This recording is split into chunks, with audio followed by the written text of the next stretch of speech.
right, hello everybody. How are you all doing? I hope you're all doing well. My name is Paradise, and welcome to the Paradise League Heroes of Newerth Pro Tournament Season number 4. We're gonna start off here with the loser bracket finals instead of the loser bracket semifinals, with Post Haste Gaming against B Pro. Sadly, Team Agency had to forfeit, and we had to delay the stream till the loser bracket finals, which is 2 hours ahead, and we had to delay the stream as well by 2 hours. But nonetheless, we are here now with the loser bracket finals, and I'm joined here by Henke and Captain Kirk. Gentlemen, how you doing today? Yeah, doing well. We're excited for a best of 3 here. It'll be nice. Hell yeah, Kirk. We are excited and ready for this match. Indeed, we are. So, And- Kirk, you want to go through the banning phase here? Yeah, sure. Flux has been a stable ban. I haven't seen it not banned yet, I think. And Nymphora recently buffed. Plague Rider, Bushwhack, we saw dominating previous games, and Scrap and Accursed also seen play. So, yeah. Seems standard to me. Yeah, pretty Recognized. much fast bans and much of the same bans going around and around here, banning the most broken heroes, sort of say, right? For sure. Yeah, Yeah. I think Post Ace Gaming was somewhat knocked into the losers bracket by the Bushwhack in one of their games at least. So, but having the first pick on their side, Hellborn decides to ban it. Yeah. Torture first pick. That's unusual. Unusual, yeah, I must say. You don't really think about Torture as a first pickup, do we? No, I mean for the previous games, there's been both Monarch and Demented Shaman have been amongst the first picks, and here we have a Magnus Valkyrie, a stable combo. We failed the game with Magnus Valkyrie just today. We did indeed fail with that combo, but hopefully these players know what they're doing, because we apparently are not. Yeah, we see Hand of Pestilence highlight. They are going for a stun lineup on the Hellborn side. So, do you think B Pro again will just skip a carry like they have done previously? Here we see the Monarch, as I mentioned. Yeah. I think they might. I don't think having a carry in the team is as important now as it has been many years ago. Carries aren't as impactful, and you can easily scale into the mid game if you just get out of laning phase in a good condition. Yeah, And then I mean, neither team is setting up for a carry right now. yeah, that's true. I mean, they do have Self-Forest picked up, so we can say like it's a... I mean, it's not the ultimate carry, but it definitely have carry potential. Yeah, and the yesterday games I casted, Safaris was dominating completely. So Yeah, on the mid lane, and incredible farm from having triples in the woods and going out and clearing those with his Q ability. So we might see something similar here, and it's a great pick against pretty much any carry, locking them down and ensuring that any health lost will be taken off completely. yeah. As we go through the second phase of bans here, I'm really surprised that Sillet is one of their bans. What do you think about that? It might be as a personal pick for. I'm not super familiar with the players on the Legion side and their preference play, but we saw other off-brand carries picked in the previous games. Calamity coming out again with the ban since the Orange XTD seems to be very comfortable with Calamity. Yeah, So it might be a comfort pick for them. yeah, definitely. I think you're right. And of course, we go on the Ophelia here, which What You Got plays a lot, so that's a classic band coming out, playing against him. And last band here is Kraken. Well, I'm not surprised Kraken is banned, considering it got some recently new buffs. So it's a really strong hero now, and the charge of Kraken is much faster, and the splash, your third ability, has even lower cooldown now. Yeah, we saw play with them yesterday as well. Yeah. in 2 games, I believe. Yeah, it's definitely a good hero. And Forsaken Archer is still open, which has been a pickup previously seen. Yeah. Curious to see if that's going to be one of the carries that might be taken here. So they're picking up Chipper here. Pretty much classical pickup, don't you think? Yeah, I mean, in any case, when a mana up lane is played, which it looks like they are aiming for, having Chipper to triple stack the woods almost instantly is so valuable if you have people that can clear it. So I think they will be aiming to do that. Yeah, definitely. I think so. And let's see, Shell Shock being picked up here.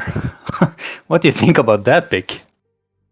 I think it's going to be a pretty good hero if they get off with it. I would assume they. Yeah, they might play Shell Shock on the mid lane or in a mana of sorts. Could go either way. Yeah, definitely. I hope we will see like Shell Shock rolling in with a Magnus ultimate in the air. That would be nice. That would be perfect. But Flux is banned, so the obvious Shell Shock combo is off the table. Yeah, definitely. So, what heroes do you think they are trying to pick up here? Do they need a heavy carry, or are they looking for some other heroes, do you think? I think they're looking for something that scales into the mid late game. It doesn't necessarily have to be a hard carry in the usual sense, but someone who can pick up farm and use it well. They have Sulfuras in one of these roles, Jeremiah. Ooh, interesting. Very interesting, actually, yeah. Well, Jeremiah have gotten some buffs, like we talked about yesterday, so I'm not surprised that it gets picked up here. Jeremiah and Rally. How do you think they're going to lane it on the Legion side now with this setup here? On the Legion side, let's see here. It's hard to see the specific lane here, but do you think we're gonna see a Sulfurish short farm maybe, or middle? I think Sulfuras is going to end up in the middle lane and they're going to farm up on Jeremiah, I would guess, but yeah, it's somewhat unusual. Jeremiah is a little bit odd in laning phases oftentimes. But he could be nice in a defensive setup if you're playing against the Shell Shock and you get to shield yourself as the charge comes in. I mean nothing will happen. Yeah, so that's true. I can see it as a decent counter pick to a probable mana blane that they might face. Yeah. And Monarch being such a defensive hero as well with the Chrysalis, they will be hard to kill if they decide to play defensive. If they lane together. Yeah, you're absolutely right about that. They are tanky and have a lot of heal and magic immune. Let's see here. Last pick coming in, Master of Arms. Interesting. Very interesting. Yeah, I mean he's not the usual hero for stack clearing. He will need to get some sort of a farming tool if that's the guy they farm up on the top lane, which most likely will happen here. Yeah. I know for a fact that Tolkforce likes to play Master of Arms, but doesn't look so far that he's gonna be playing that hero. Let's get it on. Yeah, I mean, it might just be a standard 2-1-2 lineup from either side here. There's many options for laning. I'm interested to see how they decide to go. Yeah. Monarch instantly TPing to the bot lane, rushing up to place that ward as you oftentimes see. And Moa running bot lane with Chipper. Looks like they're setting up to push into Legion Woods. Yeah. A really good move there on the Monarch TPing to place that ward just to perhaps get a slight knowledge about how they're laning this. But as we can see, the Hellborn side is just staying back, not giving them any information at all. Yeah. So we do get the 2-1-2 from the Legion side that we talked about with the Monarch and Jeremiah in the short lane. A very defensive lineup. Yeah. Meeting up against the tri lane with the Moa, Chipper, and Valkyrie together. Yeah, so Rally will probably come out on top with, or Torture actually, with Volker is the one with the hatchet on top lane. So Rally's going to play the support from up there. Yeah.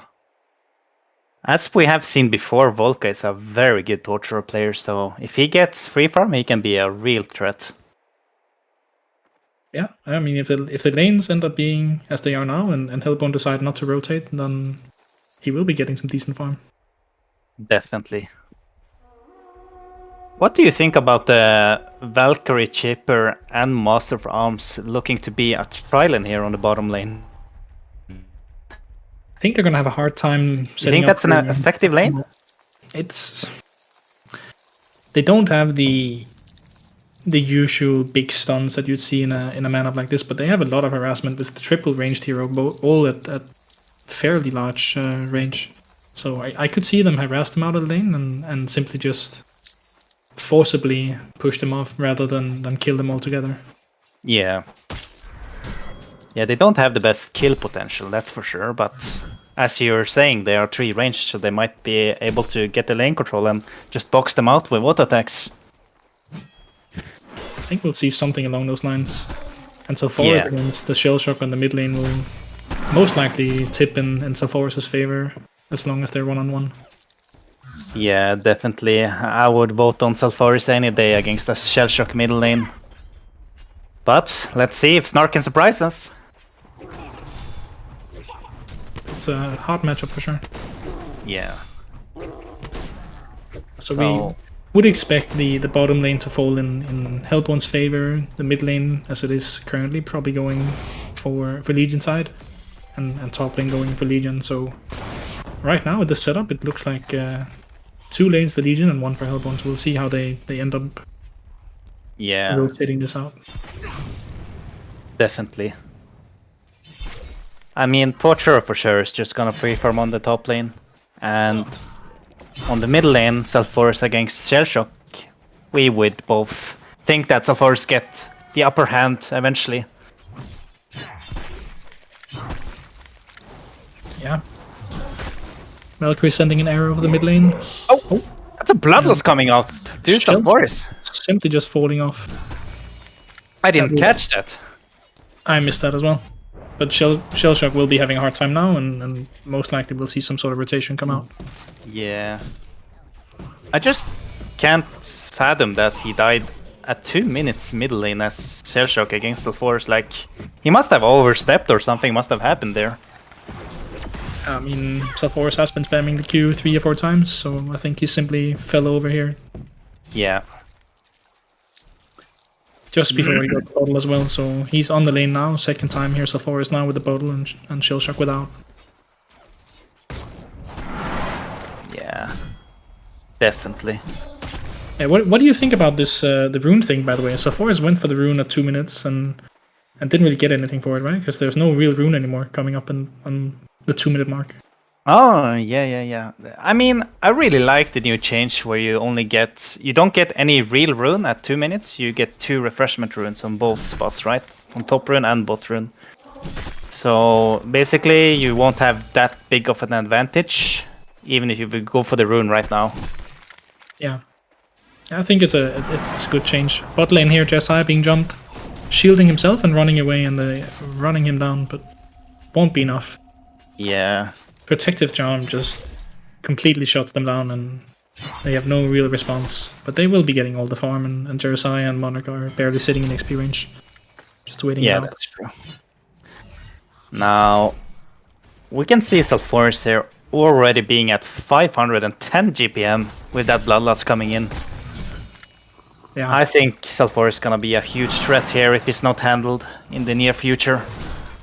He will be reaching level 6 here in the next wave as well, so Shellshock will be in danger with no boots and an empty bottle. No real response. Absolutely.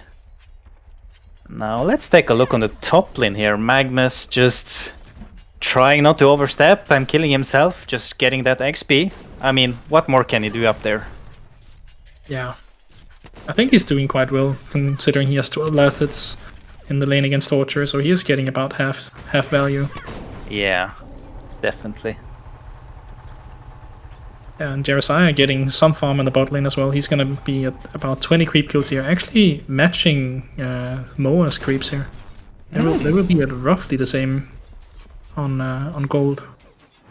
That is actually very impressive, being same GPM as the Master of Arms here. Yeah, I wouldn't say that is a successful lane for the Hellborn side, considering how they've done it. Yeah. They would have wanted to get more from this. So let's see here. Bottom lane. No. Nothing happens. But we can see Valkyrie here leaving the bot lane to do what exactly? Is he going to try to roam? I think he's looking for an arrow angle and walking the map. Yeah. And he stumbles upon Rally and they have a little brawl, but nothing comes of it. Bottom lane here, a fight going on, but I mean, neither of the teams have a huge catch potential, so it's really hard to commit on those fights. I think Jeremiah will be coming handy here. Yeah, I think so as well.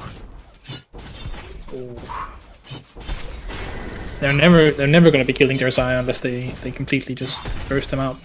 Yeah. He will be getting farmed now, and Moa is not really able to sit that well on the lane anymore. Being pushed off. So Legion definitely coming out on top here. Definitely. Currently winning all 3 lanes. So, what do you think about the Valkyrie rotation? They're going now laning top lane with Magnus. You think that's a good... what can you say? You think it's a good thing to do? Just leaving bot lane? I think he's gonna have a shell shock here, dying on the bot rune. Salfor is catching up with the Q and the ulti, just walking him down. Yeah. Met up at the bot rune at minute 6, and Salfor is just ate that snack and moves back to mid lane and top lane now. Valkyrie dying as well. I think Valkyrie's gonna have a hard time to do anything this game, really. Yeah. I mean, they did okay on the trial and bottom, but now they're just leaving, so Jeremiah can pretty much free farm, I would say, against the Chipper and Master Farms. Let's see here. A very slow-paced game, really. Not much action happening. No, but Legion side is definitely getting a lot of efficiency from this. They are just slow and steady, farming all 3 lanes, getting the waves, getting the pressure up, and just relaxing. Bot lane, from their point of view, is not about killing. It's just they just play there, they get the creeps, harass a bit. Bottom lane here. They're going in. Monarch here using Chrysalis, but no, not enough damage. Yeah, aggressive heal from Jeremiah there, choosing not to heal himself, but heal a creep in front of him to do damage to Chipper. Yeah. They are looking to put pressure and not just play defensive. And Valkyrie back on the bot lane here, trying to help out.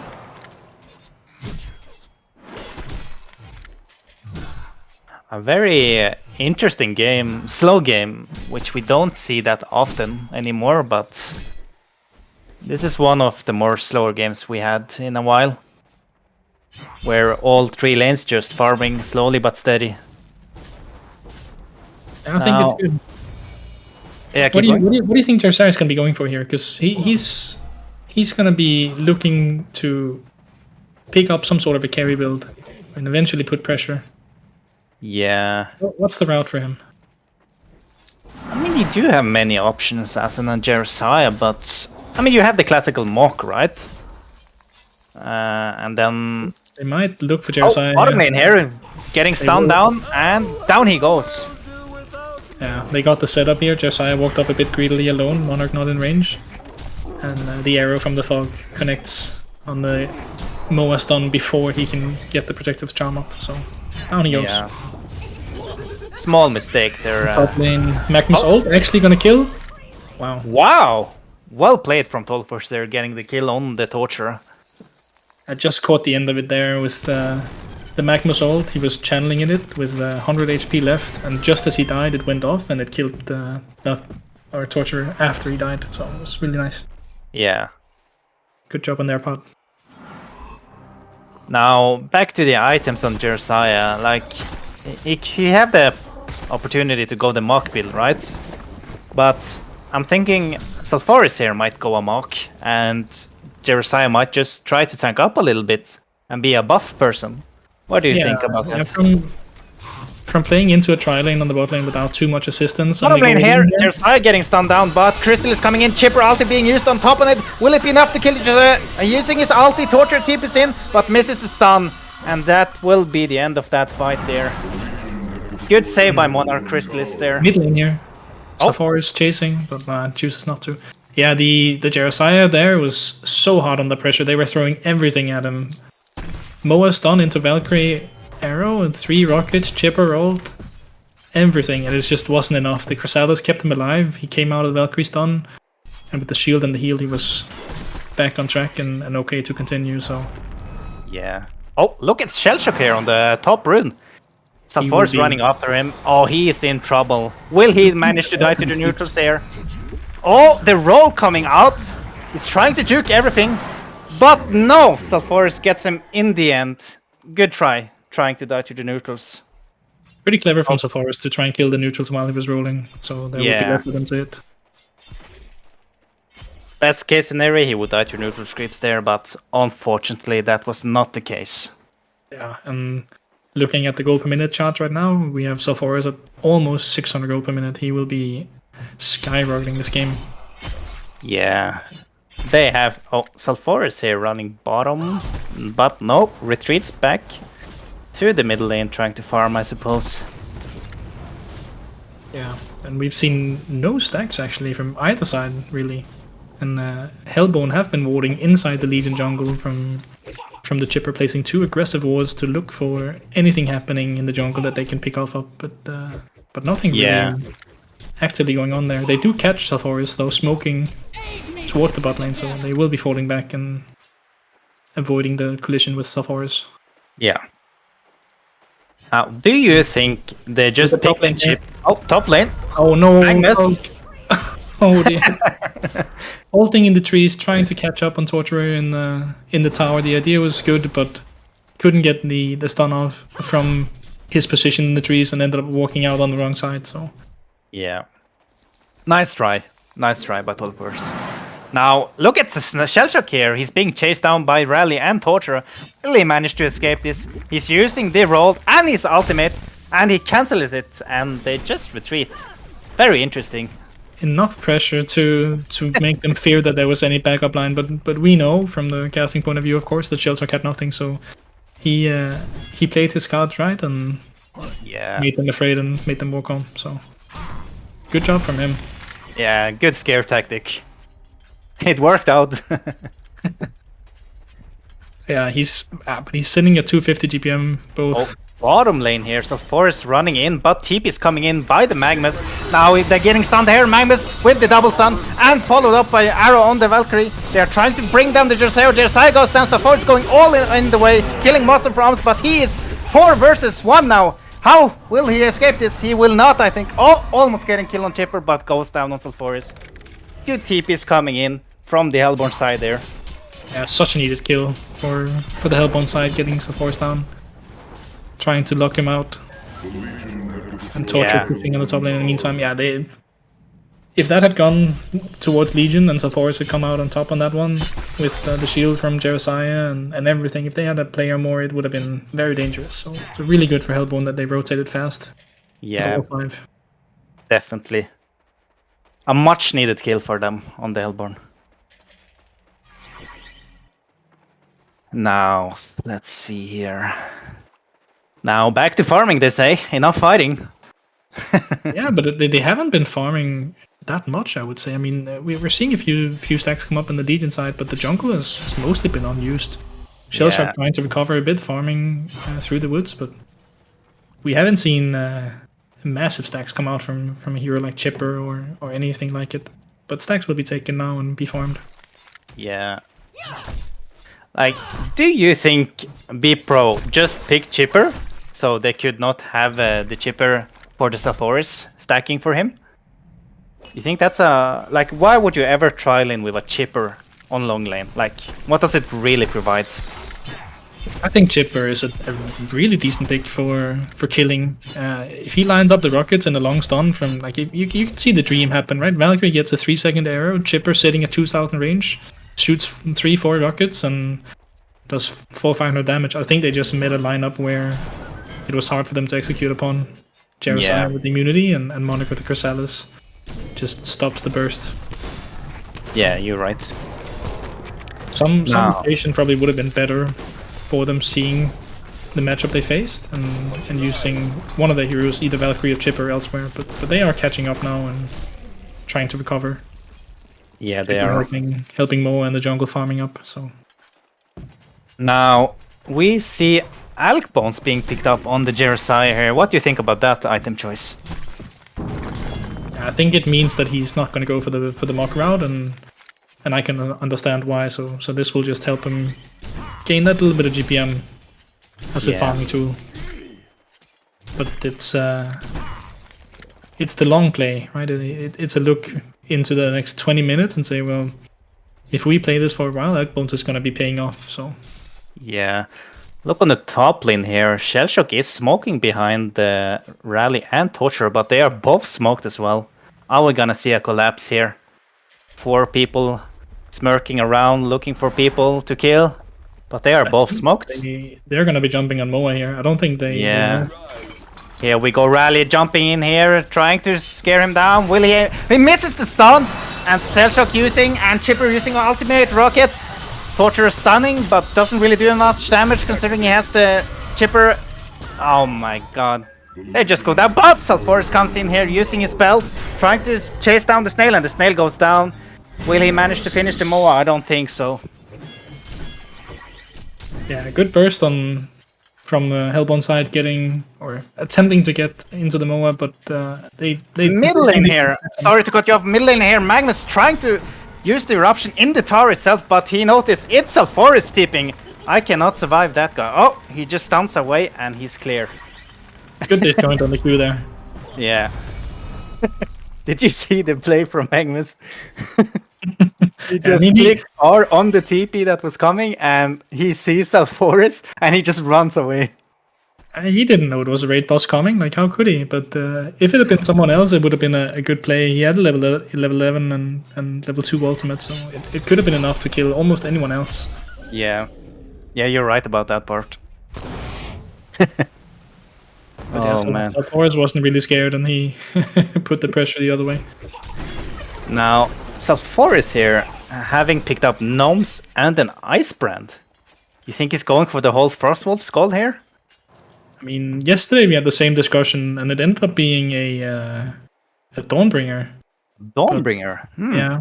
It wasn't my guess either, but that was the pick or the play we saw yesterday. I don't remember if it was Polo Boy playing it, but interesting. Worked out well for them yesterday at least, and it was the same build really, actually. So yeah. Maybe we're not seeing any mock at all. I don't think so.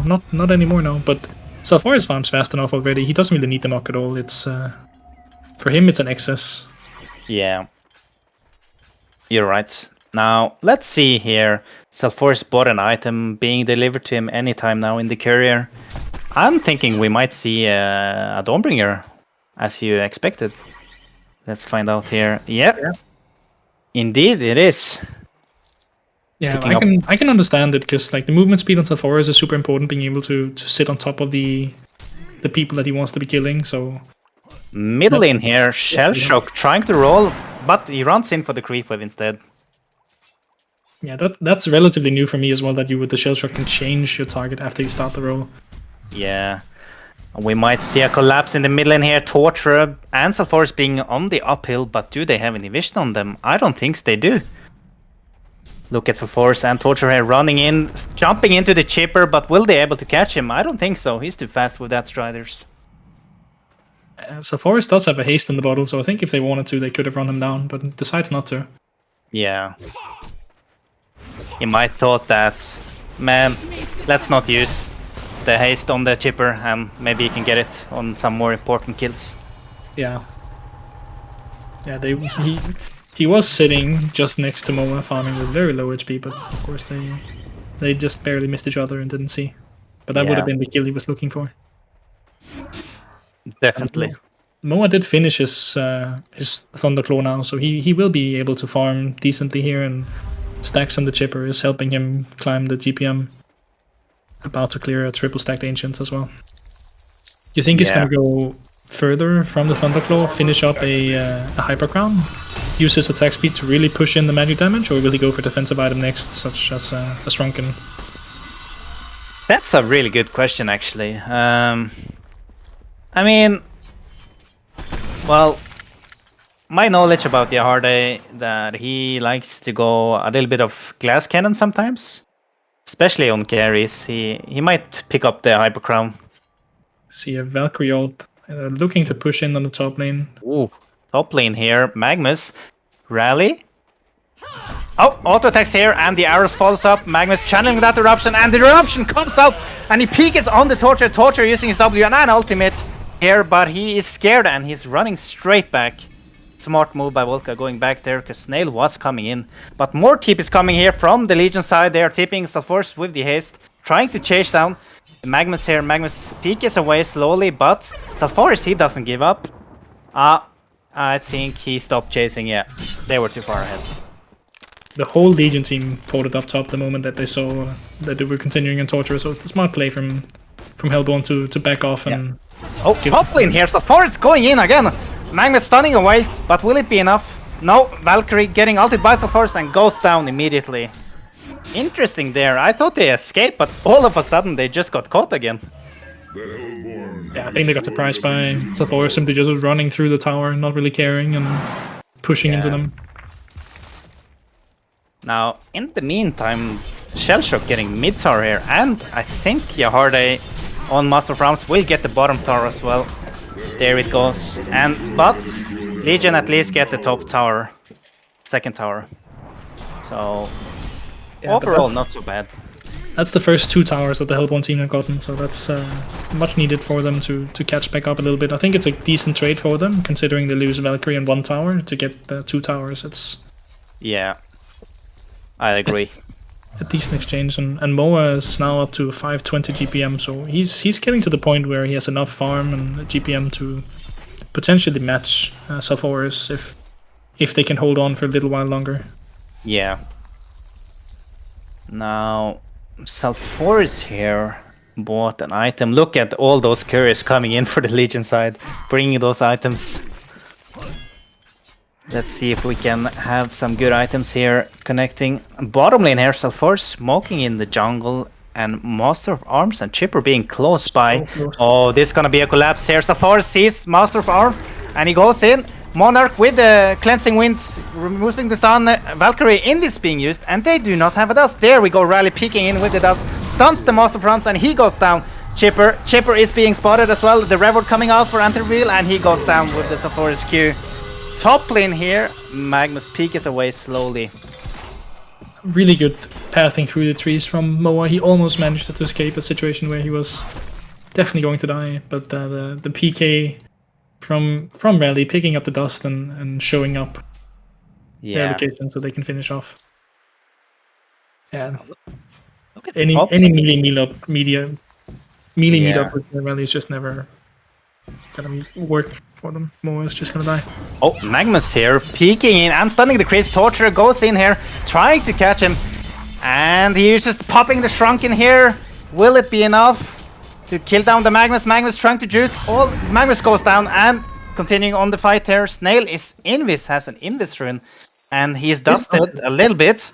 But will it be enough? No. Oh, and at the same time they catches Valkyrie, and Valkyrie goes down. Now, quick TP reactions from Hellborn, or Legion team again, sorry, onto Hellborn on top lane. Yeah. Picking up 2 of the 3 kills up there. Torture having the Shrunken Head, just manning up, not caring, waiting for the TPs, and team support helps. Yeah, definitely. Now, Legion team here is pushing. Post is going at it on the middle tower here, pushing and barking around, showing no fear whatsoever. Tower goes down. With this tower down, they might put pressure onto Conqueror now. Yeah, they might go for the token. Yeah, so Legion team here trying to do the Conqueror of the Hellborn. Will they be successful? We do see team. Oh, big arrow being on the Monarch there. Shellshock here using his Q. Chipper sniping right, but Sulforce running in on the Master of Arms. Rally coming in, and boom! Down he goes. Magnus, huge ultimate with stun, but not enough. Jerseys using ulti, and they have Shrunkens and everything to counter them. Will it be enough? They're chasing down on the Valkyrie here. Will Jerseys get the kill? Will he get the kill? Oh, look at Valkyrie here. Oh, Valkyrie goes down. Nice try from the Valkyrie side. Now, Jerseys going all the way in here, goes down. And in the background, what happened in the background, Kirk? In the bottom lane, or in the bot part of the map, we had them chasing. So Rally and Sulfuras were chasing on Magnus, and Magnus manages to kill off Rally as he's being chased before he dies, and gets that kill again with the ultimate.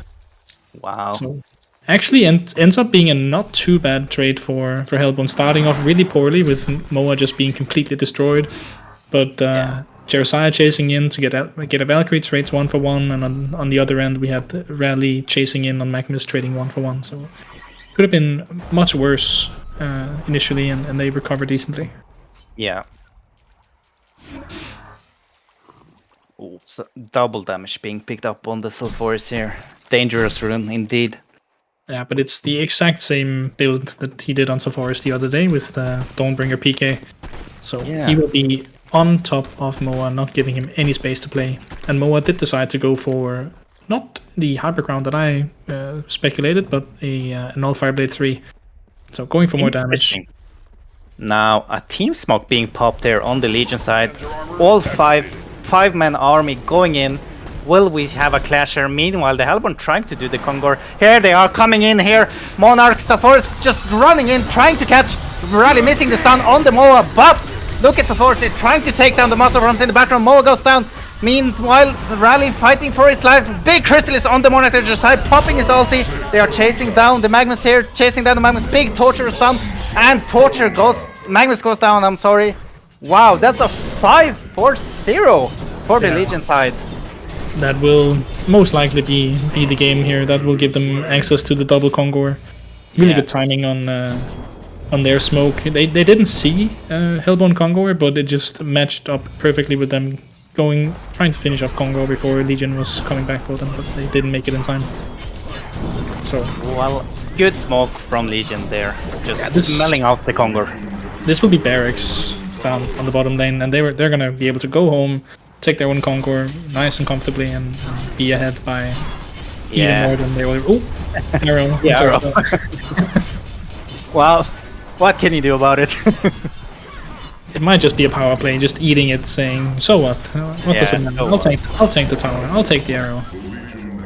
Now, Valkyrie invis being popped here at the same time as the Frostwolves was connected to them, so they know they're invis here. Now, arrow going in, but unfortunately misses. They do not commit on the racks here. They choose to fall back and take the fight to another time. You think that's the right play here, going back? I think it's fine. They have a token to collect, and from that a lot of team gold. So playing it safe, getting the token first, making Sulfuras even more dangerous than he already is. He has a shrunken head now on top of the PK that we saw before, and from this he's gonna have a token, which means he can just go completely YOLO and remove Moa from any possible fight. Yeah. Shellshock here trying to scout out if they're doing Kongor, and he gets his answer, yes they are. But what can you do about it? Yeah, not much. Yeah. So this looks to be second Kongor kill for post-haste gaming here with arrow connecting on the Monarch. I think Monarch went to catch that arrow on purpose, making sure that they didn't get the snipe on Kongor. Removing the token would have been... Yeah, in that case, well played for Monarch's side. And bottom lane here, Magnus getting chased down. Magnus trying to escape, and he using his W for the invis for the little while. Is it enough to be juke the Sulfuras? It looks to be enough to juke him. Interesting. Now, top lane here, Master of Arms is farming, and Torture is standing close here. Will he get picked off? I don't think so. No. Yeah, some dust on Sulfuras here would have been enough to, and he does have dust now, learning from the experience, picking up some dust. Yeah, look on the top lane here, Shellshock, a Master of Arms, and Valkyrie here, trying to do some sneaky play on the Torturer. Torturer TP is out there, the Rocket's cancelling it, but he pops the Shrunken, huge reaction from Volka. Now he turns the tides here, trying to man up on all four heroes, but realizes, oh shit, it's not enough. He's running for his life, and the Moa finishing him up with the stun here. But the bot lane, Sulfuras, and his rest of the team trying to push bottom, forcing those racks. Now, do they have TPs is the question. Valk invis being popped. But it doesn't look like they have any TPs here, Kirk, and that means racks going down. Magnus, huge Magnus eruption coming in, but he is 1 versus 4 at the current moment. Chipper in the back, but not really having too much, and they both go down trying to defend the Rex for no reason, really. Yeah, that Magma Assault was not enough threat. Like, from their HP pool now, you don't really see them being scared by that ulti, so not enough. They decided not to port top. They had the option to TP top as they've done before to save Torture, but decided to let him take that fight himself and push in to get the Rex instead. Yeah.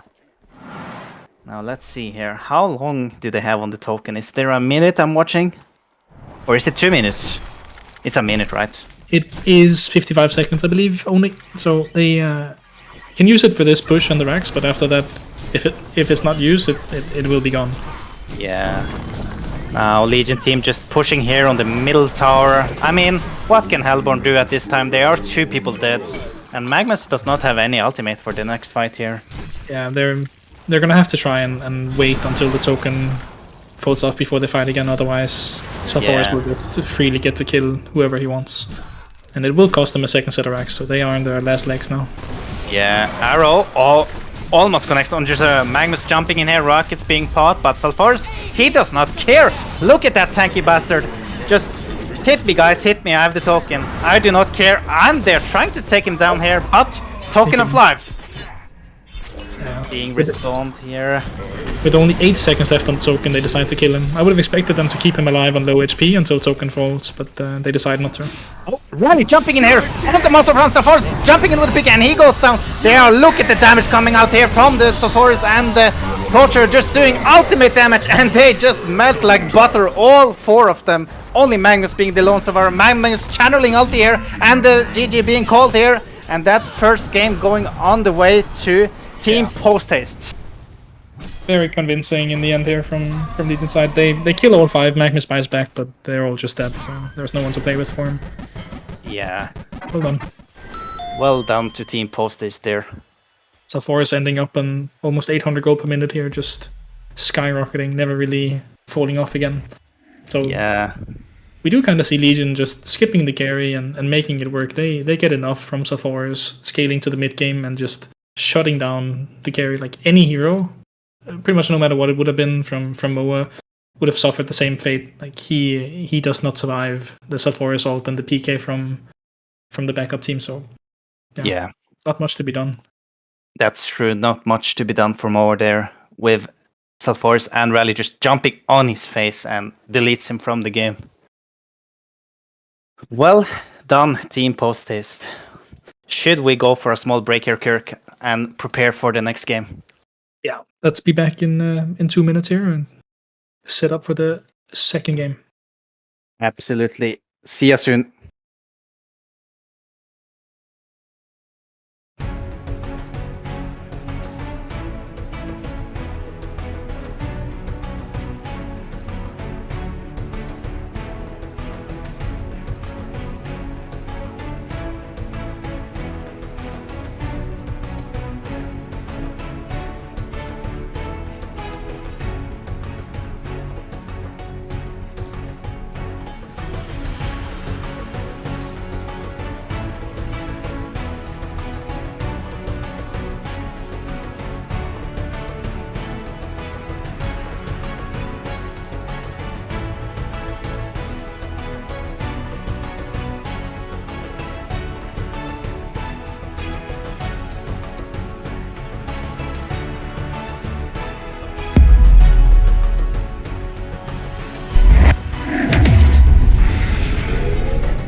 welcome back. We're now in the second game of this best of 3. We have the American team leading by 1, and I'm joined here by Henke in the Casters Lounge. How are you doing?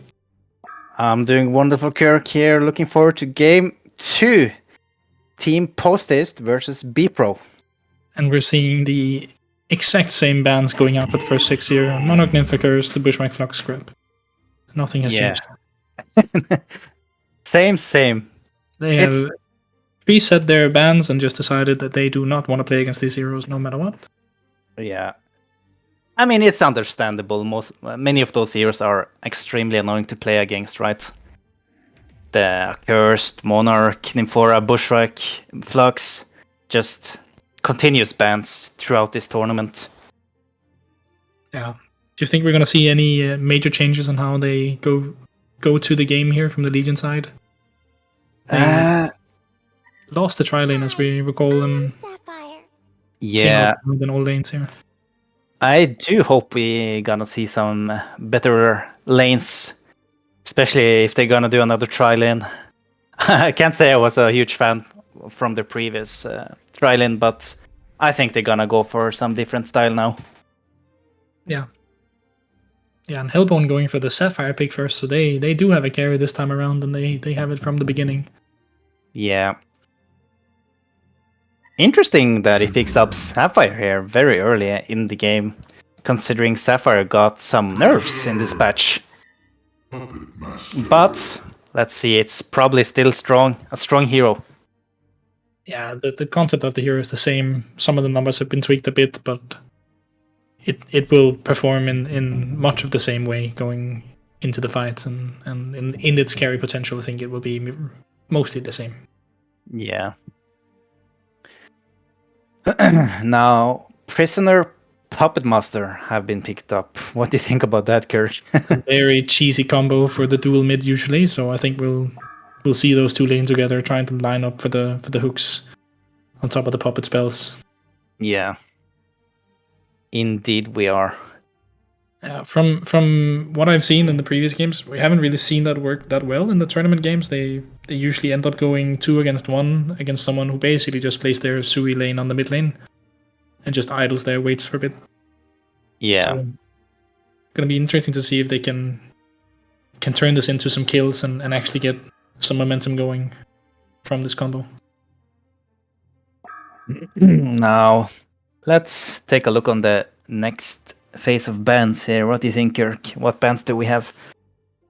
Madman was banned as well from last game. Ophelia going again, and this time Jeremiah coming from the Legion side, banning it out. So yeah, they did not like the Jera from the last game. Indeed, they did not. Well, it looks to be a lot of respect bans here to certain players on both teams. Same heroes being banned. Yeah, Gladiator, I don't see exactly who it matches up upon. And Hammerstorm being banned after, I believe it also received some nerfs, right? It's less powerful now than it was before the patch, if I remember correctly, or am I wrong there? One more time, Kirk, what did you say there? And the Hammerstorm, that they ban him coming out here as a potential carry pick for Legion. Yeah. Hammerstorm got nerfed, as you said, the last patch here. So I haven't played it after, but we did see Hammerstorm in the tournament yesterday, right? Yeah, we did, and he got completely pulled apart by Pred. He ripped him a new one. Yeah, that's correct. Not the best matchup for Hammerstorm as well. Honestly, Pred is pretty happy hitting into a strength hero carry. Yeah, but he never really got to really slam that many people. They had one big clash where they got a really big ultimate combo from Hammer and some of the other heroes, but apart from that, he didn't get to do that much. But the Tempest pick now from Hellbone side, so they are looking for a jungler this game, which we did not see in the interesting. Very interesting. Yeah. You think he's gonna be jungling? Or you think he might go some man up or something interesting? I would expect him to be playing in the jungle, but he could potentially play it as a solo laner or or something along those lines on the lane. It's been done before. Yeah, indeed it has. But completely different game strategy from Hellbone now. Considering their previous game, they had no jungler, no carry, and this time we see both. So Yeah, they're really picking up some stunts here on lockdown, making sure they have enough to actually commit on someone. yeah, both sides have a lot of catch. Yeah, Lodestone, Prisoner, both able to connect on distance, and Puppet able to lock down people for a year, pretty much. yeah, I've always hated being caught by a Puppet Master, the full duration of his combo being like 8 seconds or so, where I'm forced to look at him and fight him. It's horrible. yeah. I mean, you already know when you see Puppet Master, you're pretty much fucked. Yeah, I mean, I'm not sure you can do it that well anymore, but it used to be that if you timed it really well with the Shroud on a Puppet and you had the Whiplash up, you could hit someone out of the Shroud and then ult them before the hit land, and then the Whiplash would both hit the hero and the Puppet and just one-shot them, like in one hit. Yeah, that still works. Ah, But Puppet Master now got a nerf, I would say, on the patch that was just introduced to us. So when Puppet ults now, the Puppet actually have 60, 50, 40% physical and magic armor. So you do not do as much damage as you used to. okay, so it's not just 100% magic penetration. Yeah, So he inherits a percentage of the target's armor. Okay. Yeah, I see. Oh, that's a huge difference, actually. yeah, That it is makes the a ultimate, big difference.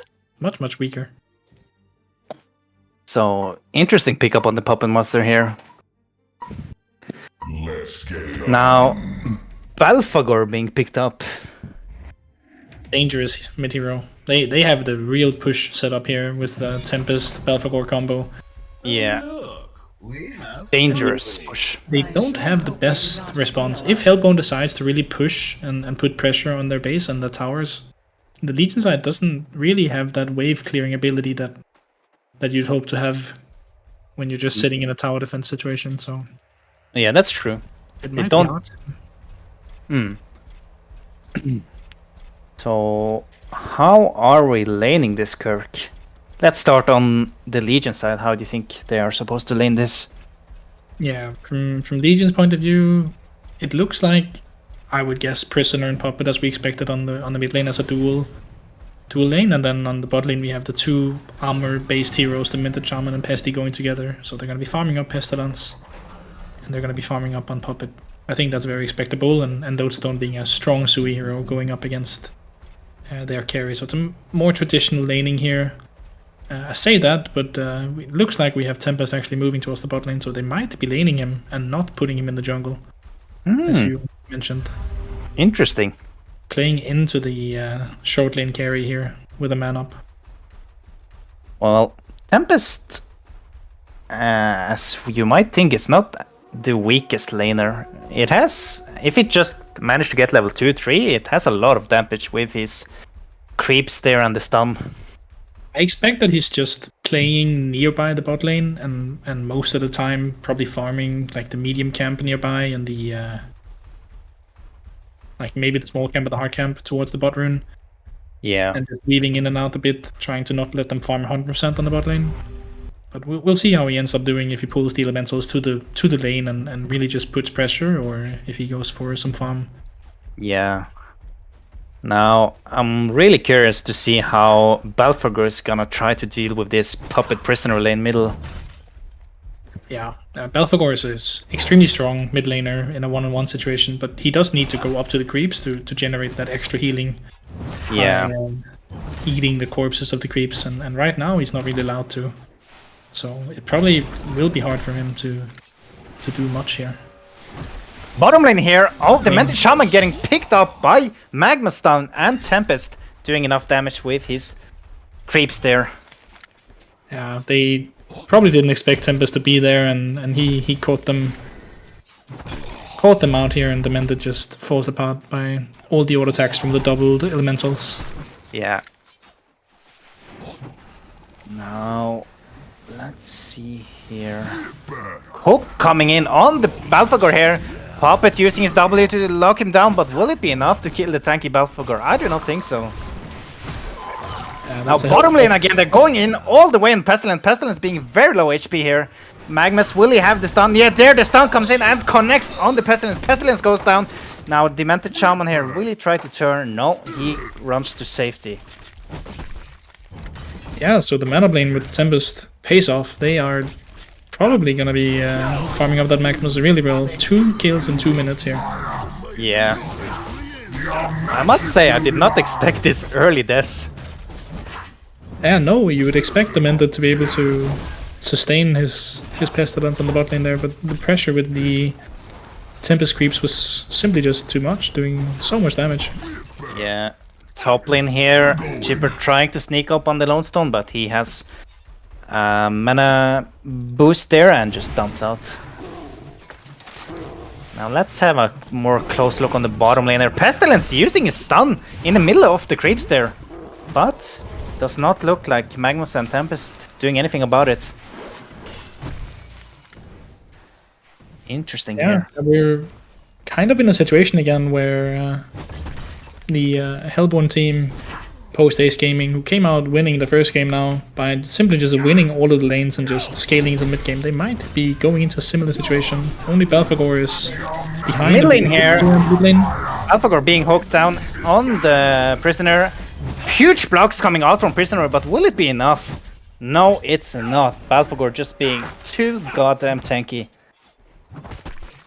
And you see Puppet, he picks 2 levels in his Puppet show rather than getting a 1-1-1 setup, so they don't get the Puppet sold. Do you think that's correct to go for that, or should he have gotten that extra CC? I think in a lane like bottom lane, yeah. Demented Shaman going down again by Magnus and Tempest. They're absolutely dominating this lane. What you got and Volca on lane together. Yeah, Legion really need the mid lane to succeed well and get some good pressure. Hooking again. Here. Yeah, getting hooked. You are right, Kirk. Will it be enough this time? Yes, it will. Attempt number 3 and Balfagor finally goes down. Yeah, first kill for the Legion side here. Yeah. Much needed. Now Tempest here trying to get the rune, but Prisoner says, I'm here first, so it's mine. Yeah. Yeah.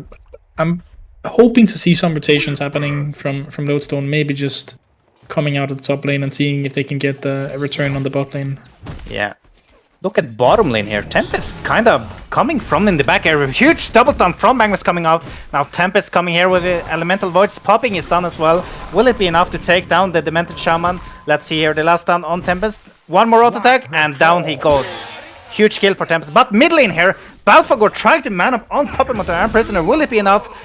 Balfagor goes down but trying to chase down Puppet Master, but he realizes it's not enough. Yeah, it wasn't too far off for him getting Puppet Master, but it's a hard take for him to go a 1-up against 2 here and taking the kill on the Puppet. So he got hooked in again and suffered the same fate. Yeah, bottom lane here. Yep, Magnus getting stunned. Magnus stunning the Pestilence, but Pestilence returns the favor and stuns him and says, I'm trying to get out of here, but they are chasing him. He leaps over the trees there, trying to escape, but will it be enough? Magnus catching him off there with a huge stun, using his W to take down the kill here. Now the Demented Shaman comes in here, but I don't think he can do so much. Yeah, no, it was well done by Volker there, catching out the exact position of Pestilence very quickly and killing him without actually seeing where he was at any point, so good job for him. Yeah. Well played indeed from Magnus and Tempest down here. Now let's see here. Top lane, how are we doing? Top lane, Snark on the suicide lane, just relaxing, trying to get that XP.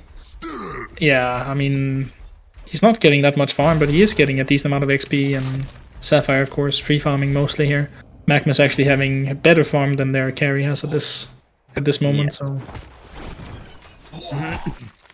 I think Hellbone are pretty happy with the situation here. They just get some XP on Belfagor in the mid lane and just wait, Yeah. as both the top lane and the bot lane are farming very well. Now, hold that thought there. Bottom lane, Tempest with Illusion and Elemental Voice, trying to block down the Demented Shaman, popping stun on him, but will it be enough? Pestilence running in here and stunning on the Magnus. Magnus! Stunning! Oh, huge Tempest ultimate coming in from what you got. Will it be enough? Demented Shaman goes down. Magnus running for his life. Pestilence stuns in the background there, but it was the Illusion. Look at Magnus running for his life here, trying to escape. Getting a health bot, but in the middle lane, Puppet Master goes down. They're gonna go again on the bot lane here. Yeah, bottom lane here. Huge stun coming out from Volka, but will it be enough to catch the Talk Force on the Pestilence there? I do not think so. Another TB going down here, and it's the Demented Shaman on the bottom. Huge hook coming in from Prisoner, and the shock there to lock him down, making sure he can no longer stun out. Yeah, good rotation from Prisoner. He turned a very fateful ultimate from Tempest into something that they can actually generate something from and get the kill and do some return favor. But Pestilence is just falling behind on the bot lane. He got no value from this. He dies in the Tempest ult and once again has to TB into the lane. Yeah. Now, Pestilence really struggling here, as you are mentioning, with only 250 GPM. Look at Tempest there, being a bit greedy with his Elemental Voice. Pestilence jumping in, but gets countered initiate by Magnus stun. And they're trying to take him down, but not enough damage. Yeah, they have the mana ring on Tempest now, so it's going to be easier for them to harass and spam their abilities. Yeah.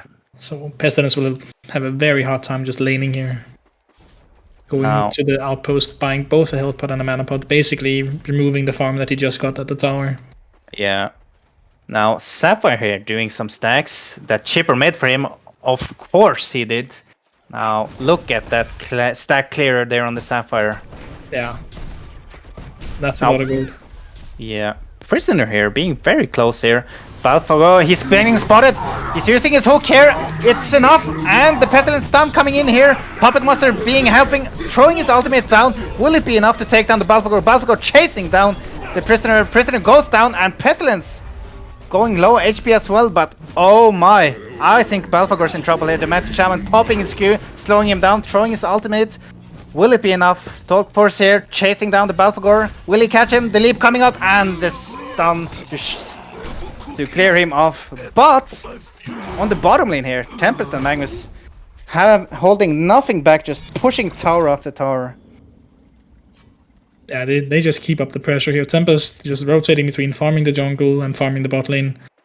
He's had a very good game here, sitting at 360 GPM and being in 6 kills out of the 8 now with the Magnus. Really good decision for them to lane Tempest on the bot lane rather than just have him sit AFK in the jungle. Yeah. You can see how the game would be different with Tempest just being 0-0-0 basically, just reaching level 7 or 8 now. And being ready to play. Absolutely. Bottom lane here, 4 people coming in from Legion team here. Actually, 5 Puppet Master running too, but realizes we don't have the catch right now. Oh, Magnus here trying to do some stinky stuff. The Demented Shaman Q being used here. He gets the small stun, but will they catch the Magnus here?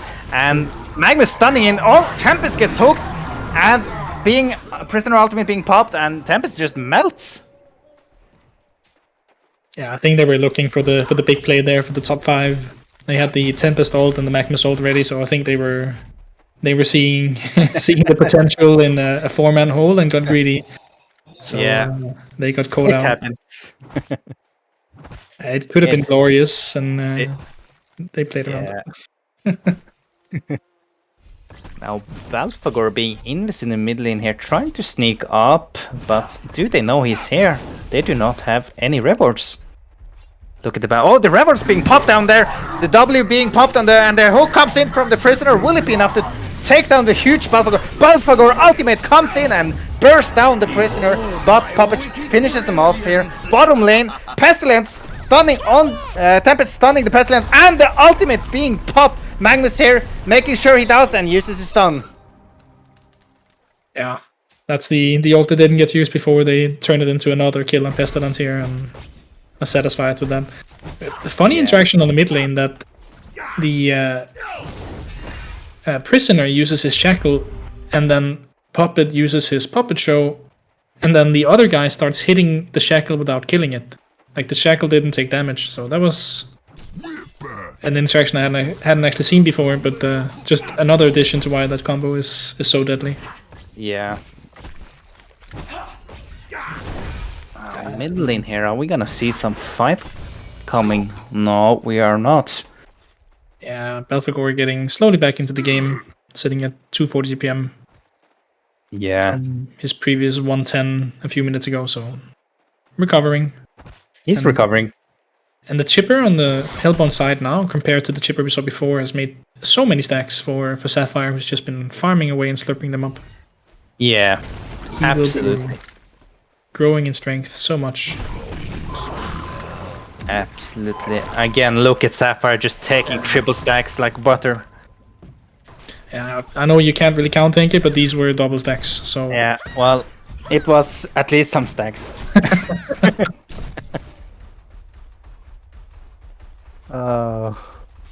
Look at Tempest just farming in the enemy jungle. Don't really care about anything here, but is it a mistake? Pestilence throwing his ulti on the Tempest, but that's the end. He's not scared. Magma's sitting behind him. He has a PK now as well, so I think if they go for Tempest there, they get a huge Magma's ult. Yeah. They might do the ultimate bot lane here. Look at Magnus opening up. Magnus channeling eruption with the PK, standing on the Pestilence. Rocket's barely missing, and he jumps in the cliff, but Tempest scouts him out with his cutting clear. And here comes Lowstone smoking in on the chipper, and down he goes. They are chasing here. Tempest running for his life, along with Magnus. Are we gonna see a huge turn here? Let's see. Now Magnus doing a huge double stun. Peek is out to give Tempest some time to run away. Oh. And the hook misses, unfortunately, there. Wow. Good play by Magnus. Yeah. Nicely done. Creating some space for Tempest to walk away. Yeah. But Now they look don't at get the kill on Alphabor. Yeah, mid lane. The mid lane here, getting... Oh, he's going on the Puppet Master. Sorry, I'm having a little bit of lag here, but... no, nothing happens. Interesting play there by Belphegor. He's feeling frisky. Wants to kill the Puppet here. And Puppet has decent farm. Like, he's sitting at 460 TPM, matching Sapphire pretty much. Has his Ghost Martyrs and Pop Elder Parasite. So he will have damage this game, and going from here, probably picking up a Shroud as the next item. Yeah. Potential. Which Sapphire has just received and has now a Shroud, probably looking to be entering into the game a bit more at this point. Yeah. And again, he's just clearing those stacks. Double stacks at this time. Yeah, that's correct, thank you. Those are double stacks. Oh. Now, let's see on the bottom lane here. Prisoner trying to do some sneaky play, but he's alone. He's getting caught here by the Tempest. Tempest throwing out his stun here. Magnus peeks in and stuns the Prisoner, and Prisoner just goes down. Yeah, Tempest now with Astrolabe and the Mana Boots, he is basically a walking fountain. Yeah. Probably gonna pick up those new boots that got buffed in the recent patch as well, combining the Astrolabe and the Mana Boots. Sorry to cut you off there. Magnus peeking in, stunning Pestilence in the tower, but Tempest not ready to follow up at the current time. Oh, mid lane here! Lodestone uses his ulti and explodes on the Belphegor, but will it be enough? Will it be enough? Belphegor turning with the ultimate. Sapphire joins in as well, using the crystal, is doing heavy amount of damage. Now Sapphire using his ulti, freezing the team there. He finishes off. Tempest coming in the background, doing damage on the Prisoner. At the same time, Lodestone falling in the background. Huge hook on the Prisoner, but he has no follow-up because his team is already dead. It's a complete 4 for 0. They turn around on the initiation of the leading team. Puppet thinking they're going for a quick kill with Lodestone, but nothing Magnus happens. jumping in the middle in here. Pestilence getting caught and stunned by Sapphire in the tree, and he as well goes down. That's a genocide. Yeah, that's a weird play from Pestilence being close enough to be caught there. This whole team is dead. Like, what is he gonna do 1 against 5 at the tower there? Yeah, there's no reason for Pestilence to be close to there. Yeah, and Puppet deciding against the Shroud, going for a Shrunken Head instead. Probably from the previous experience of the fight here, seeing that he will be dying. Big deny here from Puppet. Huge deny, actually, yeah. Good snipe. They look very dangerous on the Hellborn team here with Magnus PK, Tempest being tanky and all, and the huge AoE damage from Sapphire and Balfagor. Yeah, they really have the AoE potential. Tempest probably not even going to pick up a PK at any point. I think he's just going to be in the heat of things here. Going for the grass as the next item. Now we have 5 people on the Legion side here trying to chase down Tempest and Magnus, but will they have the catch? Magnus here jumping in, stunning on the Tempest.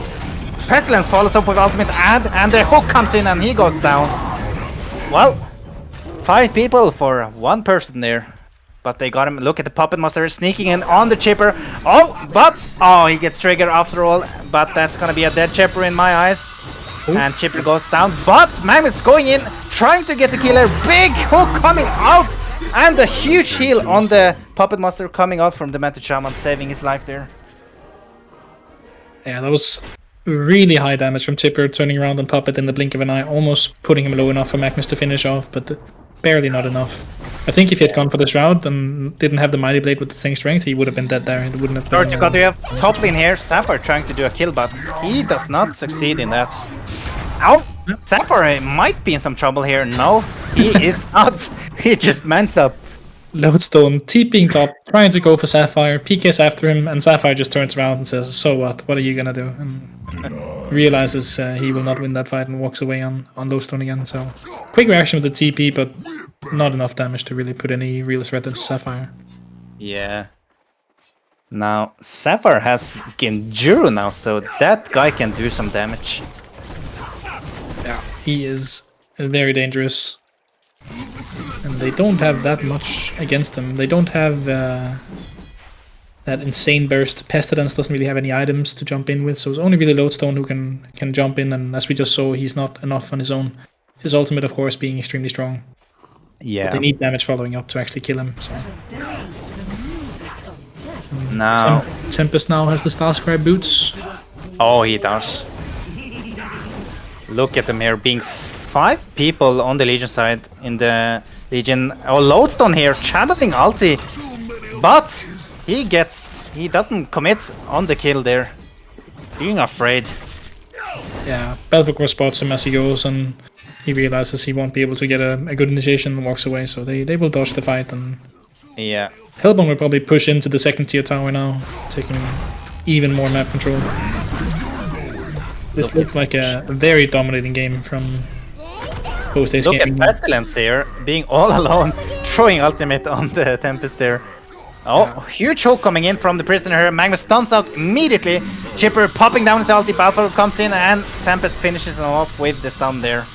Yeah, but who is he hooking for? Like, he's... Sure, he hooks him behind the tower, but...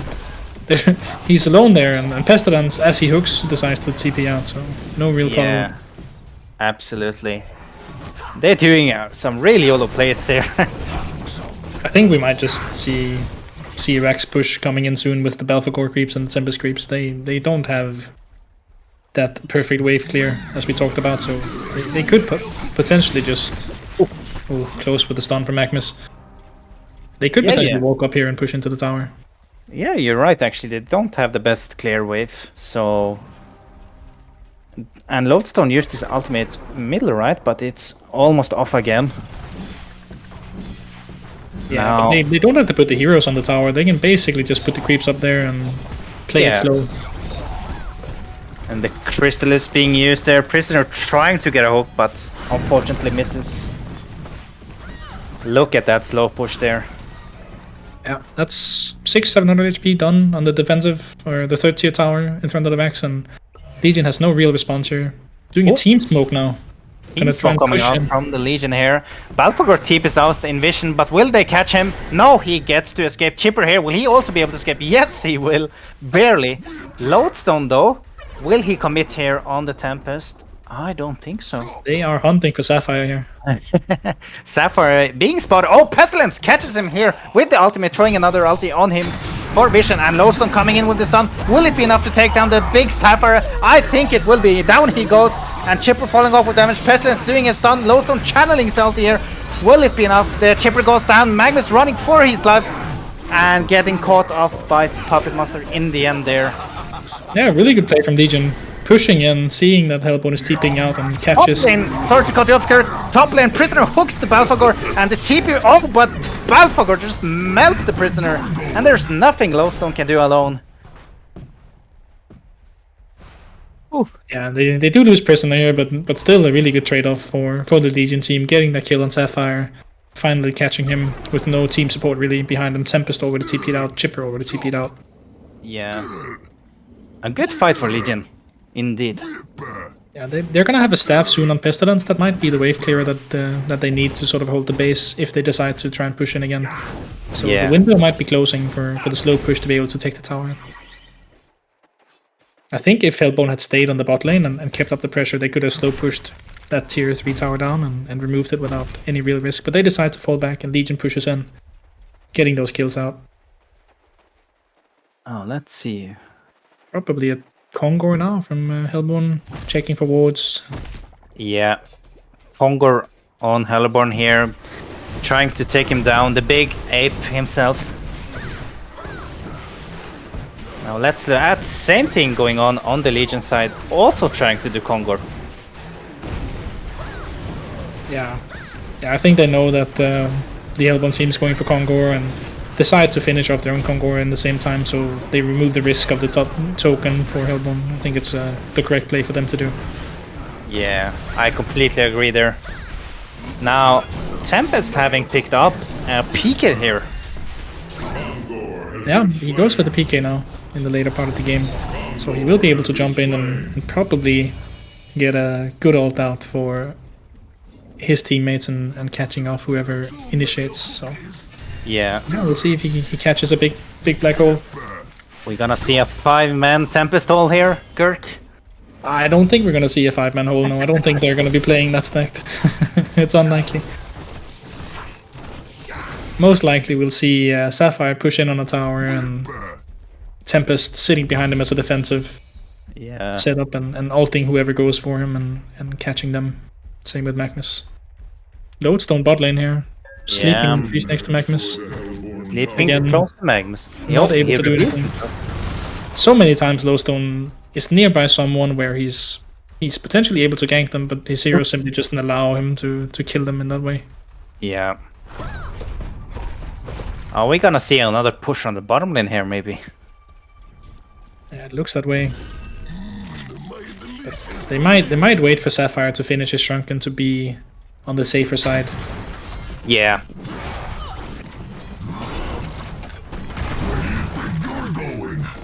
A little bit of the slow push again, taking another 200 HP off the bottom tower. Yeah. Let's see. Balfagor TP's top to farm. Really slow now. People just trying to farm. So let's see. Do you think we're gonna see a Staff of the Master on the Balfagor? Yes, for sure. But I'm not sure he's going to be able to finish it before the game is pretty much decided. It will take him a while to farm. Yeah. He does actually have almost 3k saved up, so never mind that. He has it in 300 gold. He has more farm than I expected. Like, he came out of that mid lane playing basically Sui, and now he's sitting at 425 gold per minute, so they have really recovered well. He's now the second highest farmed hero on the Hellbone side. Yeah. I think Acer Balfagor played really well mid lane, even though being 2 versus 1. The Balfagor just being so damn tanky.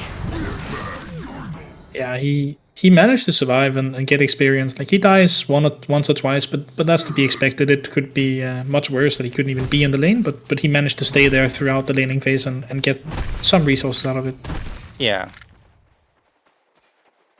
So yeah, his team support now able to cover for him, and he's farmed up, and you can't really see that he started from behind. He is very strong now with the staff coming in. Yeah. And Sapphire is going to finish his Shrunken as well very soon, so they have a big power spike coming up with both that staff. Bottom lane here, Magnus getting caught by the Lodestone, but will they have enough to catch him? No, they do not. Yeah, he has a Void Talisman now as well. He's going to be more slippery than he already is. Yeah. He does have, of course, the post-haste. We didn't really mention it, but probably should, as they are called post-haste gaming, and we actually see them by post-haste here, so... Yeah. Well, Puppet Master picking up his Shroud now. Yeah, so that was the alternative to the Shrunken, and he decides to get it afterwards here. So he has the initiation potential. He has a bound die as well, so he's able to sneak up on Sapphire even if he is in his Genjuro. So I think they're hoping to find that pickup and maybe go for that gank. And you see that happening now. They're gonna smoke from the mid lane, 5-man running into the enemy woods, looking for Sapphire. Absolutely. Here, Sapphire might be in some danger here, and Sapphire throws his ulti down to try to be safe, but will it be enough? I think it will. Yeah, completely stops them in their tracks. Yeah. Good reaction there on Sapphire, throwing down his ultimate as fast as Puppet. possible. Look at Puppet Master here, being so injured. Oh, he goes forward! Oh, he gets the Sapphire. Well played from Yoharde, and he gets Chipper as well. No, he does not get the Chipper, but gets the carry. Oh, Magnus stunning here. Tempest following up. Magnus throwing that Eruption. Lowstone coming in, and the Tempest ultimate being popped, but not successfully. Balfagor comes in and nukes them up. Balfagor releases the ulti, but they don't have the follow-up damage right yet. Pestilence ulti being used here again, but they are running for their life. Pestilence going back in there with a huge stun, and Lodestone using all his HP and mana for the last stun and W. Oh, look at the Demented Shaman here. Then the Demented Shaman goes down. Pestilence 1 versus 3. He takes down Balfagor, but dies to Rosara here on the Chipper. A respectable man up in the end there. Decides after being able to actually get out, they turn it around and push the pressure back on them, but just wasn't really enough. They finish Balfagor, but at what cost? 3-man goes down on the Legion side for that trade. So, but a very ballsy opener from Puppet Master. As we mentioned, right, the throw from Puppet, popping the ultimate and just hitting the Puppet and the Sapphire at the same time, pretty much killing him in that single hit. So Yeah, crazy play from Puppet, suiciding crazy. for that opener. That's a play I would not make. Not in a tournament. It went surprisingly well, I think.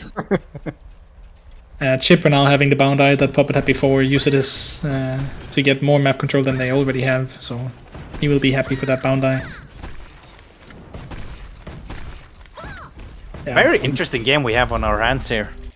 Yeah, but it's very dominant from Hellbone. Legion have been playing from behind from almost the beginning, and have made some decent fights and some okay recoveries, but they never really have caught up and are still just. Now look at Lodestone here, being a bit out of position. Sapphire comes in, Magnus throws down the stun, and the Crystal is being popped with the stun, and he just melts. Huge Pestilence ulti coming out there, actually, connecting on 3 targets, but Chipper removes it from Tempest using his Sun Scepter. Yeah, and Sapphire with a DD now, looking to push in. They don't have that PK initiation. I think they can walk up and take this tower pretty safely. Yeah, I think we might see an Rex here. Yeah, Shrunken Head on Sapphire now as well, so they won't be afraid, and Legion don't look like they're about to be defending this in time, so used, maybe they will be able to hold it just a little bit. But down goes the tower. Pestilence here throwing his... No, he does not. There we go, throws his ulti to try kill off the Crisp, and his stuns follows up to burst the creep down. Now, look at this here. Puppet Master coming in the background here, trying to set up something. Sneaky play one more time. Kill, but the bound eye bottom out. Oh, there we go. Puppet Master catches the Tempest. Will it be enough to shut him down? Yes, it is. Balfagor doing a huge 3-man ulti in the background there, bursting down the Shaman here. Now look at, oh my days, Puppet Master goes down as well here. Sapphire doing as good as he can to survive this, popping his shield, TC spell, lining up. Oh no, he goes down as well. Lodestone. Oh my god, so much buybacks coming right here from Tolpors as well. Now the fight goes on here on the Balfagor. They are trying to bring him down, but he's a tanky boy. Pestilence comes in here and stuns him out, and Balfagor goes down in the end. Yeah, so 2 buybacks on the Legion side from Pestilence and Prisoner, and they make it happen. They kill off Tempest without him getting to do anything. Puppet lives for a while with the Shrunken Head, and through that, with Sapphire chasing, Sapphire gets caught out by Pestilence, and that massive negative armor is just enough to really dump him into the ground. So they end up getting him just barely and hold the base for another day. So yeah. Yoharde has been really sneaky here. 2 plays, absolutely sneaky plays, actually making them win the fight, sort of, there. Yeah, twice in a row he's made that same initiation where he pretty much just YOLOs in for one player and just deletes them, giving them the opening hand. Yeah, and I think that the combination of the Demented ult and the Pestilence ulti together, I mean, it could be upwards of minus 40 armor if you reach the right timing. So Sapphire was playing at negative 10 to 15 armor there and got hit by Pesty for 500 damage or something. It was so much. So even though he has a shrunken head, he simply just takes so much physical damage when Pestilence gets close. Yeah. Now, Kongor getting killed here on the Legion side once more. Yeah. They once again they catch a good fight and they're on their way to recovery, but it's still a long way ahead, and Hellbone will match them going for Kongor as well, and Legion won't be able to get there in time to do anything. So it will once again be a 1-for-1 Kongor trade. Tempest here picking up his shrunken head. Yeah. For a more easy ulti. They don't have anything to stop Tempest with outside of Prisoner Hook through the shrunken head, right? So if he gets that, he. I believe Pestilence stun can stop him, no? Or am I wrong there? I think the damage from Pestilence stun goes through the shrunken as it is physical, but the stun itself is magic. So I don't believe it stun Tempest there. So the Impale would be enough if he or the Gore. I mean, sorry, the Bash from Pestilence would be enough to stop Tempest if he gets a melee. But usually Tempest is standing inside that ultimate he's casting, so that's probably true. won't be possible. Very interesting game we have here. Yeah, I think Legion are doing a really good job holding on. Puppet sitting in the trees at the top lane, close by the barracks, looking for that kill again, but Hellbone just going 5-man together. But we might see Puppet just go in for it. We've seen it before. Yeah. I'm not surprised if he goes in completely YOLO one more time. But playing from behind, I think it's fair to say that you take the risk, you take the chance, and you go for those pickoffs when you get the option to, even if it might be super risky. And I think they've come out on top of that, doing it twice now. That's true. Yeah, they have a lot of gold saved up on both Puppet and Lodestone right now, so they have buybacks available, and they probably will be holding on to the gold for buybacks for another fight at the base and keeping the game going. But it does mean that they're playing from further behind than the gold suggests, as the Legion team right now is saving up close to 8,000 to 9,000 gold, while Hellbone is only holding on to 2, 3, 4. Yeah. So in raw item power, Hellbone are more ahead than the gold lead suggests. Look at the team smoke coming out here from the Hellborn side. Actually just barely walking through Pestilence there, almost getting spotted, but he goes clear now. Prisoner, on the other hand, he is getting caught down here, and the Crystallis comes out, and the damage is just too great. Nothing he can do. Yeah, gank pays off, and it's to be expected. Hellbone are walking around 5-man together at all times, and Legion are splitting. They have Pestilence on one lane, Puppet on another, Lodestone in one woods, and Prisoner in another, so I think they're okay with looping them here. Oh, Sapphire throwing his ultimate here, catching the Pestilence. He's frozen for another second. Oh, but misses. Yeah. Oh, Pestilence. Tempest with a huge ultimate there on a solo Pestilence. Will Pestilence get out of here? I do not think so. Chipper ultimate being used to just melt him down in the end there. Yeah, Tempest had to ult because they knew that Pestilence had the shrunken head, so he would shrunken and TP probably, but he didn't even get the chance to try as Tempest just ults him out of the Sapphire ult. Yeah, I think it was the right call there, using the Tempest ulti. They wouldn't have killed him otherwise, but yeah, I think Legion are relatively happy trading one person for a Tempest ult, keeping the kiting going.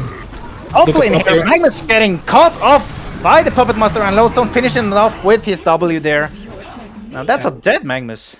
Really well done from Puppet once again. He was sitting just outside that range creep. If he was just an inch closer, he would have been hit by the Magnus stun as well and wouldn't have been able to make that initiation that he did here, so perfect placement. So they might be trying to trade barracks here. I think Puppet might be staying top lane when he sees that the whole Hellborn team is bot.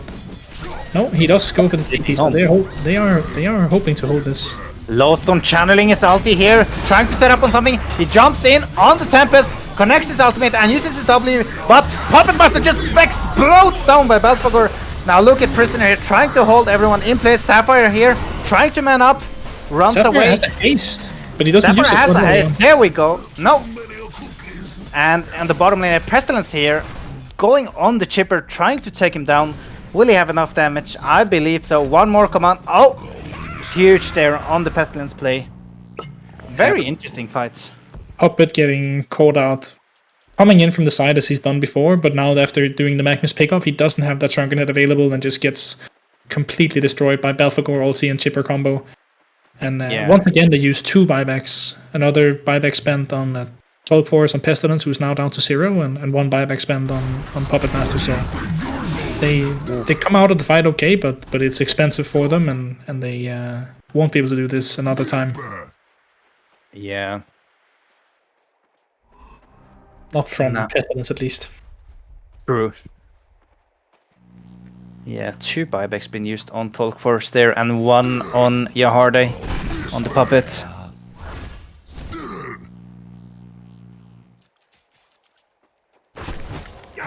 Yeah, so 4 buybacks spent now on the Legion side, holding into the game here, and they are doing a really good job. They're slowly catching up on the gold lead.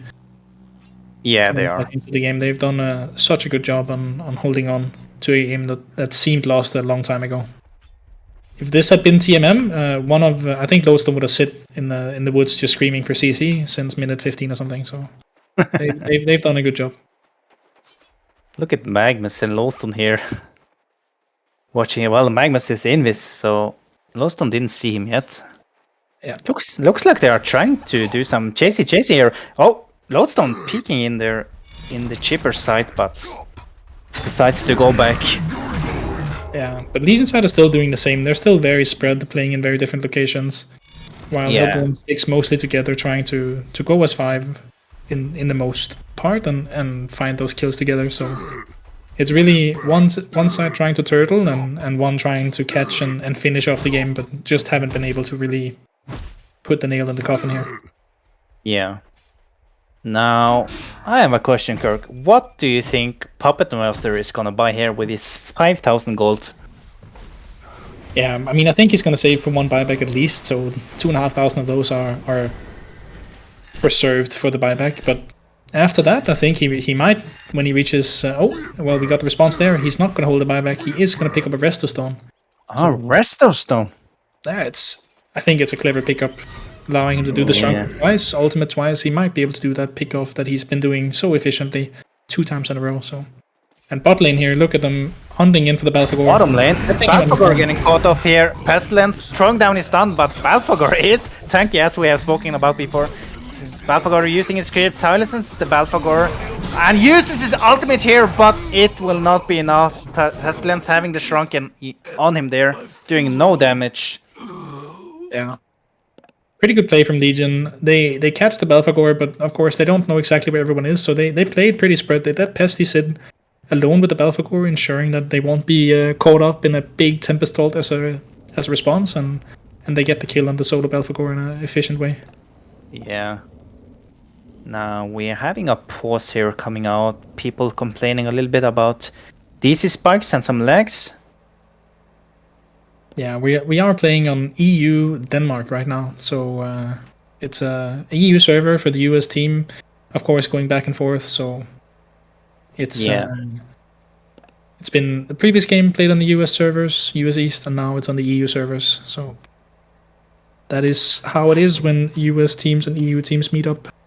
Yeah, there has to be sacrifices. Yeah, it's just Belphegor. He dies, blames lag. Here we are.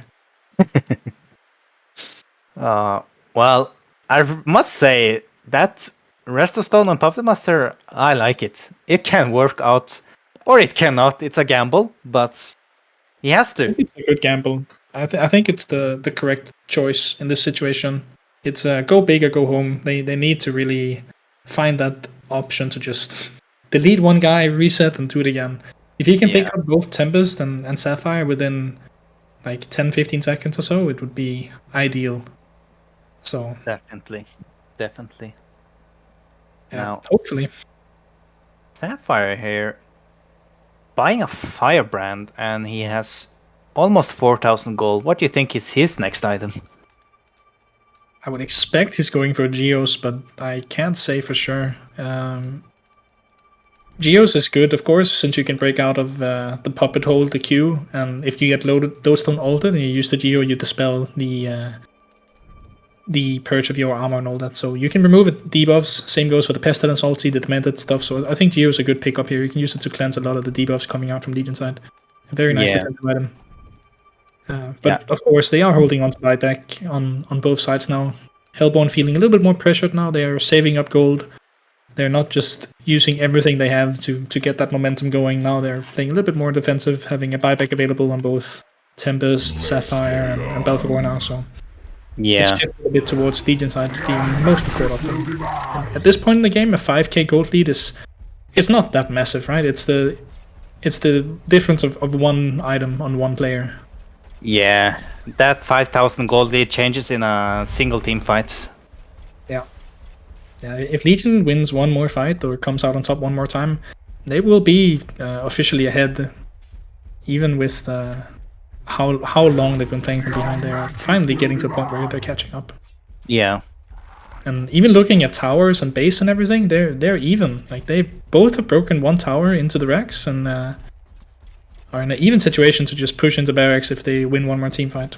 And I think Legion have been doing a much better job at split pushing and keeping up the lane push on all lanes. So if the game goes on in this direction and Hellbone fails to catch more, then I think it might tip the scales and Legion will come out ahead a bit.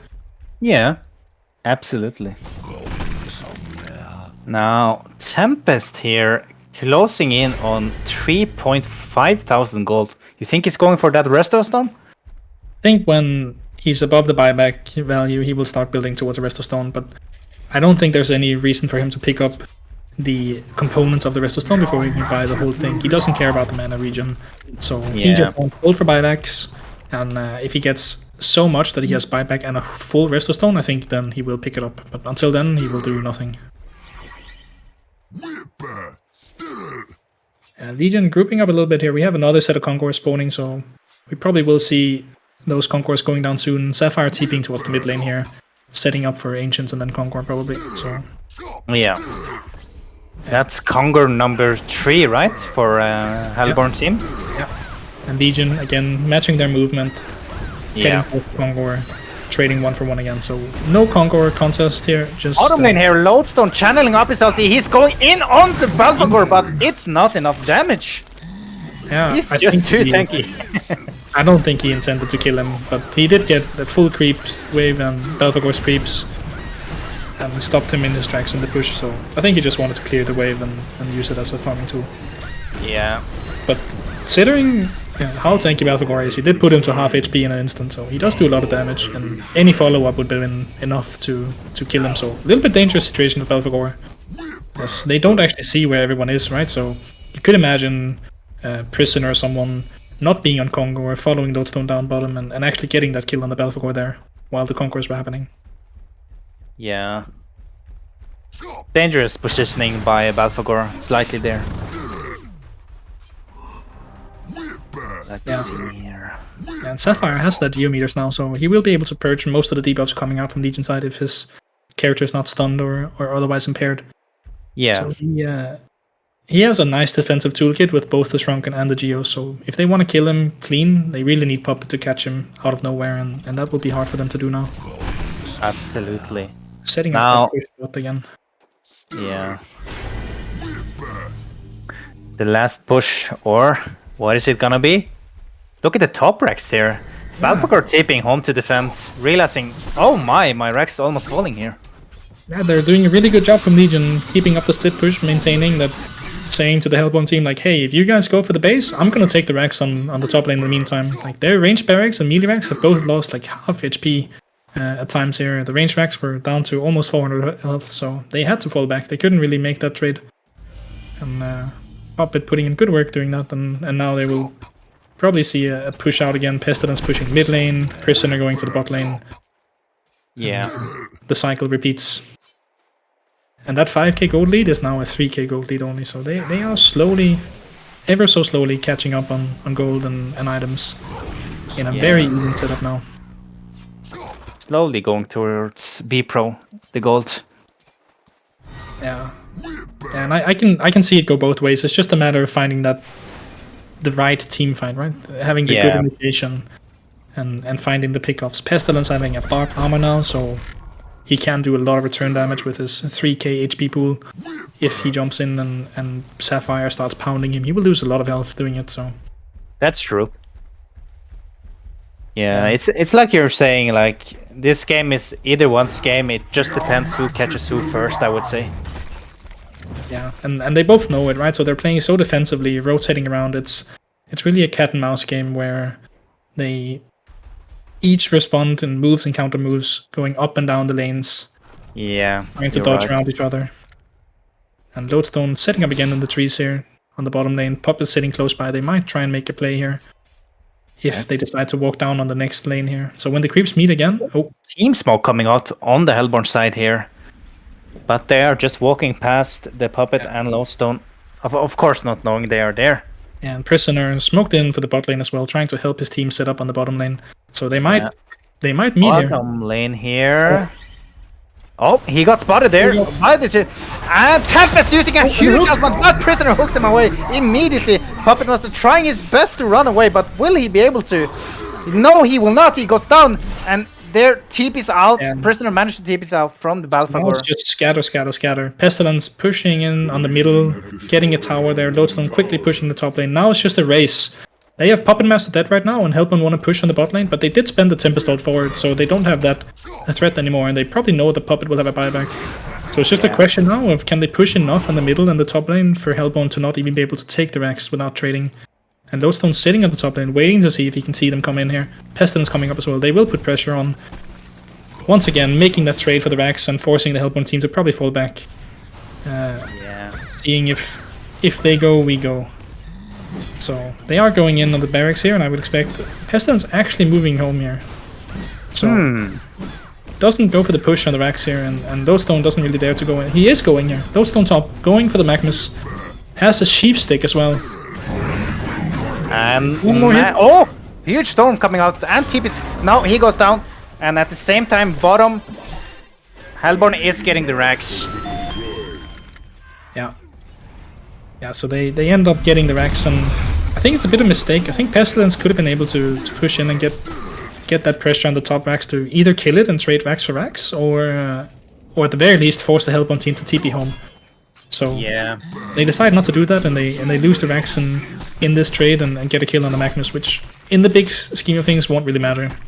So that's true. Now we have Resto Stone being picked up here on Tempest. Yeah, he pretty much did what I said previously. They're saving up enough gold to have a buyback and a Resto Stone, and now he's sitting with a potential double ult. For the next team fight. So that's going to be dangerous. Here on the Legion once again. It's their turn to try catch someone. Yeah, but there will be nothing to catch here with the smoke. They're sitting in the base, just chilling and waiting for the cooldowns, waiting for Magnus to come back up. They are not taking risks on the Hellborn side in the same way that Legion have. I really would have liked to see Pestilence go for that top Rax. I think it would have been the perfect play, but yeah, I agree there. They should have committed on the top Rax if they're not even going to defend the bottom ones. Yeah, Pestilence having a demonic now as well, getting almost to I mean, he does have a full 6 slotted item slot if you count Barbed as an endgame item, which in many ways it is. Yeah. So they are getting to their end builds now, and Puppet is one item away as well once he sells his knuckles for something else. So we're looking at a 50-minute game where it's almost dead even in gold, and one set of axes down on the Legion side, but might as well fall on the Hellborn if any opportunity arises. So it still is very, very even. Now, a lot of smokes going out. The whole game just back forward. Now Sapphire has 7,000 gold coins in the bank here. What is he going to buy? I think in a way he's waiting to see what Puppet goes for as the last item. I think if Puppet goes for a wing bow or some other defensive item that might impact how Sapphire damages him, he will respond. So from his point of view, he top lane here started to cut you off. Magnus catching the Lodestone, but Lodestone pops Shrunken and stuns out, and Peak is immediately away. Yeah, and Sapphire deciding to go for the defensive item. He picks up a Null Stone here, making it even harder. Pretty much impossible now for Puppet to get that perfect initiation on him. He should be able to react in time from one ability and then pop the Shrunken before the next one lands, so he will not have that same risk anymore. But the push is still happening. Pesty pushing into the mid lane, making that creep wave hit the tower, forcing TPs home, and then goes straight to the bottom lane, doing the same thing, pushing in the next wave as well. So that staff has been very impactful for him, being able to just ultimate and stun on a creep wave, forcing it in. Look at the Harder here on the bottom lane. He's trying to catch the Magnus, but no! Magnus reacts in time. He didn't make the same mistake of stunning into the creep wave onto the archers. He might have done it to farm, but decides not to do it, which was what he died to on the top lane. And this time Puppet's not able to catch him in the same way, so good adaptation from Magnus, not doing the same twice here.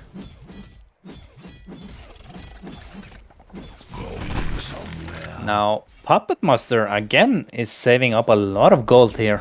You think he's going to go for a new item here? I think he's gonna sell the Knuckle soon and get another item. It could be a Health Flower, it could be a Sheep Stick, it could be a damaging item like a Savage Mace. There's a lot of options for him to go for, or he could simply choose to upgrade the Shroud into Conjuro as well, which is also going to be a damage increase and give him more utility and movement. That's true. We'll see the 4th Kongor coming out now, I think, from Hellbone, and Legion will probably respond following up from this. So that's going to be 4 Kongors on both sides, most likely. And if you look at Sapphire, he soon has enough movement speed from Kongors to remove his boots and be as fast as if he had them. He has, after this, 40 movement speed extra. That's true. Now, both teams doing Kongor once again. Yeah, it's going to be 16% damage upgrade on Puppet Master coming out of this Kongor now. He is going for the damage rather than the movement speed that Sapphire went for in this similar situation. It's a lot of damage. Yeah, that is... Yeah, the movement speed option, I don't feel like it's been as good on Kongor. Originally, I think it was all the way up to 15 movement speed when it came out, and then nerfed to 12, and then nerfed to 10. Yeah, you're right. So it's been going downwards on the movement speed, and you don't really get to the point anymore where you play the game long enough that you sell boots and just move super fast anyway from the Kongor buffs. But we might actually have a game on our hands now where this situation actually becomes reality. So, yeah. Sapphire pushing in, pressuring the mid tower again. And this time Legion don't have the same push-up. Puppet is playing super defensively. He doesn't know where the Hellborn team is if they're hunting for him, so he's going far back into the trees. Frostwolf there being used to scout out where the Hellborn are, so they know they are sitting in the jungle there. Yeah, and the push on the top lane, once again, reaching the Rex, forcing someone to go home to defend. 2 TPs coming in, and they have averted another team fight, so... The roles are still much the same. Legion playing this defensive game of rotating around the map and trying to split push while Hellborn are trying to put the pressure on. Oh, connection here. Yeah, connection on the Sapphire and the Puppet Master. But no, he does not use his stun on his combos, so Puppet Master escapes freely here. But he did pop his Shrunken. Yeah, it's correct for Puppet to use the Shrunken there for sure, and he walks away safely. So.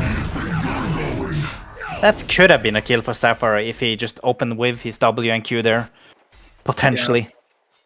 Yeah, it's quick reaction there if he gets to do it, but he could have potentially done it. But at the same time, if Puppet's not alone there, it's a risky spot for Sapphire. So. Look at the team smoke coming out from Hellborn here. Are we gonna see a huge fight for once and for all? And here we go, Magnus jumping in here, Balfagor jumping in with the Sheep Stick on the Puppet Master and the Tempest! Huge ultimate, but Puppet getting tableted back out. Now in the background, the Pesty, Puppet Master turning around, killing Tempest immediately. Lowstone coming in with a huge ultimate. Sapphire gets hit once more on the Balfagor. Look at the hook, misses the hook there, but look at the damage. Prisoner does on the Balfagor during the Pestilence ultimate. Oh my days here! And Chipper falls in the background there. Extremely Wow! well done from the Legion team. Perfect execution, stopping the Tempest ultimates and saving out the puppet with the tablet. Very big play here. What happened there with Tempest? Did he not have his Shrunken? Because I believe that Puppet used his W on him. I think there was a gap for Tempest there between the resto and coming out onto the next ult, so he got caught in between the two Shrunkens there just barely, which was really nice done. All that thought, Kirk Sapphire here trying to go in, but gets caught again with Puppet Master W. Oh wow, buybacks coming in here. They see the buybacks, quickly respond and fall back. Well done here. Tempest was on the way for a return ultimate, but Sapphire was dead there, if not for the Storm Spirit from Magnus, so well done. Well played from Magnus there. Really good reactions there watching those buybacks.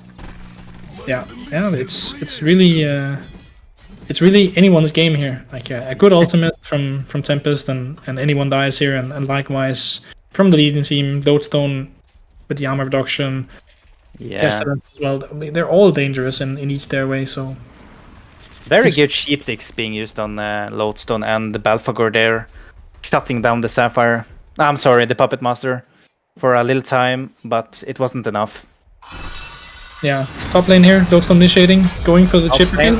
Oh, will it be enough? Post is coming in. Oh, but the explosion on the chipper. He just melts down with the creep, so no post is coming through there. He used the Codex before his ultimate had applied, but it was enough anyway. Billion here. Balfagor jumping in here with the sheep stick, but huge eruption coming in from the Magnus. Now Sapphire popping though damage. Look at the damage on the Sapphire with a double. It's huge Tempest ultimate. Look at the Tempest ultimate here. Sapphire doing as much damage as he can in the background here. Balfagor just being so goddamn tanky. He doesn't care. Buyback on Puppet. Buyback on the Puppet here. Lodestone going in, but Magnus super fast reaction here on the Volca, stopping the Lodestone stun coming out. And that's buyback number 2 for Puppet Master. Yeah, so no buybacks left, and the Hellbone team again recognize the buyback and fall back as it happens, seeing they got what they came for and go for the next fight again. So well done. It's really back and forth here. We're coming down to the last leg of the game where next time one of the team collapses and gets that upper hand, it's going to be enough to end the game. There's 2 open sets of racks on the Hellbone side, and either team has enough damage to just clear. Touch. I see we're seeing a fight in the mid lane here. Lodestone jumping in with the sheepstick, and look at the Puppet Monster trying to do as much damage as he can. Tempest goes down. Now Sapphire versus. Oh, look at that Redstone on the Balfagor with the huge ultimate. But he doesn't have the damage. And look at the background. Puppet Monster just kills off Sapphire once again. Oh my god, this Puppet Monster is a monster. Now look at Lodestone. Paying off double ultimate on the Sapphire and just killing him off in the second round there. Perfect execution, double Shrunken Head, no gap. But Balfagor trying to ult into that gap and getting the damage onto Puppet, but he was so quick with the follow-up. Really good execution of his items there. And he finished off the last item with a Nullstone here against the Sheepsticks from both Balfagor and Magnus, resetting that cooldown on the Nullstone with the rest of Stone as well. So really, really clever here. Magnus with the eruption with a huge stun on the Puppet Master, and the sheep follow up on the Balfagor. Will it be enough? Sapphire buybacks here and does as much damage as he can with the Crystalist. There we go, chasing down the Shaman. Will they catch up the Shaman? He stuns with the Sapphire here in the trees, and yep, he goes down as well. Huge play from Balfagor and Magnus there, killing off the Puppet Master, having no buybacks left. Do we have a Rax here, Kirk? Yeah, I think it might be another set of Rax falling down on the mid lane here. They might be able to hold the last set of Rax, but they won't be able to defend without the Puppet Master here, I think. But of course, they do have a lot of items on all their heroes, so with a good opener, they might be able to do enough damage here to do it. So I think they will make the attempt for it. They have a sheepstick to go along with this opening situation here. Lodestone connecting here, won the Sapphire using a shield stick. Now Pestilence trying to run, uses his ulti and the stun. Oh, the damage! Oh my god! He just goes down immediately on the Sapphire here. Now they're trying to chase down the Chipper and the Magnus in the background. A big stun coming out from Pestilence in the background there. Look at the damage Pestilence does. Wow! Just killing them down like butter with that ultimate. Yeah, the staff ult on Prisoner sitting there through the Storm Spirit and popping right as he comes out is perfect timing for them. If they held the Storm Spirit just a little bit longer, Sapphire would have been in a much better position to fight back, but he doesn't get to click any abilities and just falls over. So Yeah. we're getting to the point where even the position 2, 3, and 4 players have enough items to be as much as a threat as the carries themselves. So I think both Sapphire and Puppet have been overestimating their own power a little bit, going into situations where they end up being killed by heroes like Magnus and Chipper and so on. So Yeah. Now but look Legion at the coming out push. ahead there. They will be cleaning up now. I guess we talked about Sapphire has no buybacks left. They have 40 seconds of free time. I think they will be getting 2 sets of X and the tower in the bot lane as well. Yeah. Very well played from the Legion side there in the end. Without Puppet Master, they are just destroying that fight. Yeah, Chipper's coming up in 10 seconds, but he won't be enough to stop anything. So they have another 20 seconds before anything really dangerous comes alive. So they will be going for the 3 sets of X here. Yeah, they want those Mega Grips. Look at that push coming Tempest out. just waiting, can't do anything to defend it. He's just idling. Yeah, nothing Tempest and Chipper can do here. They just have to realize this is Mega Creeps, ladies and gentlemen. Mega Creeps for B-Pro. Yeah, I think they're gonna try and hold it. I don't think they're gonna throw in the towel yet, but it is really tipped in the favor of the Legion side now with the 3 sets of racks down and Legion team falling back, having cleared all the racks, no buybacks left on the primary heroes on both sides. So really well played from both teams in this game. Extremely well done from B-Pro coming back into the game from such a deficit in the beginning. Now let's see what's going on there. Hellborn have to do some kind of miracle player to turn this around. And here comes the team smoke. Maybe the last fight of the game here. But as we can see, Legion team is playing this really smart. Just sitting in the base, waiting them out. They have no pressure here. They can just relax and let the Mega Creeps do their job as they are doing in the base as we are speak now. Yeah, those creeps are 3 to 4 times more powerful than the creeps coming in from the normal waves. Like these creeps that's on their base now, that's not even the Mega Creeps yet. Like the Mega Creeps are coming on the top lane now, colliding with the creeps there, and that's the first wave. Yeah. So yeah, Hellborn was hoping that Legion would be going for the Kongor, which they are now, but they were waiting. So they were hoping to meet them there and take the fight immediately. But Legion won't allow that, and now that they see them all placed in the base where they belong, now Legion goes for the Kongor, which will be the 5th Kongor on the Legion side, giving that 5th buff for all of them. So 20% damage on Puppet, and likewise 500 HP on the supporting cast. Yeah. We are actually in a 1-hour game. Yeah. Oh my. Yeah, it's been a while since we had so long tournament games, but it's really nice to really see them fight it out, and it's been so well done from the Legion team, really holding on with the split push. Yeah, I must say that Hardy is the true MVP this game. He have played so well, getting pickups everywhere on every lane, and he's using that Resto Stone like a true champion. Just times everything perfect, and here we see it again. Here we go. We're gonna meet. Big fight coming here. Hold down that thought. Magnus stunning on the prisoner in the background. Sapphire trying to take down the support here. Throwing down the Crystalist, but a huge storm is coming out from Novi Pirate. And in the background here, oh my god, Puppet Master just doing heavy damage, nuking down players like their butter. And in the background here, Tempest. Will Tempest get caught here? I think he will. On that's creeps. Yeah. Well baited out fight there. But Mega Creeps doing their thing, ending the game as the fight is happening. So Legion just holding on long enough. They probably will be coming out ahead in this team fight, but they don't even need to do anything. They just distracted them long enough for the game to end by itself. So extremely well done from B-Pro, their team. Puppet Master really getting those pickoffs to work. It was really well executed. His usage of the Resto Stone was so well done in those ending team fights. He got really good usage out of playing, considering his hero has 3 quite complicated abilities to use.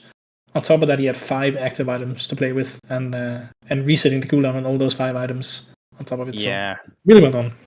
I think we just have to say a huge shout out to Hardy there, playing Puppet Master like a true champion. Yeah. It was such a good execution. And those risky pickoffs he went for in the mid lane there, getting that one shot. I mean, those plays, I think they were a major part of turning that game around. So I think so. Yeah, very impressive, I have to say. And also, Magnus and Tempest doing a very good job on the bottom lane. They're just destroying Pestilence and Demented Shaman. yeah. So now it's gonna be a third game. So Third we're game indeed. looking at a third game coming out of this 1 hour game, playing from behind the whole time on Bpro's team, and now looking for that recovery. So yeah, that's going to be really, really intense seeing how this plays out. Hopefully not just a 15-minute one-sided game, but we'll see how it goes. Yeah. Well played to be pro. And both so teams, of course. I think we're going to be having a few minutes break. I think the players would like to probably stretch the legs as well. And it's going to be a moment to check ping and the game settings here, as we have to decide if it's going to be a EU or a US game on the third one on the tiebreaker. So we'll be back with you in a few minutes. Yeah. Thank you.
Ute og kort. All right, welcome back. We're going into the third game in this best of 3. B-Pro coming back from a really, really rough start in the previous game, playing the whole game out, split pushing their way in, and getting those nice team fights, winning it at 65 minutes.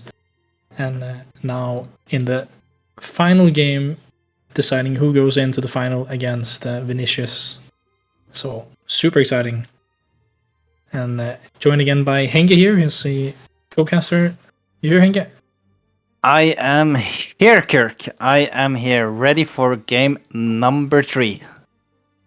And bands, again, very similar. Monarch, Flux, Nymphower, Bushwhack, Pearl this time. We didn't see it banned previously, I think, and not picked either, so that's different.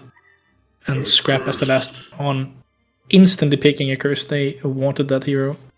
They get it. Yeah. I think Pearl is the only new ban here, right? From those 2 teams? Yes, I believe so. The other 5 are mostly the same. I think Monarch was open one of the games and did get picked in the Jeremiah Monarch lane. But this time is banned. Yeah. Now, Accursed here being picked up. They had picked this hero up once before. Yeah, we saw some Accursed play yesterday as well in the previous sets of games. So, and he was quite impactful and had a lot of good utility, keeping players up and resetting their debuffs with the shield. So, Yeah. I like Snake as a defensive pick here. It's good. Yeah, Curses are good hero. Indeed it is. Removing stunts and debuffs.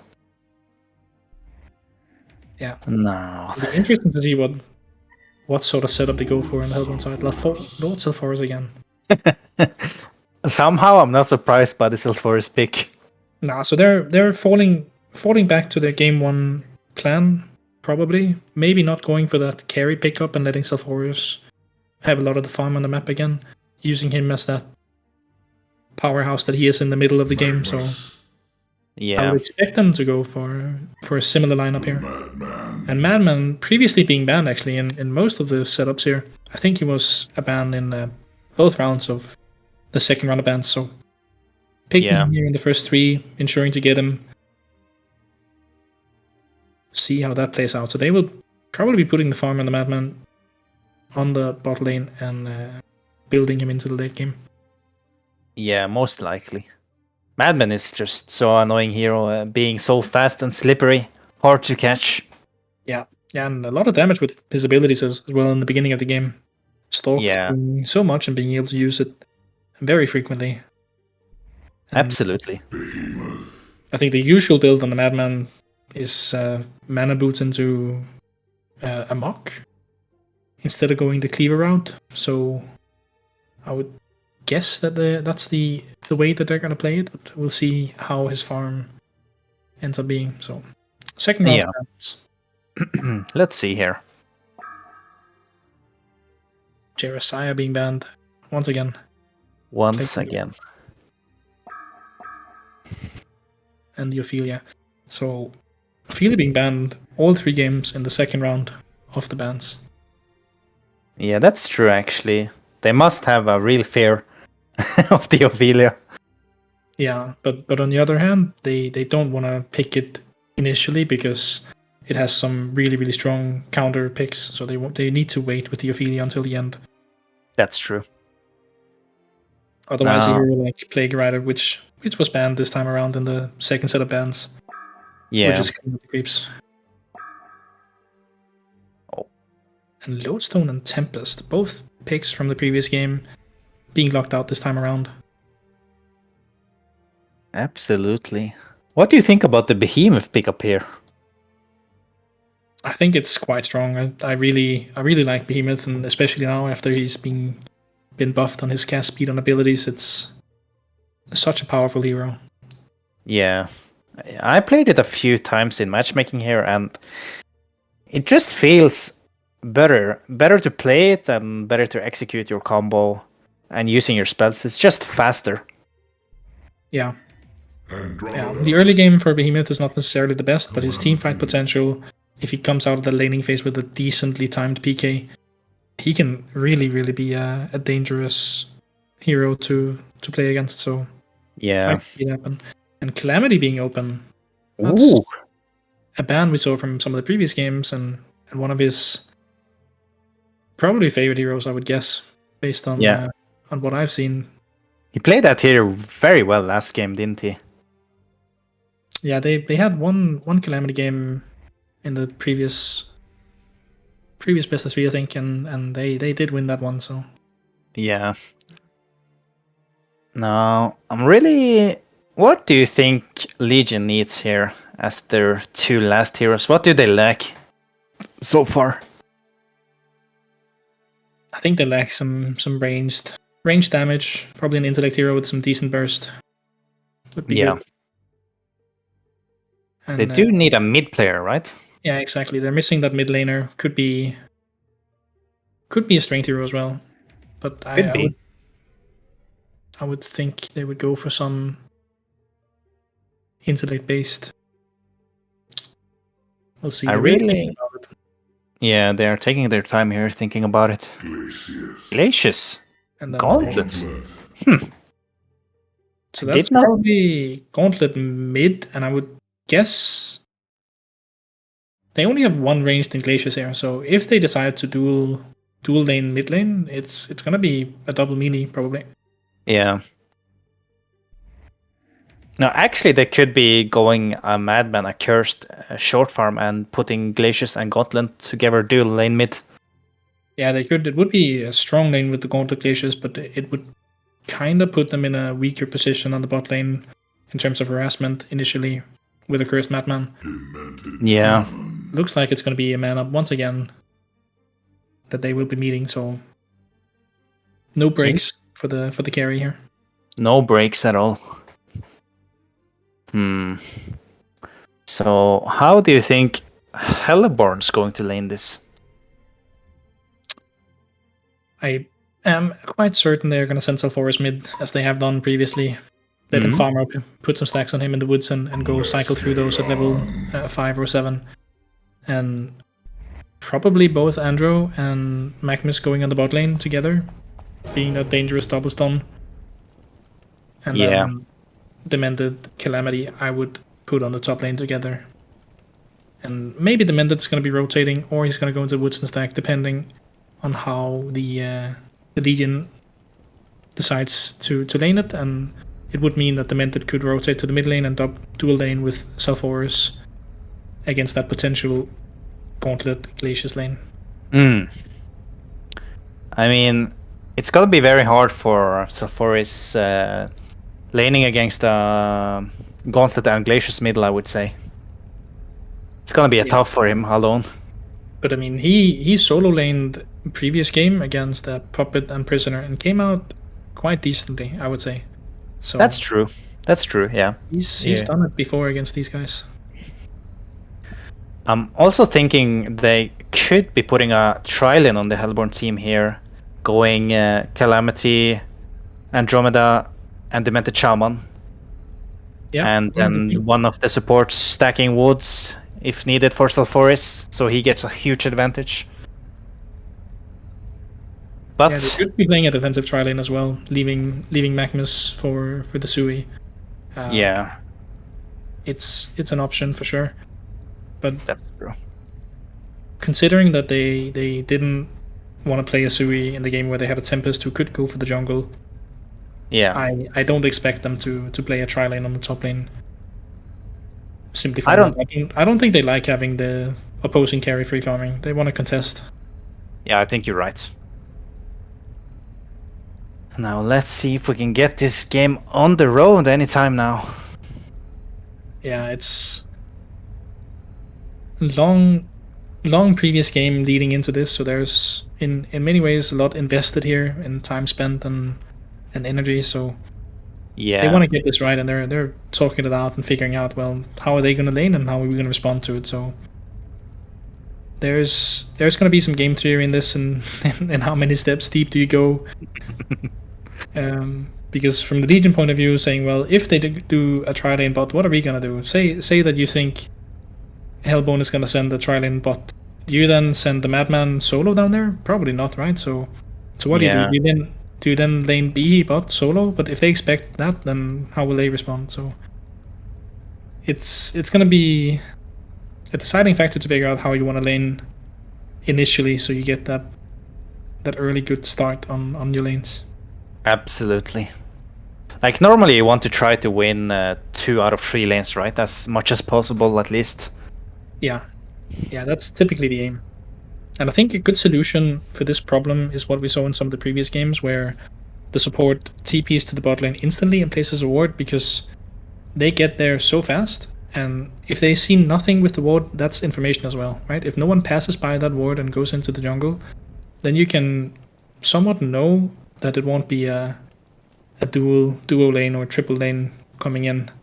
Yeah. They would have put pressure in the jungle before the game started if they were doing that. So it can give some of that information they're lacking right now to decide how they want to lane leading into the game. But they decide not to TP in and will be laning from here, sending B for the suicide lane. Absolutely, they are. And, Glacius Gauntlet will be that double lane mid, and as we talked about, a cursed Madman going bot. So they decide to go for the somewhat obvious laning here. Yeah. It's like they are reading each other to some sort of extent. Yeah, but they might send Asuri this time around, having Magnus going bot alone and Demented Sephora's dual laning. So Hellbone recognizing the threat of the duo lane from Legion and deciding to put Demented in the middle lane instead and play 2-on-2 there instead. So Yeah. So Madman will most definitely have a good start here, farming up. But Accursed won't be able to box out Magnus in the same way that a ranged support would. So I would expect Volker to get a decent amount of XP and gold from the lane as well. Well, a farm Madman can be very dangerous indeed. Yeah. Yeah, and Polo Boy, for the 2 games I've seen him play so far, has been completely stomping with 500-600 gold per minute. So it might be a 3-for-3 for him on that hero, going his gnomes, ghost matchers, and a Dawnbringer into a PK. See if he goes with the same build here. Interesting game. Game 3 on our hands here now. Who is gonna take the win? Who do you favor for the mid lane here? Dual lane as they're meeting up now. In the early levels, I think I favored Glacius and Gauntlet, but as soon as Demented Shaman and Sulfuris getting level 3, I think they are stronger. Okay. Yeah, I can kind of see it go both ways, but I think the kill potential is definitely on the Legion side with the hook and the imprisonment. So yeah, it's just Sulfuris always have to be frontline, and Shaman has to be in the back. If they catch Shaman, he's gonna end up dying most likely. Yeah. Oh, hissing the hook just barely. Yeah. Of course. Yeah. And bot lane, Magnus being straight up on the creeps, not being pushed out at all, contesting every last hit. Yeah. Not so much they can do about that, considering they have a curse, but hopefully a curse will come out and shine in the later game. Yeah. It's gonna be hard to shut down Magnus completely here on the Sui lane. If you compare it to how B is doing in the top lane, where he's not even in XP range, Andros just sitting there, keeping him away. Completely different story for Magnus. So, that's true. Yeah, but mid lane will definitely be the place of action initially here. Magnus actually getting gone on a pit there. Madman hunting him down, but decides not to go. Can't really. Now, look at the middle lane here. Behemoth is running in for rotation, stunning. No, misses the stun, but blocks off Sulfuris a little bit, and the hook coming on the Gauntlet here. But will it be enough? The huge shield coming out from the Demented Shaman. The Demented Shaman going on the chase, but misses uphill on the last tick there. Would it be enough for the kill on the Gauntlet? I do not think so, but Don't think so, no. It was damn close. Yeah, really unfortunate from the Behemoth that he misses the stun there, trying to place it perfectly. Not aiming it directly at the hero, but missing it altogether then, and removing a lot of the damage and setup they had going for them. So yeah, that would have been the bloodlust for B Pro if he hit that stun. It would have. And instead, Gauntlet almost died in a 2v3. Yeah. Now, so far as you're catching on level 3. Yeah. Yeah, they came out with the advantage from that trade. Gauntlet being too low to contest the creeps now, and Gauntlet then not being able to really get the denies and the last hits. So far will reach that bottle before Gauntlet does. I really like how the Mentor Shaman is speccing his abilities here. Not going for harass, but instead of just pure survivability on the heal, 2 heals getting specced up. Yeah. Yeah, they recognize that they just need to win the creeps and not the kills. So they go for the defensive setup. Now, here we go on the mid lane. Behemoth running in with a Veiled Rot, trying to set up once again. Will they be successful on the second attempt here? Behemoth stunning and onto the Mentor Shaman, getting hooked back and slowed by Glaciers, and the freeze follow up. The Q on the Gauntlet. Really, is this enough to kill off the Dementor Shaman? I don't think so. He's so damn tanky with the Unbreakable. Wow. Saves his life with the apple he spent there. Yeah. Would have been dead otherwise. One auto attack off, just enough to walk away. So, well done, once again. Yeah, and the only... Oh, bottom lane there. Wow, Magnus getting caught. Killed off by the Madman. Good kill for the Madman there. Yeah. Not getting the rune there. No. Poor boy sitting his fat ass right on top of it, not allowing him to even try to click that shit. Must walk away again. Yeah. So good exchange in the mid lane there, and they do get Magnus on the bot lane. But yeah, I would much rather be Magnus right now than I would be Behemoth in terms of experience and farm. So I think they take that trade happily. Now, to remind ourselves here, the only reason why the Mentor Shaman survived there was he specced his W and E and did not care about his Q spell, throwing out the Raz. Yeah. Yeah, it's true. Yeah, and Volker doing a lot of damage to the Madman as well. Even though he has died once, he's still keeping up the pressure and making sure that Madman doesn't completely freely farm the creeps. Yeah. Has to spend resources on regen and can't be as aggressive as he would like to be. So that's true. Magnus farming very well on the levels here. There's no doubt about it. Yeah, stealing some of the creeps from the medium camp as well. Yeah. Almost level 5, matching Madman. Looking on the mid lane here, like Glacius and Gauntlet doesn't even dare to hook them and freeze them and hook them back in because they know they can't even kill them anymore. Yeah, they lost the momentum on directly just nuking them down from 100 to 0, so yeah, that's no longer an option. If they get 6 on Gauntlet before Forest, they might have enough damage with the Gauntlet ult, which would be able to purge the Unbreakable from the Mentor Shaman as well. That is true. You're absolutely right about that. Now, look at the Andromeda here stacking up the jungle for Sulfuris. Yeah, Sulfuris will soon... Bottom lane there, sorry to cut you off here. Madman going in. Oh, Magnus, huge stun coming out, but the shield on the curse saves him. Good shield by a curse there, removing that stun from Magnus. And the turn of the tide here, Madman going back in on the Magnus. Huge hook coming in from Gauntlet on the backside. And the Mentor Shaman in huge trouble. Magnus going down in the background. And who is gonna come out on top of this? The Mentor Shaman running for his life. One last attack and down he goes. He follows here. Big freeze on the Glaciers, on the Lords of Forest there. Gauntlet running as fast as he can and a huge hook back on Sulfuris. Extremely good fight from B-Pro.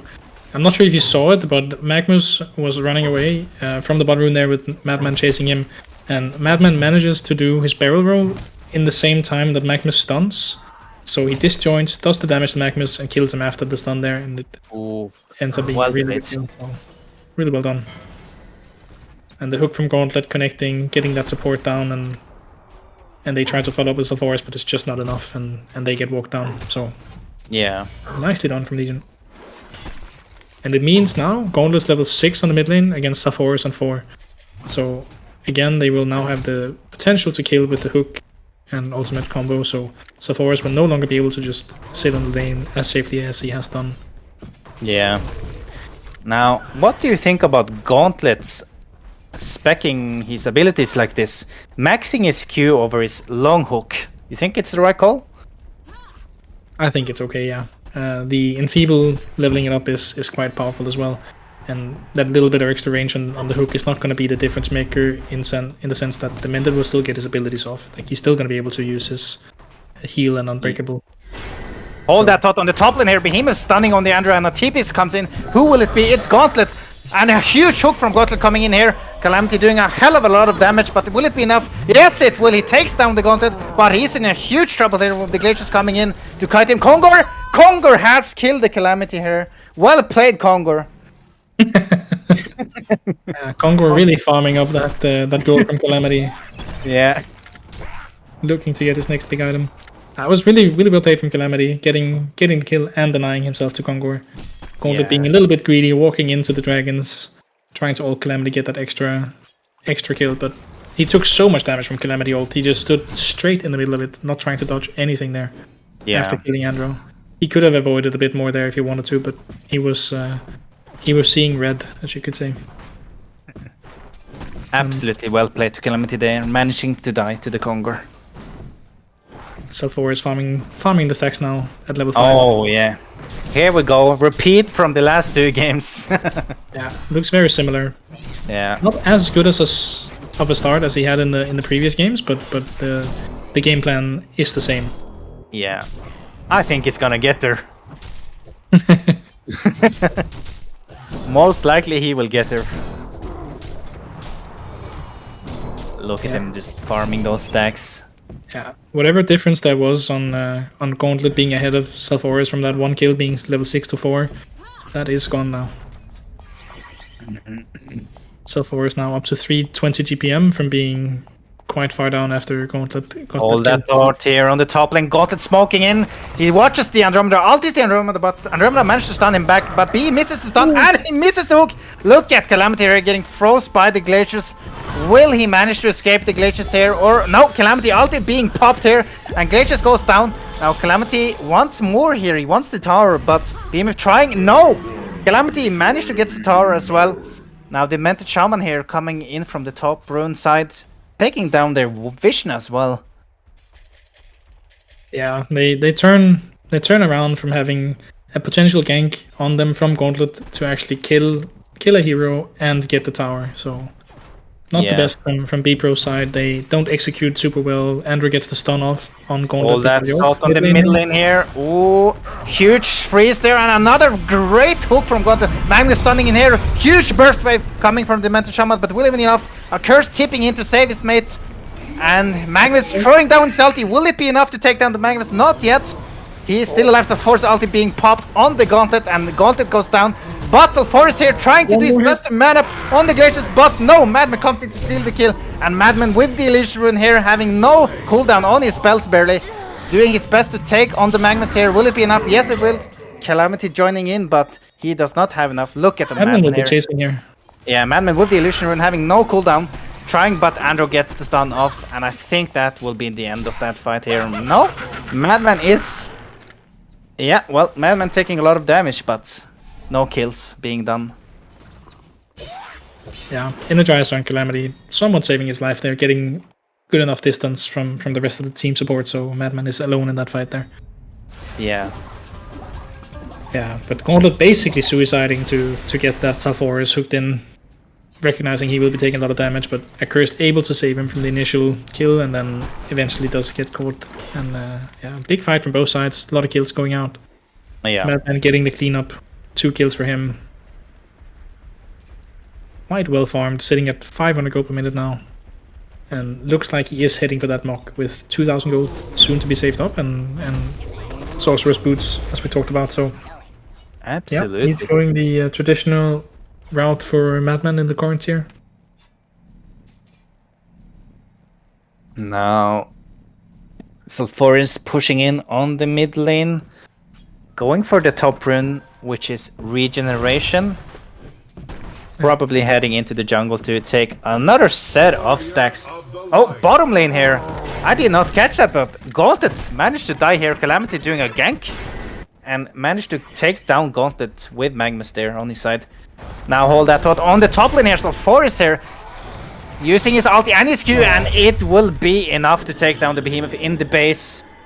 Quite close to TPing out, but not quite. And the ultimate connects after the Mors Certissima. Calamity being at 500 GPM and Madman just being slightly above him with 515 GPM. Yeah, but Madman only really starts rocketing off once he gets that mock. Calamity won't really be getting any farming items, so there will be a quite big power spike for Madman quite soon when he finishes his mock.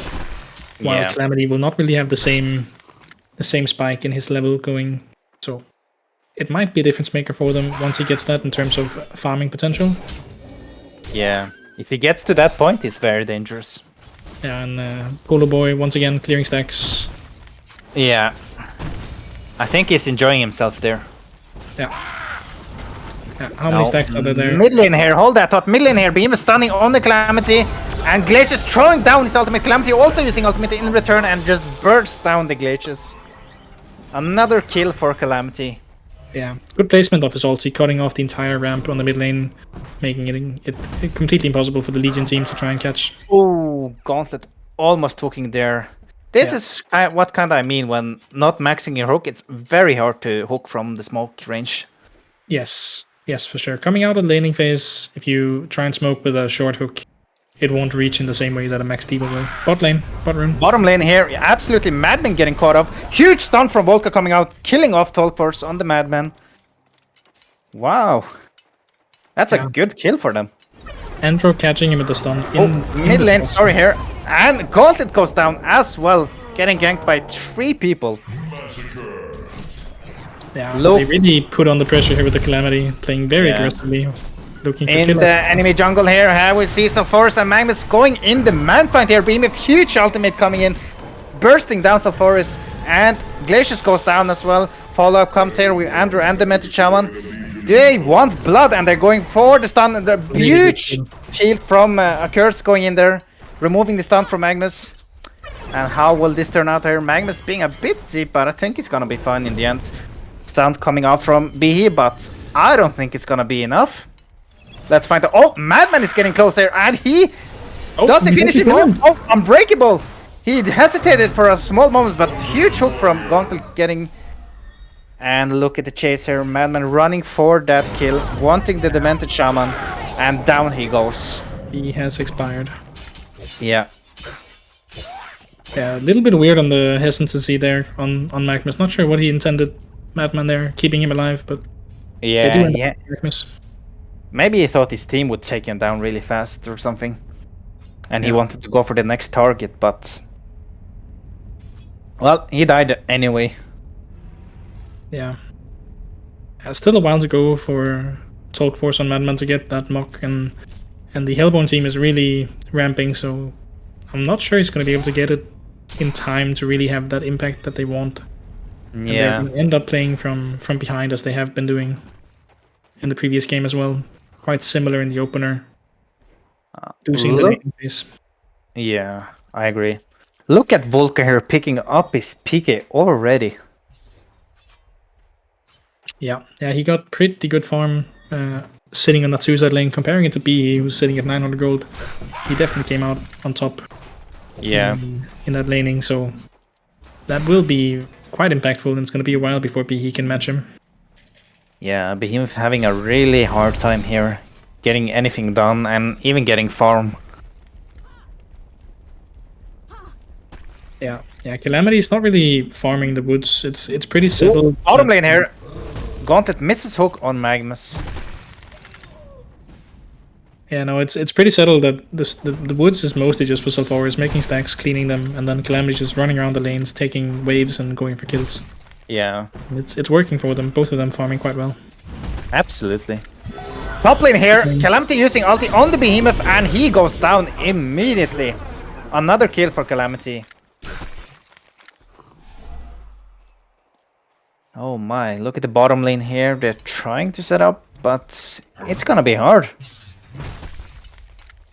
Yeah, they don't really have the kill potential here. Maybe if they catch Andromeda, who by the way has post haste. So that's kind of sick.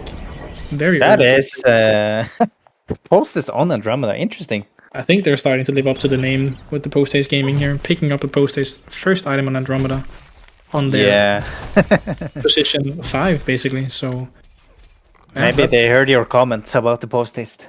I think it's a good pickup, honestly. Like you can TP in and save people in the lanes being gone on. So yeah, nice.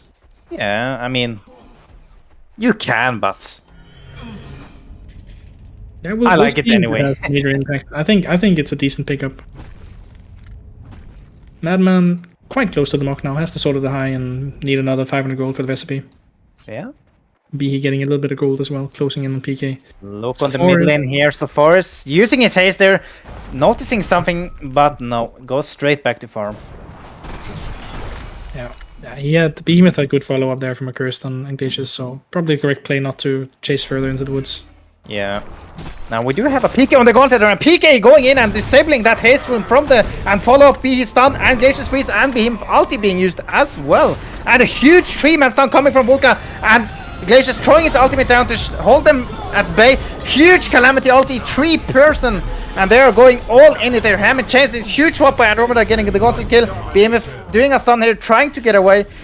And Accursed there, huge stun again from Vulka. Wow. Yeah.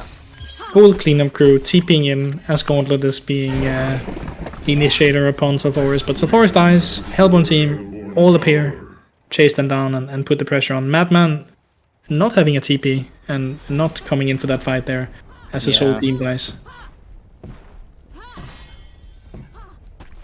Do you think that Legion here have lost their timing? They are, I mean, once again, quite far behind. 8k gold lead at this point to the Hellborn side is quite a lot at 19 minutes, so yeah, I think they're too far behind to really play evenly now. They need to fall into some of the same systems that they had in the previous game, turtling and playing for the long con. Madman having the mock now, being able to clear stacks and having more fight potential, but it's a little too late to play evenly with Calamity. Yeah, and also Top lane Magnus here, top lane. Oh wow! Instantly destroying Glacius there, trying to clean up the ward, and they just rush in there, defend the ward, kill mid lane, Magnus stunning on the Gauntlet here. Gauntlet missing the hook. Look at the damage on Calamity here on the Accursed. Will it be enough to take him down? Oh yeah, Accursed goes down to the Andromeda. Look at Gauntlet here trying to do some jukes, but Calamity triggers him. Sulfuris ulti and neutrals. Gauntlet dies to neutrals, and in the background we have who died in the background? That was Madman being picked off. He tried to. No way. Madman being picked off as well. He tried to face up with Andro, got stunned, Magnus PK onto him, and that was enough. Oh So no. I think we get to go to bed early today, Henke. This does not look very good for our precious B-Pro. Yeah, and Sulfuris going for the exact same item build as every game. Ghost Marchers, Gnome's Wisdom. He will be going for Ice Brand soon, followed up by a Dawnbringer. So Yeah. tried and tested, works for him. But Calamity doing most of the work this game, really carrying the game and putting it into the early finisher. I mean, his Dawnbringer means that once his dragons hit someone, they slow so much that you're never getting away again. That's true. The only way I can see this game being turned is that Behemoth got his PK now and he does like a 4-5 man huge ultimate. Now hold that thought. Mid lane here, Calamity going all in on the huge swap, but the hook connects and gets back again. And look at Calamity here trying to do some damage, but he's getting worried now, retreating back. On the bottom lane, Madman goes down to Magnus and the Demented Shaman. Yeah, so probably no. From the trees, PK in with the stun. He can't really react to it that well, and the demented damage just enough. Yeah. He'll finish him off. No. That death on Madman is not good right now. No, I mean, for the Legion team, it was quite lucky or quite well done, you could say, with the hook on Gauntlet connecting the way it did with Andro, getting him out of there, and getting a kill on Andro in turn. So well done, but Madman death is just not something you can have. That's true. Not at this point. I don't see how they stop Calamity now. I mean, his baseline movement speed is 450, so Yeah. he is a fast boy with... I mean, maybe Behemoth can do some wonders here for them. Let's hope so. So much health, and the Andro swap pulling him out of anything that might happen in a team fight. Yeah. I don't see Calamity dying. A huge team smoke coming out from the Legion side here, trying to chase down the Hellborn.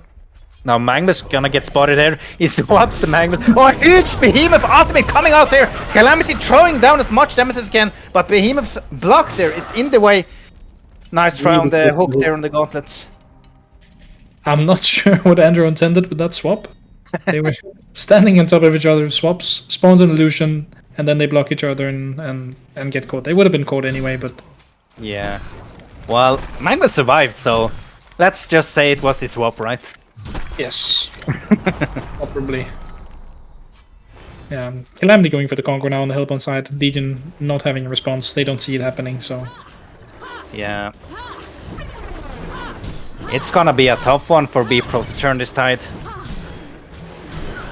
Yeah, they're... I mean, we saw last game that they turned around from quite a big gold lead on the other side, but this time around it's much higher. Coming back from 15,000 gold down in a 20-minute game, you rarely see that happen, so it's going to be a really tough hill to climb. Absolutely. Now... Gauntlet mid lane. Gauntlet's missing the hook. Just squeezes by Andrew, tickles his spot, but not enough, and he walks by. Yeah. Now bottom lane here, Sulfur is running in, watching the Madman, but Madman runs away to safety. Sulforce actually went for a different item build this game. Yeah, shrunken head. Yeah. Or you could say a different order of items, maybe. He could still go for the same things, because Shrunken is a part of the plan in the other build as well. That's true, actually.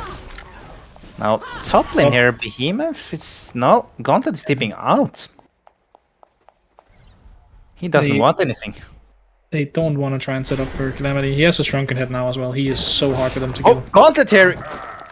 Peeking in, ulting the Andromeda and hooks him back. But look at the heal here coming out from the Demented Shaman. Will it be enough to hold the Andromeda alive? I don't think so. And in the background, the Demented Shaman is in trouble himself. Madman bursting him down. Andromeda still running in circles, still trying to juke, but it's not good enough. He goes down as well. Good fight from Legion side. I think they, recognizing Calamity is in the top lane, I think they see this as the best fight they could possibly take, and they go for it, and they reap the reward. So, nice 2 kills for Legion. Absolutely.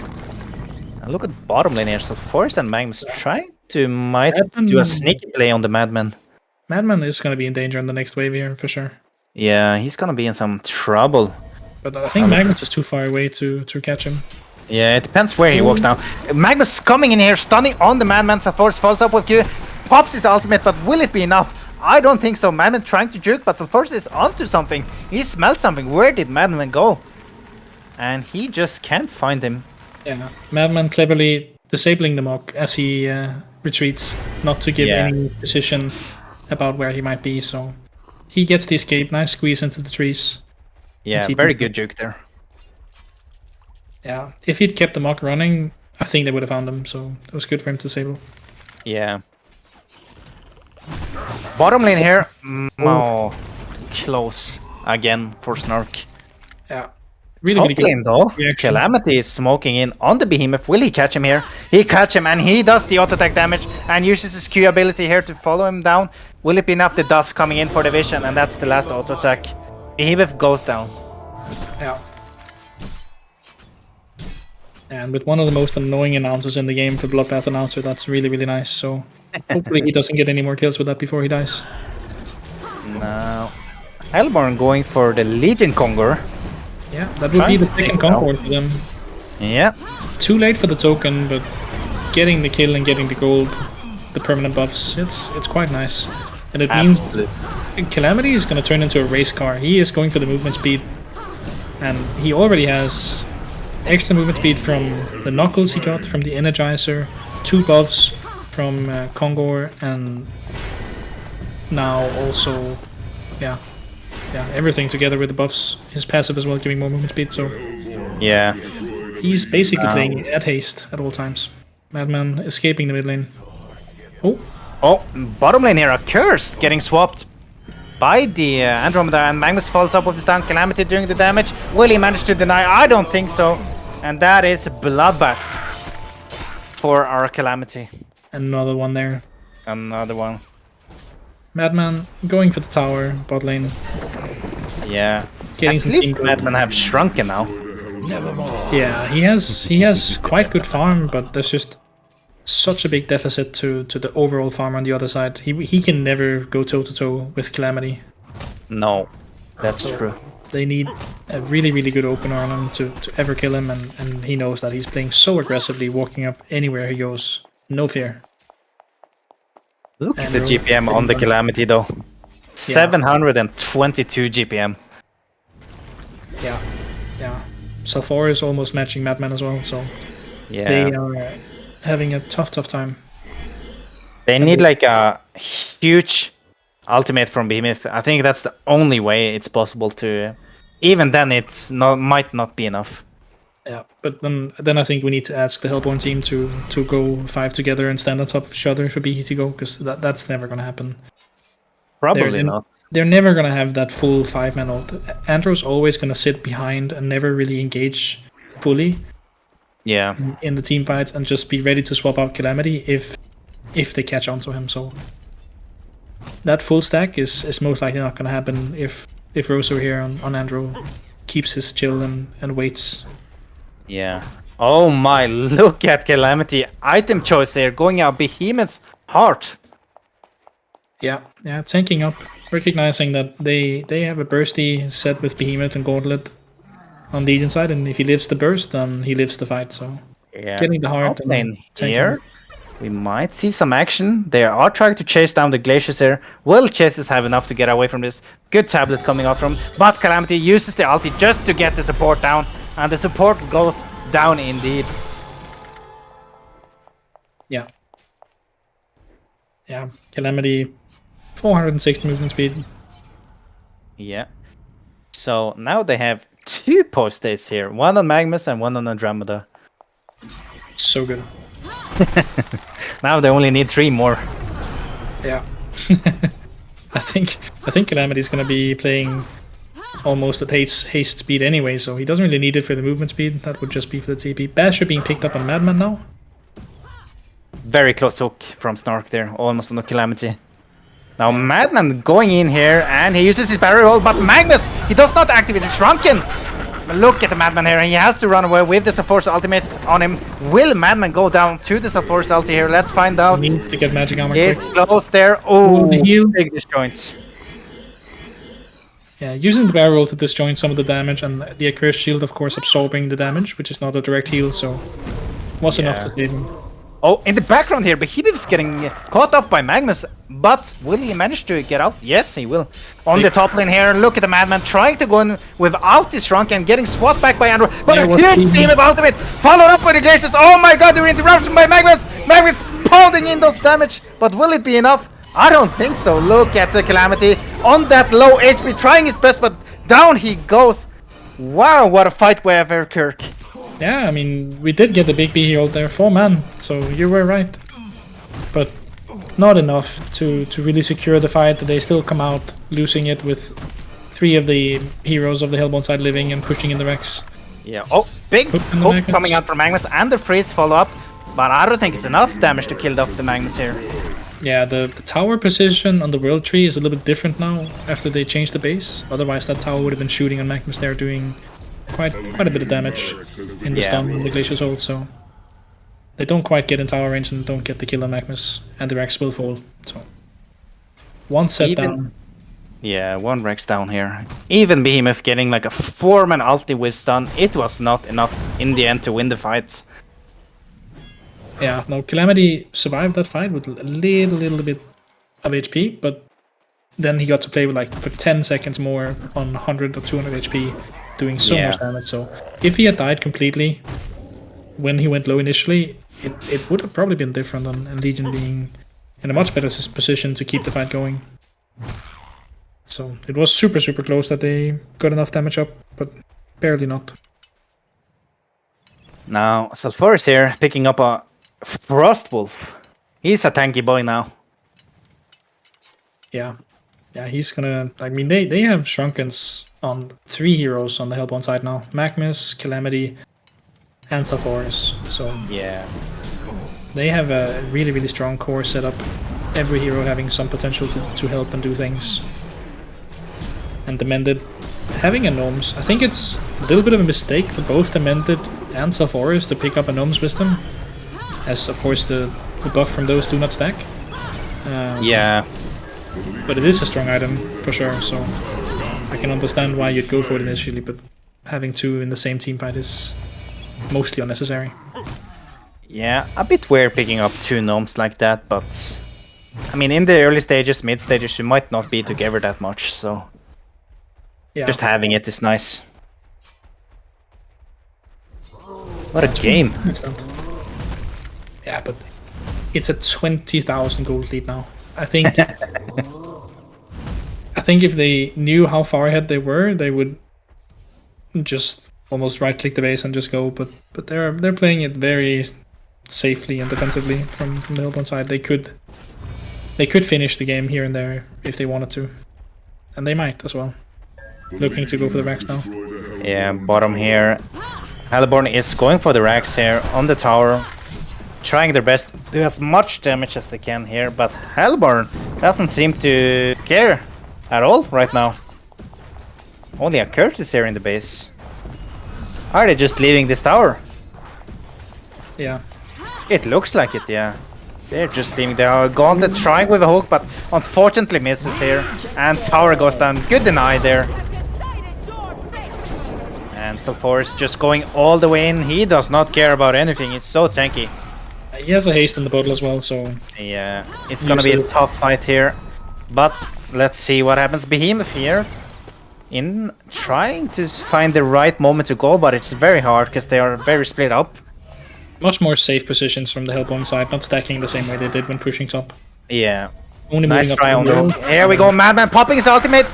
And disjoint, but does get stunned in the end, and now he pops his shrunken head, and the follow-up here on the Calamity doing so much damage. Glacius popping his ultimate, but will it be enough? Look at the Calamity popping his ultimate, doing so much damage with his wings there in the flying everywhere, and everyone just goes down. Madman goes to a buyback, but he has no shrunken, and Magnus here stunning on the Madman, realizing he has no shrunken, and just goes in. Andrew follows up with a stun. Will it be enough? Yes, it will. Madman goes down a second time. And that should be the game for the Hellborn side here. Very convincing team fight. Andrew sitting behind, as we talked about, making the swap happen on Calamity when he went in from Madman, so... And very that secure win. is the GG called. Well played to Post-Haste Gaming there. Absolutely well played. Once again. Yeah, so they are moving on to the finals against Vinicius, and we are gonna have a little change up in the casters going from this game to the next, so we'll see you in the next one, and thank you for this best of 3. Thank you, everyone. The Hellborn have destroyed a Legion tower.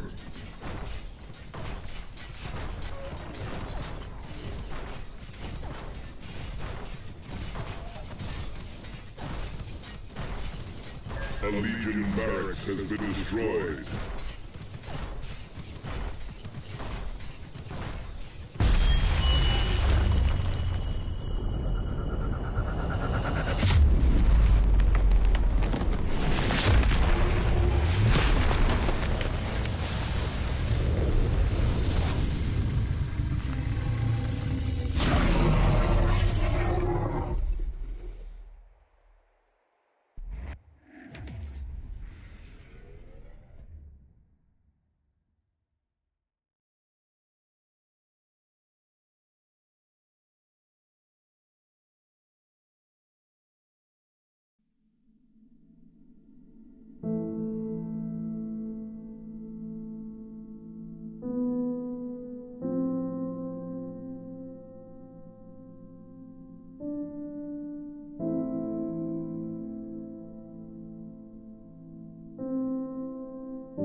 Hello, ladies and gentlemen. Welcome back. I am Dutch Onich. I am here to replace both Henke and Captain Kirk as the casters. We have here Vinicius versus Post Haste Gaming. This is the finals of this tournament. It should be very exciting to see what these teams can cook up here. I am joined by Mate. Mate, thank you so much for joining me, man. No problem, Dutch. I hope you're doing good. Yes. I'm just gonna assume you are, because I don't think I've heard a single person say before that he was not doing well. I'm good. Let out your heart, man. Let it out. It's okay. For now, so have you been watching the past few games? No, I just joined on the last one. Okay, yeah, so me too. So I'm not entirely sure what's the I think I know like what the Legion side here has been picking up, but we see definitely we have seen some, I would say, unorthodox heroes from the Hellborn side. I have played against them with my team, so yeah, with the Calamity and the Sapphire and Sulfuris, yeah. and so forth every game. Yeah, Poly Boy is one hero pull. Yeah. So, well, that is exploitable, right? I mean, Magnus. they can play other heroes too. Yeah, it's true. But if there's this, like they found this meta with something like Sulfuris and Soul Reaper, where they just go Gnomes and Dawnbringer and just constantly fight. With one more defensive support, it's so hard to kill them. Yeah, and those heroes, of course, like as long as they are in the front line, they do output a lot of damage, like Sulfuris and Soul Reaper specifically as well. And they flash farm insanely fast. Yeah. Although, like, I think I talked about this a little bit with Coach yesterday. If you have those defensive supports that can save the target, usually there's like, a max range to which you can like do an Ender swap or like a Monarch W.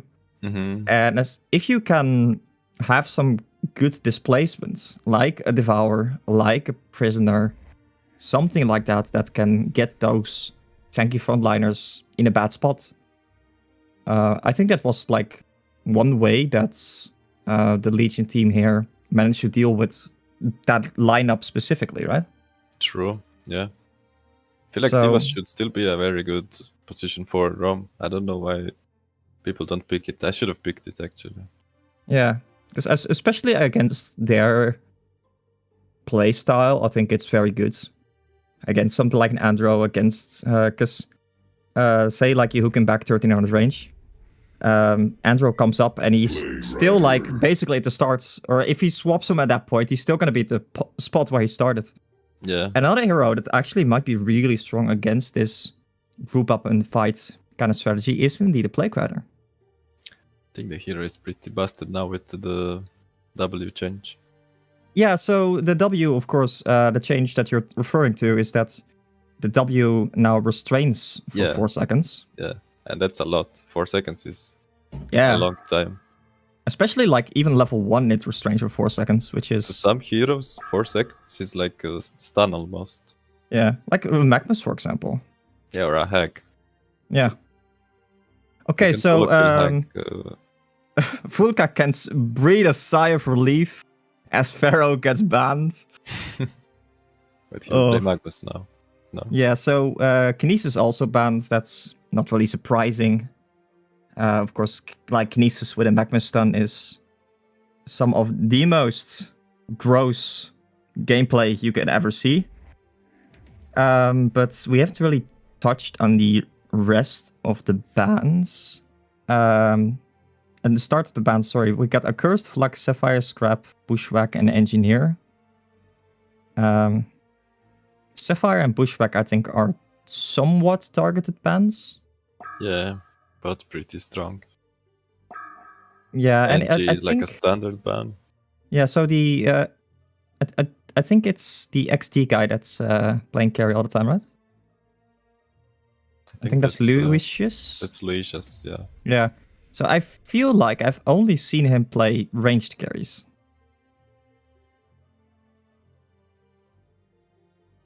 I'm not sure if you agree Kinda, with me there. Calamity and Sapphire mostly. Yeah, Calamity, And Sapphire. I think I've seen him play Silhouette once. But these are like these range carries that can provide like a lot of mid-game damage with just tank items, basically, right? They're not really super bursty heroes, but they're definitely like high damage heroes. Yeah. And then they have like 2 frontliners and the Lucius as DPS in the back. So, how would you... by the way, were you drafting? Yes. Okay, so how would you try to counter that if you were drafting as Kevin right now?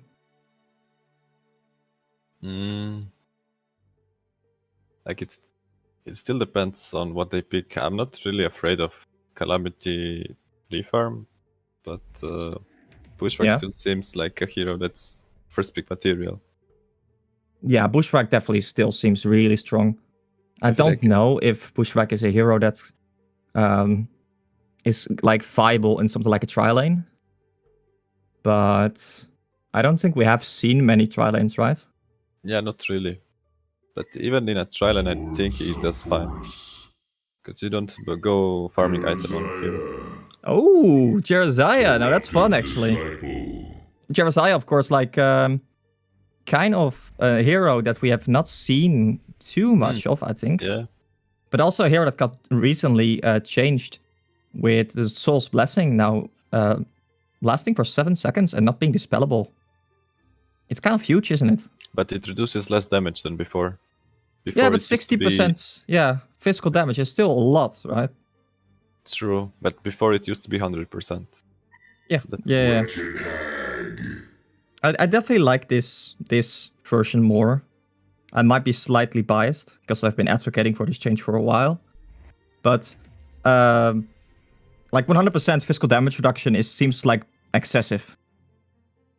It's like not really much counterplay to it.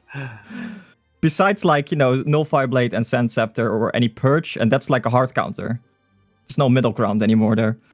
Yes, but you still have to keep in mind it only purges one thing. So if you have multiple buffs, it's not necessarily that it's gonna purge, right? Yeah. Like, it purges everything. Like, Sand Scepter or no Fireblade purges all buffs. All buffs? Yeah. Seems like I don't know the game then. No? I'm fairly certain that I know the game, so I'm thinking, right. like, if there's like an item that only purchases like one buff, I don't think so. I think that's more like a World of Warcraft thing. If I'm thinking about it. No, actually, yeah, almost. Every like purge, like Geobane, Shrunken. But listen this for example. You have Jera Charm on yourself. Yeah. And you have a, I don't know, double damage. Yeah. And you use Nullfire on Jera. Doesn't he only remove the charm? No, he removes both. Yeah, I'm 100% certain of that, actually. But I think that at some point, maybe what's confusing you here was that, like, Jereziah Ultimate didn't actually get fully removed instantly, but it's only got like the duration reduced by 40% or by 80% or something. So that may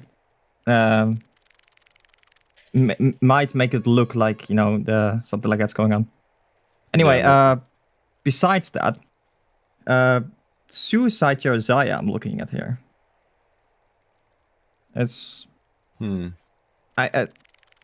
not a big fan. Mid? Yeah, so Plague Rider plus Hag dual mid here. I do like that to some extent.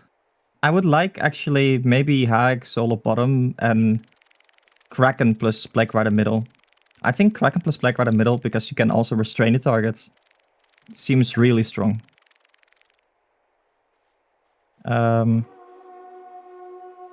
Wait, they changed. What are they doing? Okay, so they're sending Monarch to the bottom lane here. Vulca on Torture here, actually going to farm, it seems. So this is going to be a core Torture. And I will say, like, they have a lot of defensive tools in the Hellborn side here with both the Jereziah and the Monarch. So what you really need is just a hero to output a lot of, passive damage, basically. And Torture is, of course, like one of those heroes that can just output a massive amount of damage for as long as he's alive. Yes, Torture is like a core, no doubt. Yeah, and he doesn't really care about being damage drained. So, yeah. I think that's really good. Or a really good pickup here. Still a Magma's support against 2 ranged is kinda rough. Yeah. If they can properly deny, it should be hard time for Tort.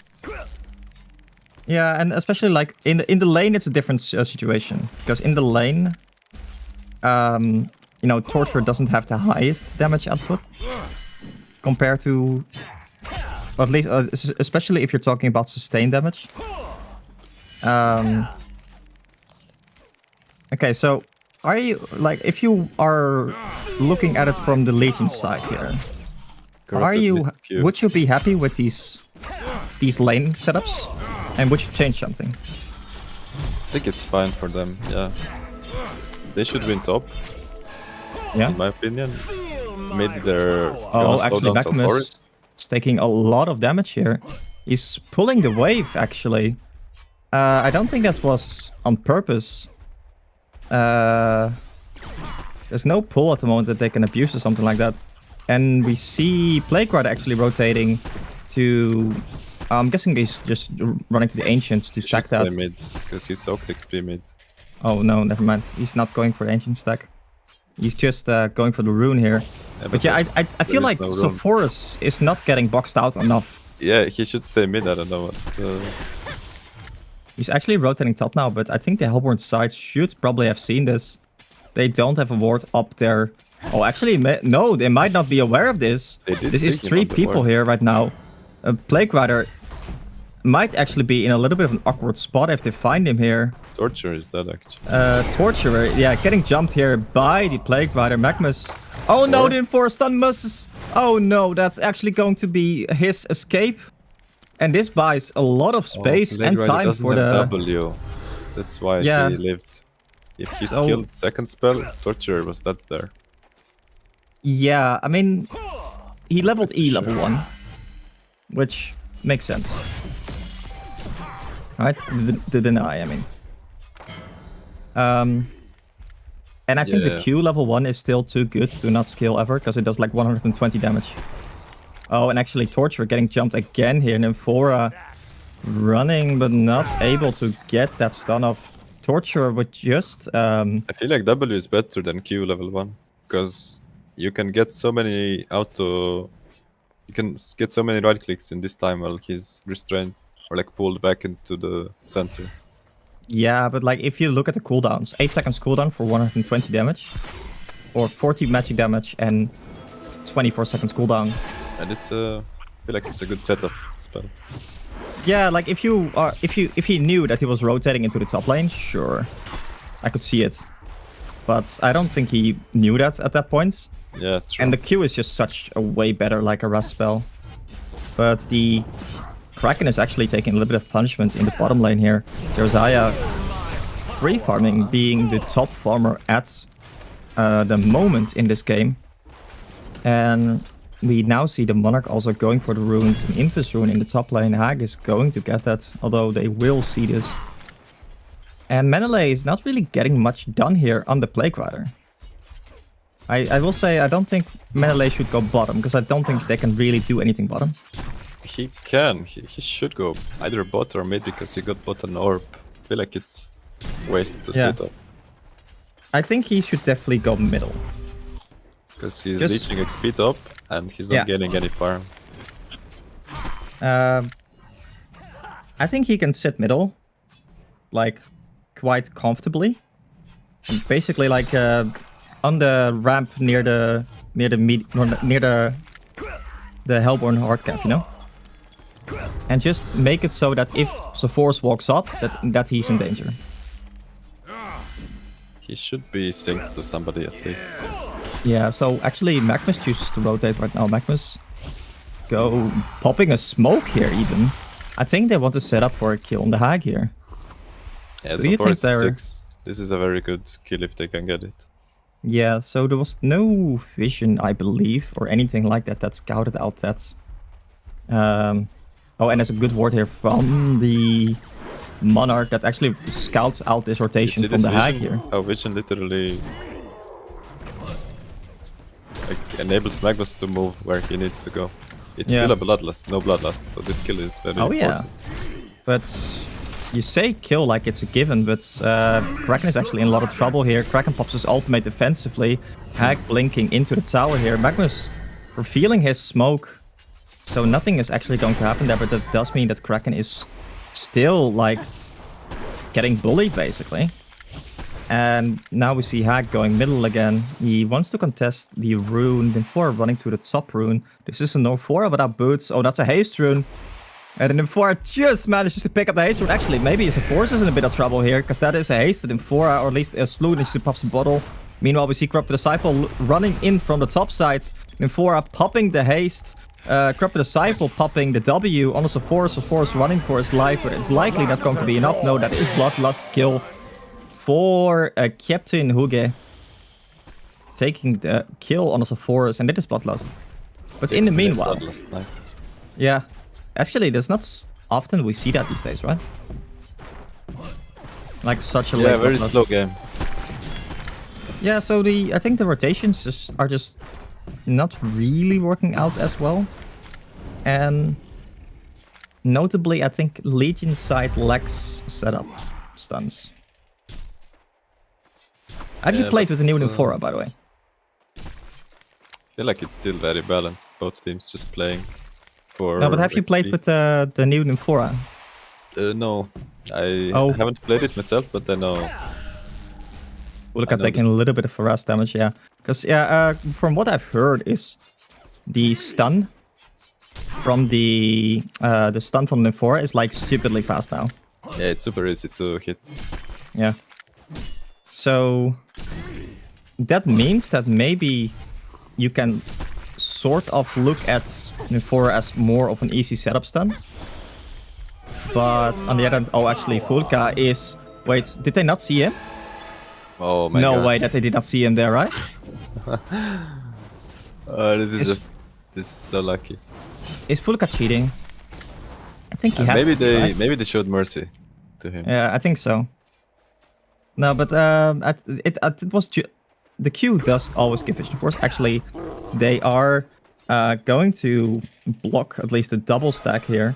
Meneley getting some stacks in his own jungle. Magnus trying to stack. See, that's good awareness, for example, because they know that Salforest wants to take triples. So, but now Salforest goes to the Hellborn jungle, and actually Meneley might be in a lot of trouble here because there's a Monarch and a Salforest, and they are hungry and looking for a kill. And that means that the Plague Rider is going to be feeding the Salforest his first kill of the game. Salforest and his gets first a kill huge of the power team. spike on level 7. Because Yeah. Q deals so much damage right now with his low hero pool. Yeah. Yeah, low health pool, yeah. Well, actually, in the top lane, we see that Captain Huggy on the Corrupted Disciple dies to both Torture and Magnus. That is a level 6 Torture that does like a lot of damage. Salforest taking their stacks. Oh yeah, that is grim.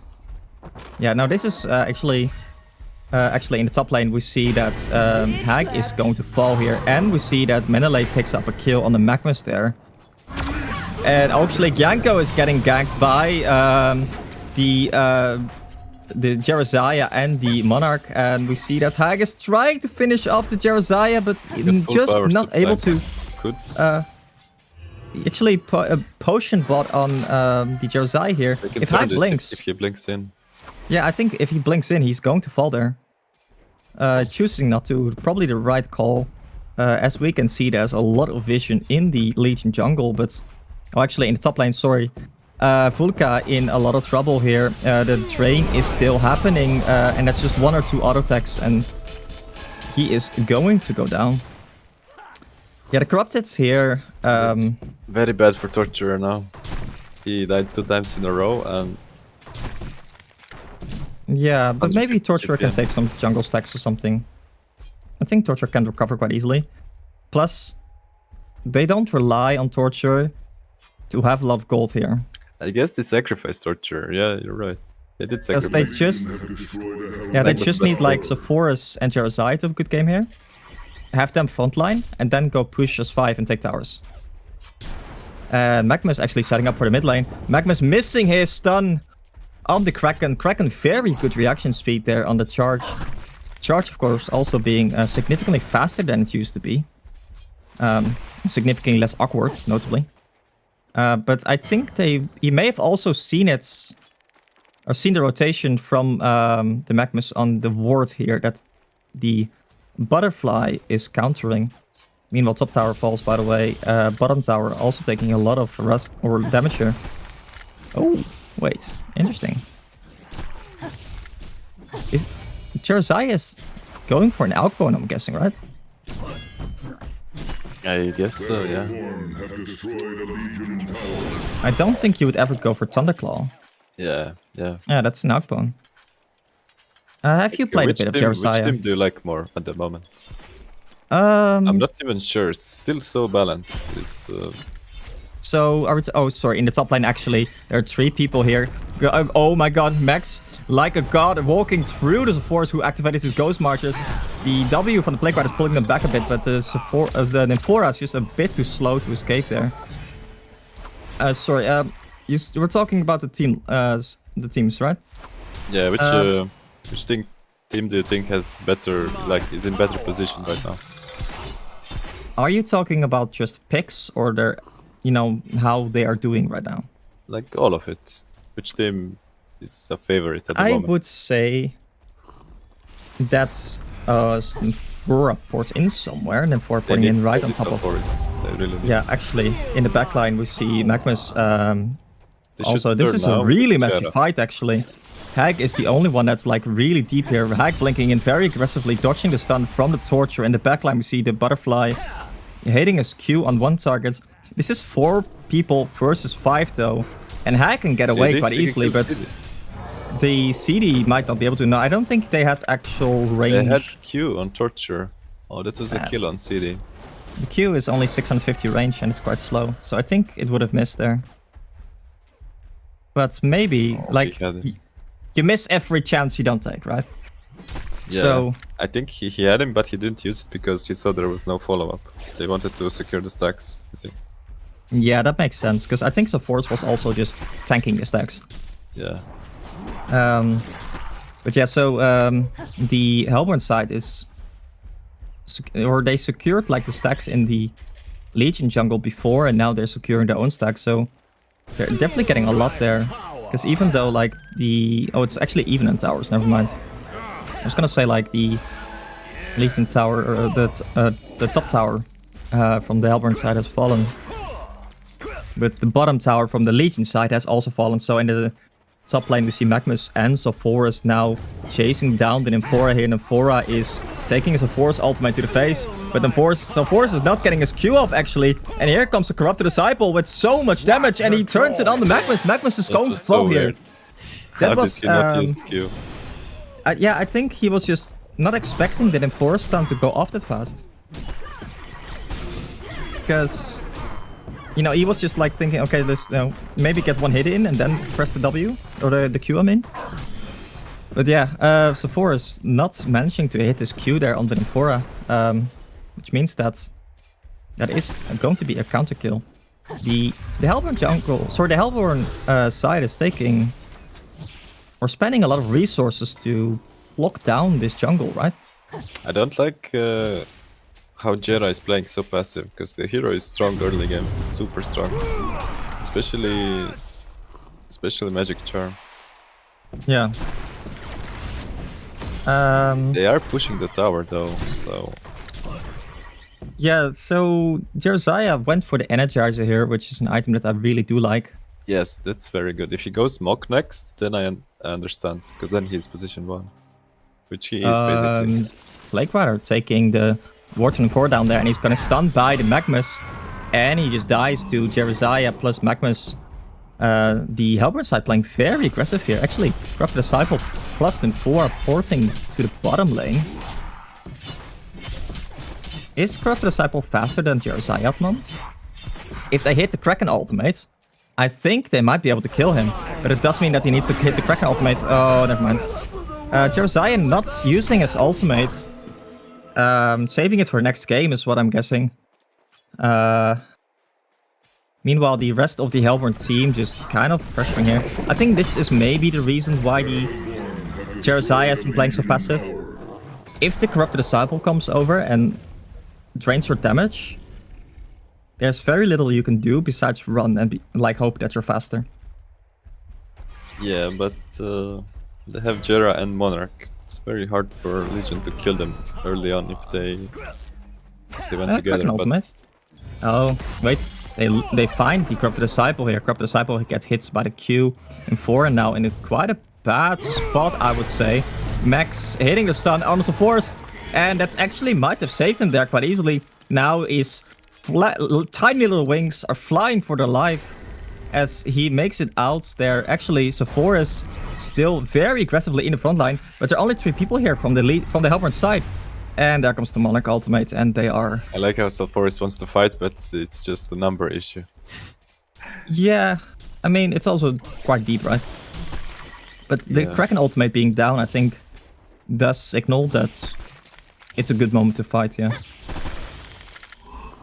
I'm kind of looking at like these heroes right now, and it seems like Josiah is not going for that mock. It's going Icebrand, it seems. Yeah, so notably like... Shrunk. Yeah, Josiah got changed, where at the moment his E does not scale with attack damage anymore, but with strength instead. Yeah, well, I didn't understand how that change made Jera a better carry, because that was their argument for the change. Oh, actually, sorry, as Magmus getting, or maybe they tried to jump the Magmus there with the Kraken, but they missed. So I think the reason for why they, as Max dies in bottom lane, sorry to Magmus and Josiah. One of the reasons, sorry, in the top lane as well, so much action. Monarch getting the Corrupted Disciple getting jumped by Monarch and the Torturer. He's going to fall here. Hag there to support, but Hag has so little mana that he can't actually do that much. The ultimate from the Hag hits 2 targets there, I believe, but it's just not enough. Corrupted Disciple dying. Corrupted Disciple also not having vestments means that Monarch he's not... is so good this game. Yeah. I feel like they're like lockdown on the Hellborn side.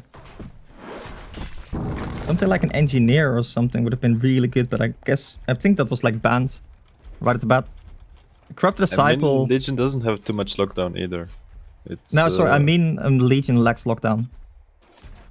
Because like the Hellborn side doesn't have that much lockdown either, but the Hellborn side has like a Monarch that can give everyone 200 movement speed. Yeah. That is the issue. Like Corrupted Disciple can't do anything against that. But sorry, so the Josiah change, right? The if you would go for a mock back in the day on Josiah, so Ghost Marches into mock, like your actual damage output from the E would it be like super spiky, right? Mm-hmm. It would be like 100, and then the moment you got a mock, it would be like 200 or something. Yeah, this is huge damage. I played the Jera carry a lot. Yeah, so with like this change, it makes it a lot more linear, his scaling. So it's generally like a more healthy way of scaling, as Corrupted Disciple actually gets queued by the Monarch here. He's still all alone. This Plague Rider really hasn't done anything this game either, right? It's such a slow game, man. It's 6, 7, yeah. 20 minutes. Oh, sorry, Kraken here. No, actually, Magmus, Josiah, and Lords of Force running into the Kraken. I think it's also slow because Kraken went for Outbones here. Yeah, and Jera also went for Outbones, so... Yeah, but Jera doesn't really need that PK. It's a good item, but it's not a necessity. Plague Rider here, and Magmus basically touching each other. Josiah there in the front line. Kraken charge being cancelled. Magmus running, but I don't think Magmus is going to be fine. No, he got restrained there, but I don't think it even mattered. I think he was dead either way. Did they pop anything significant? I mean, Jera Plague is ulti, ultimate. but it doesn't. Yeah, Jeremiah ultimate. Yeah. Oh, actually, Corrupted Disciple running into the Jeremiah here. Corrupted Disciple, Jeremiah using the Sharp, and he's So escaping close. with 10 HP. No way. That was double damage. Corrupted Disciple doing so much damage. Meanwhile, on the top lane, look at this. We see the Corrupted Disciple plus Nymphora porting in here. Torturer plus Monarch here. Monarch does have an ultimate, if I'm correct. Yeah. And the ultimate, and actually, they're both very likely going to be fine. Yes, Monarch porting out at the last possible second.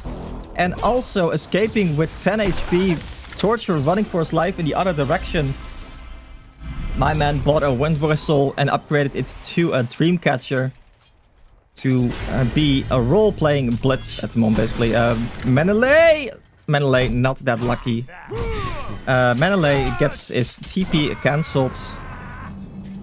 Like, at this point, this feels kind of unlucky, right?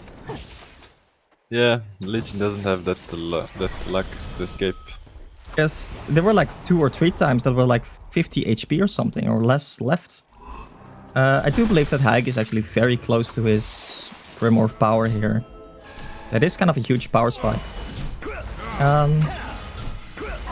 Did not go for gnomes yet. Yeah, okay, so that's Grimoire. I did not go for the gnomes pickup yet.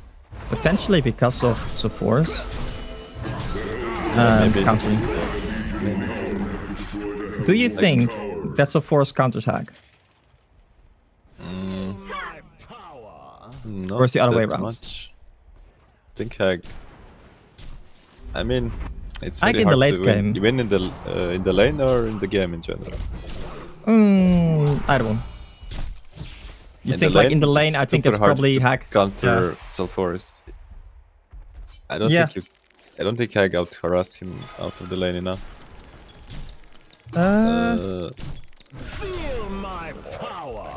In the game, it really depends. They're kind of similar if you ask. Both can farm fast. Both like scale really good into the late. Yeah. Yeah, I feel like Hag is more anti-support. And so Force is more anti-carry, if I had to pick like Hag is a difference. anti-carry as well. He has insane burst. Yeah, but okay, so Force is really good against tanky targets. Yeah. And Hag is really good against squishy targets, is what I mean. Because actually, wait, do they see Hag here? I think they see Hag here. Yes, they actually see they have a really good ward there. Hag actually blinking into the trees there. And he's gonna be fine. Magmus not having Magmus just delivered his PK, look. Okay, yes, Magmus. Yeah, I was gonna say that actually. Magmus. I was gonna say he didn't have speaker yet. Yeah, if that was 3 seconds earlier, he dies. Like later, I mean. Kraken not choosing to go for an PK, but getting a staff instead. What are your thoughts? I feel like they're confident to play late game, so you just... Oh, wait, hold your thoughts, sorry. Magmus actually jumping the Corrupted Disciple there. Kraken completely whiffing his ultimate, as far as I'm aware. Maybe he hit like one teleporting in. Hag getting ultimated by the Sulfuris, and Hag getting stunned by both Monarch and Torture afterwards, and Hag is going to fall. Okay. This was a 45 I don't like this fight. step, because they have no PKs. Oh, Jeremiah running into Kraken and Plague right here. I think Menelay is going to be fine, yes. Still a lack of stuns on both sides, I guess. Yeah, I absolutely agree here, because... Yeah, but Hellburn has slows and kinda like 3 stuns, which is enough, usually. Yeah, and I think specifically... Or is slow. Monarch the Monarch is, I think, the biggest difference here. The Monarch movement speed is just Monarch insane. has everything. It's a perfect support. Sadly, people don't like to play it because it's kind of boring. Yeah, but I can list like a number of things more fun than playing Monarch. Yeah. Like holy crap! It's like sitting behind your carry simulator. Yeah, but if you notice this meta, these kind of supports are the strongest. Yeah, but okay. As Hellborn's side does Conquer here. if we look at this at a theoretical level, let's say we would remove the movement speed from the Monarch ultimate, remove it like completely. Would you think that the hero is still like very strong? Because I think like the movement speed from the Monarch is a very significant part of what makes it so strong. Because not only does like the stun and slows get removed, but then like you get the movement speed to actually get out. Yeah, I know. I think it's a big part of the ulti, but it's not all, because you also get vision. Oh, actually, I didn't even really consider that part. Yeah, it's notably it's the range that's surprised me a lot. Like 1400 range. Yeah, you can be anywhere and just ulti, and It's not really a positioning requirement as much as like something like an Andro. Or maybe an Accursed or whatever. so sometimes you do need to cocoon this ulti. Oh, sorry. So Forest actually gets caught in the bottom lane. That may have been an M4. Yeah, that was an M4 port together with the Kraken. You know, I would have maybe liked this build from Kraken better if Kraken went for like something like an Energizer. So at least he can kind of catch up to them, you know? I feel like Kraken is farming the most, and he was a suicide in a way. Or like, not suicide, but his lane was sacrificed. Solo. Yeah. Yeah, I think Kraken is soaking a lot. Yeah, that's what I mean. He should have gone for PK before, if you ask me. Okay, but if you were to have a PK here on the Kraken, would you realistically be able to set up more kills? I mean, and I get what you mean. They have 2 defensive supports. We can just farm and dodge and win late game. That's probably what they want to do. I still do think that PK changes how you play the map. It does make it so that the enemy can not play as greedy. Actually, as Hag get jumped here by 3 people here. Magma stun into Torture stun into the Monarch Q, and Hag is going to fall. Hag really needs that Shrunken. Yeah, because at the moment the Monarch stun is quite often the... Not only is it the difference between BK and Staff, it's only the difference who farms the jungle. Because it could have been Hag that got this gold, you know? Yeah. Oh, actually, Kraken trying to jump the Magnus there, but gets out PK'd, I guess, for lack of a better word. And another item pickup that I just noticed was Jaraziah picking up a Staff of the Master. Now, Jaraziah's Staff of the Master is pretty bloody nuts, if you ask me. Because what it does, 3 effects as far as I'm aware. Or 2 effects. No, 3 effects. So now your ultimate affects ally buildings. Oh, sorry, in the top lane we see Corrupted Disciple and Plague Rider. Corrupted Disciple trying not to bring... No, actually Corrupted Disciple going in against 4 people. That may have not been smart. The ultimate gets popped from the Jaraziah, saving the Torture there from any further damage. And that means that Corrupted Disciple and Plague Rider are both going to fall. I don't think I've seen Plague Rider ultimate bounce once this game. See, at this point, when Kraken buys PK, now it's kinda useless PK. The Torturer already has Kraken. Yeah, and they're not actually farming as... Yeah, they're not farming as aggressively anymore as they were like 15 minutes ago. Now I don't see how Legion can win a teamfight. They can only... Yeah. So, okay, let's go one topic at a time. What do you think about the Staff on Jaraziah? I don't know exactly what it does, so... Oh, yeah, sorry, I ally was buildings get affected. Yeah, so the range, the radius gets increased to 2000. That's number 1, that's really big. So, 2000 radius instead of 600 radius. That means that you can be like very far away and still hit everyone. Then it also applies the debuff reduction, the damage reduction to everyone. And it gives everyone charm for 2.5 seconds.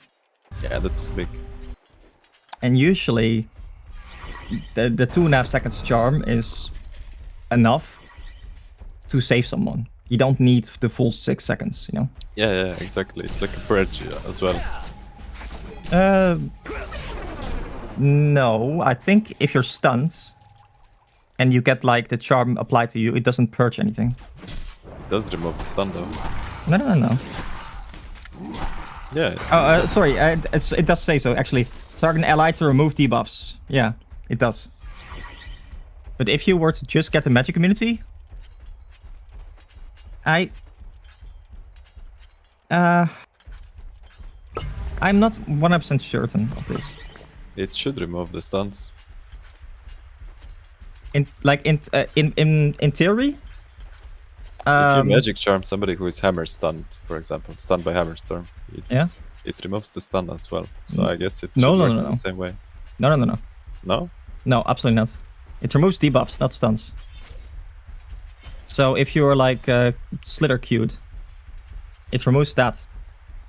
But okay, you're right. But does it remove Kinesis ulti? I think Kinesis ultimate is more like weird case, because I think Kinesis ultimate is not necessarily a stun, but it's a debuff that applies a stun. If you get what I'm saying there. Yeah. Corrupted Disciple and Plague Rider here running for their lives. The Magmus is chasing them down, but Magmus is not that fast yet. I think I mixed the Jera shield and a cursed shield. So a cursed shield notably is very special because it also does remove stuns. Yeah, I see now. But in theory, if you were to get magic immunity, that does not automatically mean as the people are running into each other here. The Plague Rider is instantly getting bursted down by Torture, and Magmas does the Kraken ultimate right on top of the Sephora. Sephora is getting stunned there by the Kraken charge. But there comes Jerizaiah. Jerizaiah popping his ultimate, and that is a huge ultimate. It's saving the Lord of Forest, and Nymphora is the only one here left. And that is I think the power of the Jerizaiah staff ultimates. Because he hit everyone. It's no longer like, needing to be close. Giving everyone that heal is so big. This is like a very, very good balance of a support and a core in the same role. Yeah, I think it works. Oh, and actually Hag blinking in greedily there to try and snipe the wave. As it is 32 minutes and the mid tower is still up actually. How often do you see that? Yeah, it's kinda weird. I feel like the mid tower should have probably fallen by now, right? Because the Helpman side played in the Legion jungle so much this game. Yeah, true. But yeah, sorry. I think this Jerizaiah build in particular, it works really well as a tricore, because yeah, true. You don't really take stacks with this build, but you're very strong. Yeah, and as long as they don't really have a good way of killing you, some really heavy lockdown. You know what? I'm surprised that Corrupted didn't go for Nullfire this game. Oh, actually, sorry. Sephora is getting jumped here by Hag and by Kraken, and Nymphora. There's a Kraken ultimate on top of him. And that means that they are going to fall here. No Fireblades on Corrupted. Because they already have Kraken and Hag farming. With Dawnbringer, does he really... I mean, I know he farms faster, but... Okay, if you look at this from the other side, right? Would you rather have a Kraken farming or a Corrupted farming? I mean, Corrupted, but the way they played, Kraken was farming. So... Yeah, but I mean, like, that is the issue then. Not necessarily the fact that, like, Corrupted went for a farming item. Yeah. Because I do believe that if he doesn't have Dawnbringer, he's never going to catch anyone. Because, like, Sephora's, Jerizaiah, they all just run away. You should pick it up eventually. No Fireblades, you mean? Yeah. Yeah, they do definitely need, like, Sand Scepters. They have, like, one on the Plague Rider, and they're getting one on the on the Nymphora as Vision. well I'm here. surprised they didn't jump earlier. They had vision on them. Yeah, they did actually have full vision, but I'm guessing the team just wasn't quite ready there. Maybe they just did a little bit more damage than expected. Nymphora not being able to flap his little wings into safety. I just jump in and ulti and like. Yeah, Josiah just did pick up a PK, which I think is a good pickup. I guess it's fine actually. They killed the support and now they will do their cover. But Yeah. Legion will push bot lane, so. So what we were getting back to the Josiah build. I think it works really well in a Tricor lineup because you know, if you jump Josiah, you have like both Sepphoris and Torture doing massive damage, and Monarch being able to save Josiah. And if you jump any of the other two cores, Josiah can save him. Yeah, So- you're right. Because he wasn't farming creeps this game, Yeah. but he was still having a good GPM because of Hulk bombs and like pushing the lane. Yeah. And I think at the moment, because of how much, like if you had less damage on your team, because, you know, you can be expected that Torture plus Sepphoris are gonna do enough damage throughout the game. I think that's like almost a given. So all you really need to do is survive the fight, right? So with that in mind, the staff makes a lot of sense in my opinion. You could even go for a Resto Stone here on Josiah. I think that would actually be quite good. I mean, it's very good because of the Plague Rider too. You're not really afraid of the ulti that much because you can shield your entire team. Yeah, like up until the moment the Plague Rider gets staff though. Yeah. But she is building right now. Which is soon. Yeah. Also, I think Kraken should probably staff hack, right?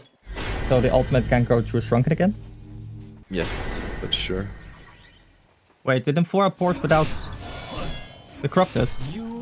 Corrupted not having his TP up. Corrupted is in a lot of trouble here, actually. Corrupted got left by Nymphora. Kraken going in there and getting a big ultimate on two targets there. Hag blasting on top of it, but Hag does not. No, that is the charm from Josiah, removing the entire damage from the Hag ultimate. Kraken surviving with 1 HP here, but likely is going to fall there. Yes, the Monarch is currently running for his life. It's actually a 2. Destroyed them. Yeah, it's 2 for 2 there, but that was a huge ultimate from Josiah, saving all the damage from the Hag. I think, yeah, Kraken should definitely be staffing the Hag here, because that suddenly means that like the ultimate from Hag goes through Magic Community. Yep. It does, however, surprise me a little bit that Sepphoris and Josiah still died. Did you see the Plague ulti? Oh, it was Plague Ultimate that killed him? Yeah. It bounced in milliseconds. It was like when you kill Kongor with puppets. It was like that. Oh, good times. Man, I do kind of feel sad that I'm never going to be able to do that again. Yeah. Soul ruining my fun. SMH. As 3 people here are actually smoking into the Nymphora. Nymphora running once again with his fat little legs. And he is going to be fine here. The smokes not actually finding, and they don't actually have any wards in the enemy jungle here, but it's actually Hag maybe in a slightly bit of trouble now. I find it funny that Corrupted still has 4 knuckles, 4 knuckle charges. Wait. Oh my god, I just noticed that. Game and what the hell? When did he pick it up? Because he doesn't get movement speed with 4 charges. Yeah. Yeah. I mean, like, you don't necessarily buy knuckles just for the movement speed, right? Yeah, but part of it. Yeah, it does help a lot. Yeah, knuckles definitely did not pay off this game. But I think that's just, yeah, the passiveness of the game just made it difficult to hack. Josiah picking up a Hellflower. What are your thoughts on that? I think it's pretty decent. Would you not have liked an Resto Stone here? I guess. No, I wouldn't go Resto. You could have gone for Demonic, perhaps. Do you really need the armor if you got 14 seconds of like 60% physical damage reduction? Because they have two I Sand mean- Scepters soon, right? It They're increases gonna have your Sand damage Scepters. too. Sorry? It increases your damage also because of the aura. I feel like it's The pretty minus decent. armor, you mean? Yeah. Yeah, but okay, look at your team though. Torture basically being all magic. So Forest being all magic and Jerazai being true damage. I know. I feel like it's good against Kraken and CD, but I think Hellflower is really good too. They have I no would have stones. maybe... Yeah, I would have maybe liked to sheep stick then instead. Actually, Kraken running into the enemy team here. The Wolves are scouting out Torture. Might... No, he's not going to be able to get the stun off. Jerazai blinking in, using his Frostwolf active and maybe trying to get the... Hellflower is Hellflower. better than Sheep because you get 40 damage. With Sheepstick, he would get no damage, I think. That is true. Yeah, that's true. Sheepstick, of And course, he being still more is like a a right damage click, item so- for intelligence heroes. Yeah, notably, he doesn't actually have that much... what do you say? Strength at the moment, right? It's only 117 strength. I mean, it's So- not too bad. Yeah, but there are definitely other items that would have given him like a lot more strength. And the true damage that your E gives, it scales so well, right? And one item actually that's really good on Jerazai that people often forget is Geobane. Brutalizer? I think Oblivion Hammer should be sick on Jera. At True, least that as well. This new version now. No, but like the Geobane also procs the E, and it doesn't do like full damage. But it still makes it so that like your E does basically 166% damage. Or 66% damage extra, you know? If your illusions but, get the hit. I don't know what would you buy GS4 In general, it's good, really good for damage, actually. and not for strength carries though. Well, yeah, no, because of the E. Yeah, I get what you mean, but other than that, it doesn't have many things to disjoint really this game. Can you get rid of the immobilize from Kraken Ultimate? No, don't think so. I think if you're in the middle, you can, actually. Although, the Kraken Ultimate with a staff does actually stun you for 1 second now. Kraken also not choosing to upgrade the Hag staff is... I think Kraken believes he's carried this game. yeah. Maybe he saw Corrupted was negative KD and took matter into his own hands. That would definitely be like a Yanko mindset for sure, yeah. Maybe he's waiting for the Plague Rider to buy staff for the Corrupted. The Hag, I mean. Yeah, maybe. As Hag also actually picks up a Hellflower. I don't think I've mentioned it yet. And also, I'm really not a Hellflower fan. against Monarch though. Yeah. I'm not a fan of Hag not having a gnomes here. I think the item just does so much for a team.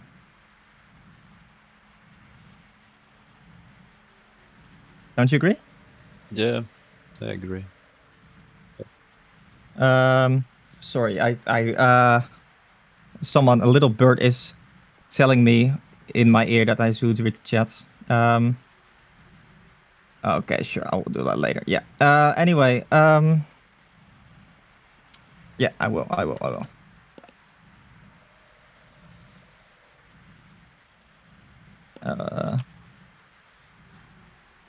Oh, sorry, I'll do that in a second. Yeah. What item would you go on the torture right now? Because there's not that much physical damage coming out from the Legion team. I think Although the Sheepstick. Kraken, Sheepstick. Sheepstick or Frostfield, yeah.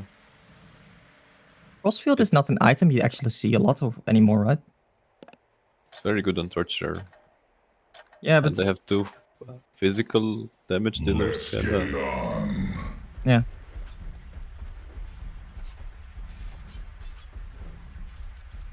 I would like to see Frostfield and Demonic, but we'll see. Yeah, as people are actually smoking at the moment, and they're not really finding actually Hag blinking in so aggressively and just managing to dodge them. Oh, Hag actually has an angel on his shoulder, but yeah, the smoke does break here, and there's no ward, I believe, from the elite side, right? No, there's There's ward from gonna the be a Hellborn. clash here. Oh yeah, but that's a smoke They from the also Hellborn smoke. side as well. Hag blinking in Monarch. aggressively on the Monarch. Monarch is actually going to fall. That's a huge pickup there. Janko now also being in trouble. It's a Plague Ultimate in the backline. Plague Ultimate bouncing between both Torture and an ultimate on the Jereziah there. Kraken now being in a lot of trouble. Jereziah taking a lot of damage. Hag being Force ultimated. Jereziah is going to fall here. Now Torturer and Hag are jumping, or they're fighting each other. Magnus ultimate in the backline under Nymphora. Lord of War is being guided by 3 people there. It's Magnus now the only one left standing for his team. The Corrupted Disciple is going for that annihilation. Can we get an annihilation? No! Is it actually going to be a turn kill? No! It's annihilation for Corrupted Disciple. Corrupted Disciple managing to wipe the entire Hellborn team there. That is actually amazing. That was a huge jump from both Hag and Corrupted on the Monarch there to initiate that team fight. So really well played by them. They had to save Monarch. Jereziah had to save Monarch there. Yep. But they jumped at the same time. Yeah, and I think that was just like the chaos of the team fight, right? Yeah, the Legion team got the first jump and Hellborn got like confused for a bit. They didn't know if they should fight or go back. Yeah, so the maybe Jereziah forgot that his ultimate has such a huge radius. This is it's not super intuitive. He had PK though, he could have saved the Monarch, and then it would be a different fight. No, but he could have just ultimated and would have also saved him. Actually, Yeah. the Torturer jumping the Corrupted Disciple here. Corrupted Disciple popping his Shrunken right before the Torturer jump. And there is, of course, like no sheepstick or something like that. Corrupted Disciple now pressing Infest. Hag going in. Actually, Hag jumping the Torturer there. Torturer might be in a lot of trouble here. Torturer is likely going to fall. Torturer is dead. Now the Monarch is all alone. Monarch is also going to fall. Jereziah jumping in. They're jumping in one by one all the time. Hellflower is active on the Corrupted. Corrupted needs to run. Corrupted is not going to be able to run. So this is a bait. But look at the mid lane. Kraken with that demonic smacking down the rack. That is going to be almost mega creeps. Only the top racks is still standing. Jereziah popping his ultimate somewhere for some reason. I'm not sure why he did that. The Hag is not going to be able to be fine here. Menelay thinking about soloing the top racks, but Yeah, the game was decided because Legion got the first jump, basically, which won them the team fight. And they You know got what 3 this Rexes reminds out me of of? it. It's crazy. this reminds me of like the Mage Bane meta. Farming for like 35 minutes, Yeah, and then like one team fight and the game is over. it's completely even up to this point. I feel like Hellborn was in the driver's seat the entire game. Right? I mean, not really. I feel like it's completely even the entire game.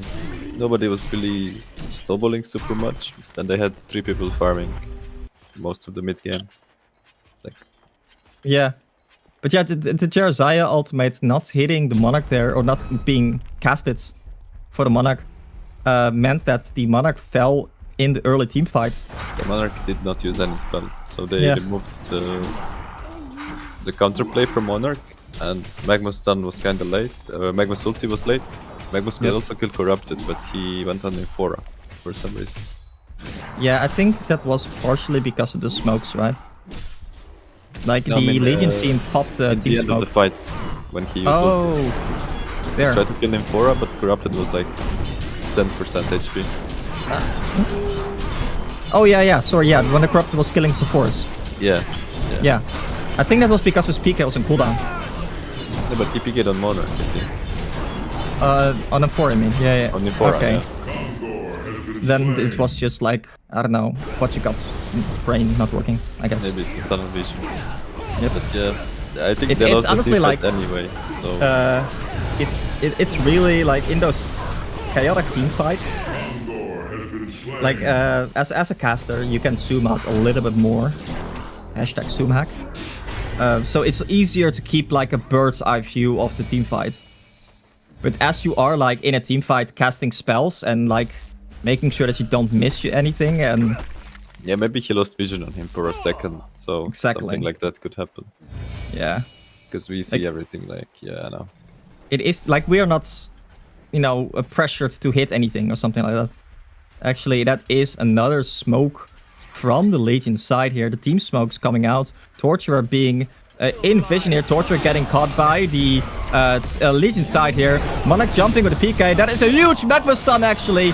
On top, hitting so many people. Jeremiah popping his ultimate. Jeremiah is maybe going to fall. I think the Black White ultimate is bouncing around so much there. And the Lords of Force is also going to fall. Buyback on the Torture. Torture is also going to fall. It's not enough.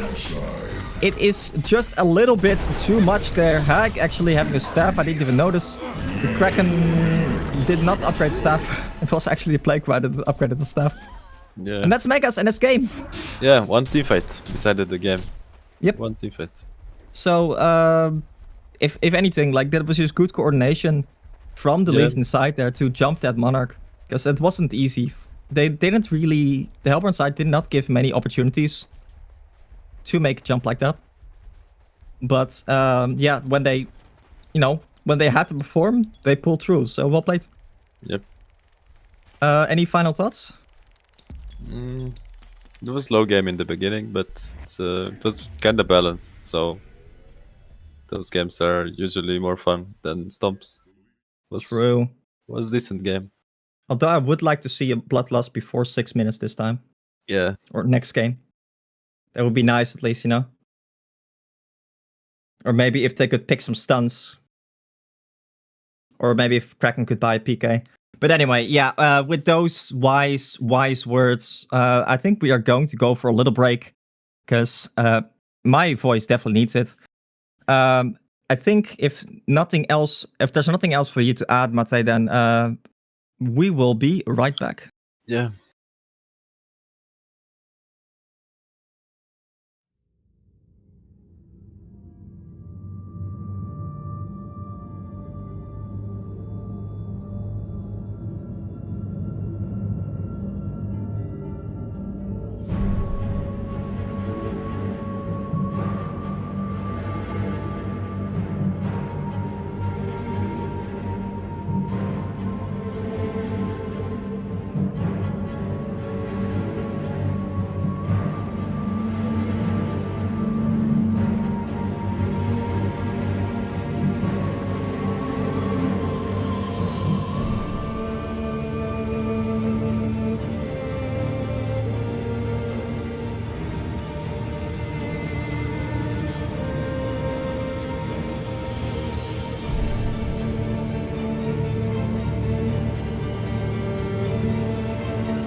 right, ladies and gentlemen, welcome back to game number 2 of Post-Haste Gaming versus Vinicius here. I am joined by Doze, and we hopefully are going to have a more exciting game than last game, because last game was kind of a very slow burner. Doze, how are you doing, buddy? I'm doing fine, man. I'm excited for some good games. Yeah, so let's just go straight into the bans. Flux and Scrap. I know Flux is a hero that Kevin's team has definitely been picking up a lot whenever it's possible. And of course, it's a very disruptive hero with the pushing and the pulling abilities that it has. And we see Bushwhack and Sapphire picked up by the... bans by the Hellborn team here. I think those are two somewhat targeted bans. Because the Hellborn side here has definitely been picking up those two heroes a lot. And Accursed actually as well. I think they've picked up a lot, right? Yep. Yeah. Right. Anything that strikes you? As like I would say these bans are pretty straightforward. Like Flux, Sapphire, Cursed. Oh wait, sorry. Flux, Scrap, and Accursed from the Legion side, and then Bushwhack, Sapphire, Cursed. Nephora, I mean. Yeah. I mean. So, yeah. Do you think like that Nephora deserves more of a ban than something like an Engineer does? Although the Legion side, of course, did have first pick. I would say that the Engineer is more dangerous than the Nephora, but that's me. Magmas. Yeah. And they picked up the Magmas. So like Engineer Magmas, for example, in the same team, that's a dangerous lane wherever you are. Yeah. Magmas is being picked up on the other side right now, though. Yeah, I know. And notably, this does open up the Kinesis pick. Because the Kinesis is not banned, right? Empath. And an Empath pick coming out from the Legion for the Hellborn side here. I wasn't expecting the Empaths, to be perfectly honest with you. Yeah, but it's a great pick, to be honest. Yeah, I feel like the hero is very... it's very bad against heroes that can like deal with the wall, right?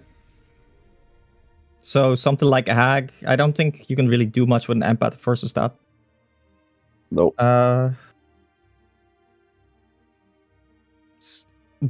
Okay, so I feel like this really opens up the Legion side to just pick like a Kinesis here.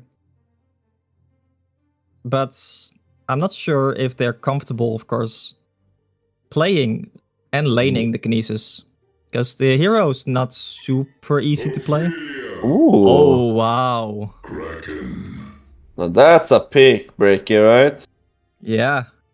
And they have like the bans as well now.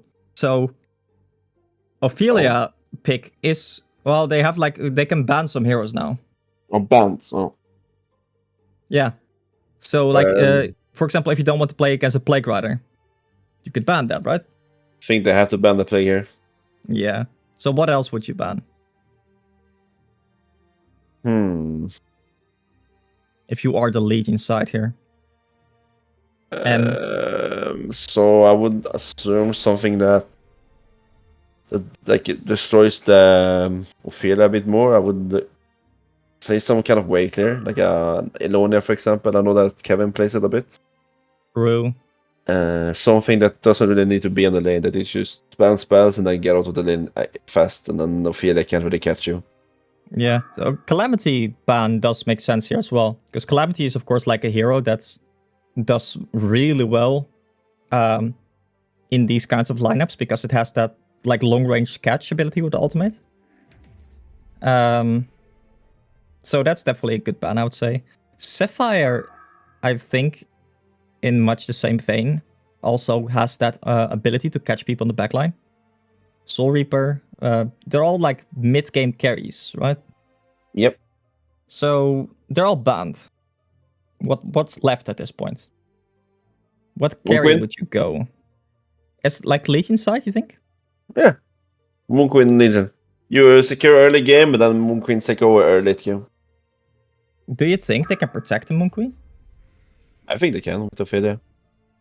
It's like Magmus is of course not that weak of a tri-laner these days, as it used to be. Yeah, but I feel like when they have an Ophelia, like the tri lane, it's on like if the tri lane offensive, like the Ophelia might be dangerous for them because the Ophelia can come level 1 even. Yeah, I guess.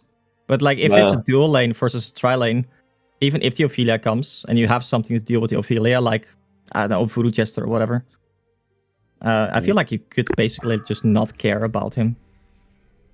Oh, they banned the corrupted. They picked it up last game, right? Yeah. They have like more lockdown for sure this game though on the Hellborn side.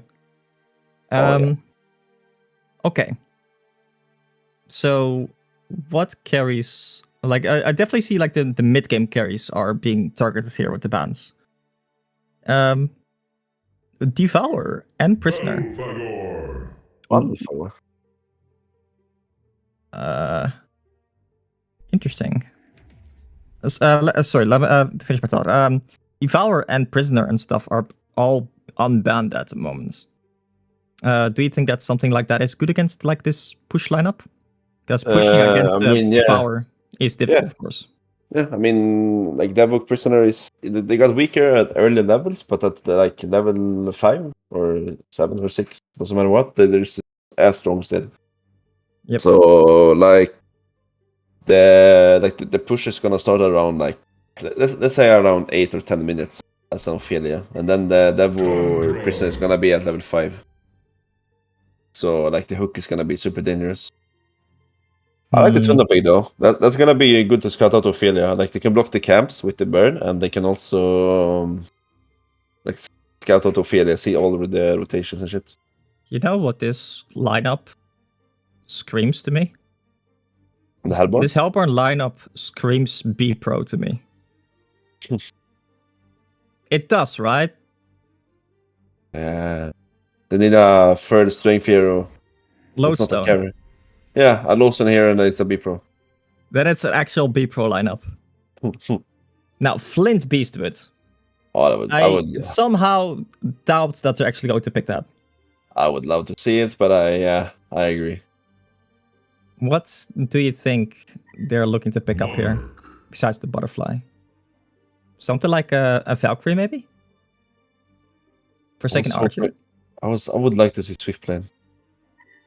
Master of Arms. Okay. Master of Arms is not really the late game powerhouse. Yeah, Master of Arms is too weak these days, man. Yeah, like the agility gain is actually so bad of him. Yeah. It's only 2 per level. Yeah, Master of Arms is heavily nerfed. Like the hero, I tried the middle a couple of times and it's painful to play.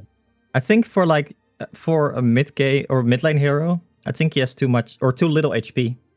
If you're playing against anything with just a little bit of burst, you're just going to die. Oh, now that is a counter pick that I actually did not really consider yet. Draconis. Draconis. Yeah, Draconis, you just put down the ultimate and it's so difficult to push against that. Because you can't destroy it or something, you know? Okay. So, how would you lane this if you are Hellborn side? Let's get it on. So the Hellborn side, I would assume that this should be a Captain's pick. How would they actually lane this? I guess Tundra is gonna be in a dual lane, and then the Could be a dual mid lane. But Draconis. No, then you have Magmus, Tundra. Maybe Draconis plus Magmus lane? Okay, since this is Kevin's team, I wouldn't be surprised if that's a Tundra, Magmus, Empath, long lane, tri lane. But that seems really bad. Yeah, but it's Kevin. True. Kevin does always need to prioritize farm on himself. Yeah. So if they put the tri lane, they wanna. I would think that they would consider going to pressure the Ophelia, maybe getting some pressure in the woods. That's why they wanna do the tri lane man up. I wouldn't say that the tri lane man up on Empath, Magnus, and the Tundra is the best, but it's something though. On the other hand, if it's gonna be a tri lane against a Monarch Master of Arms dual lane, Master of Arms is so easy to kill. Oh yeah. Even if like there's a butterfly behind him, because you know, if you're just like surrounding him with 3 people, he's just going to die. Plus you have the wall, which is just really good. Yep. But Yeah. I think the most important objective for the Hellborn team is making sure that the Draconis gets a good game. Because you need the Draconis to, you know, have map presence and to split or counter push as well. If like Draconis still needs to get items by the moment that like the Legion side is ready to push, they're gonna be in a bit of trouble, I would say. Yep. How do you think the Lilians was? So, yeah, in theory, you could go, like the normal way to lane this, I think, would be Master Farms plus Monarch bottom, right? Master Farms, Monarch bottom, Ophelia jungle, Engineer middle, Kraken suicide or something like that. But I think that is rather weak against this tri-lane, if the tri-lane is there.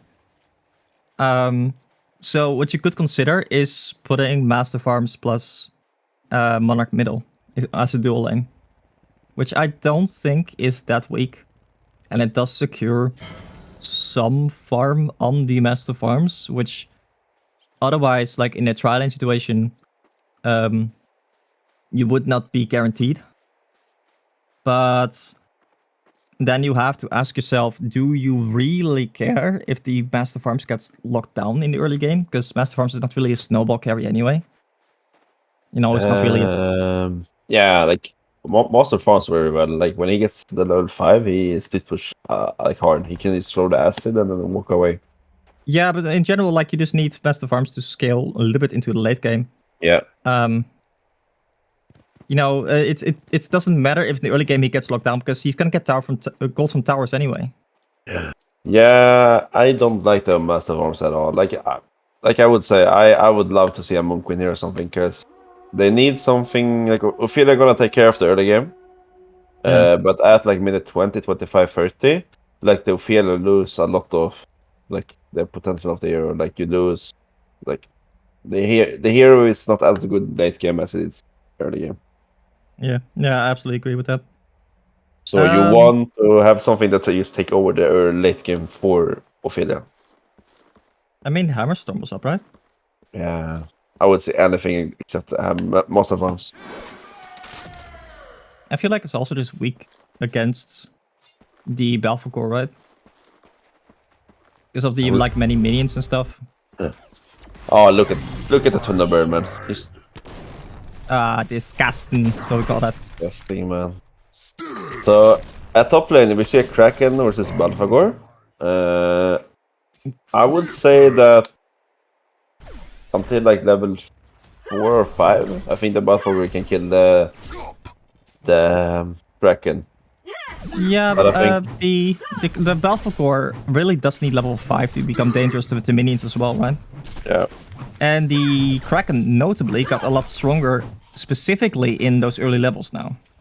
Because the E cooldown is a lot less. Actually, we see Ophelia rotating here on the Tundra. Tundra buying a TP. I think he's gonna try to TP out, but Skeleton King is there to cancel if he tries to port, although the Master Farms and the Monarch both have their spells on cooldown. So I think they're gonna try to give the kill to the Master Farms. No, never mind. Ophelia, aka what you got, KS's the kill. Yeah, so this is a Tundra plus Magmus lane. Oh, mid lane here? They're gonna collapse? Oh, sorry. Yeah, they're gonna collapse here on the Engineer. They're both level 1 only on Draconis and on Empat. Empat actually taking a lot of damage. Empat is going to be fine as he just got pushed out.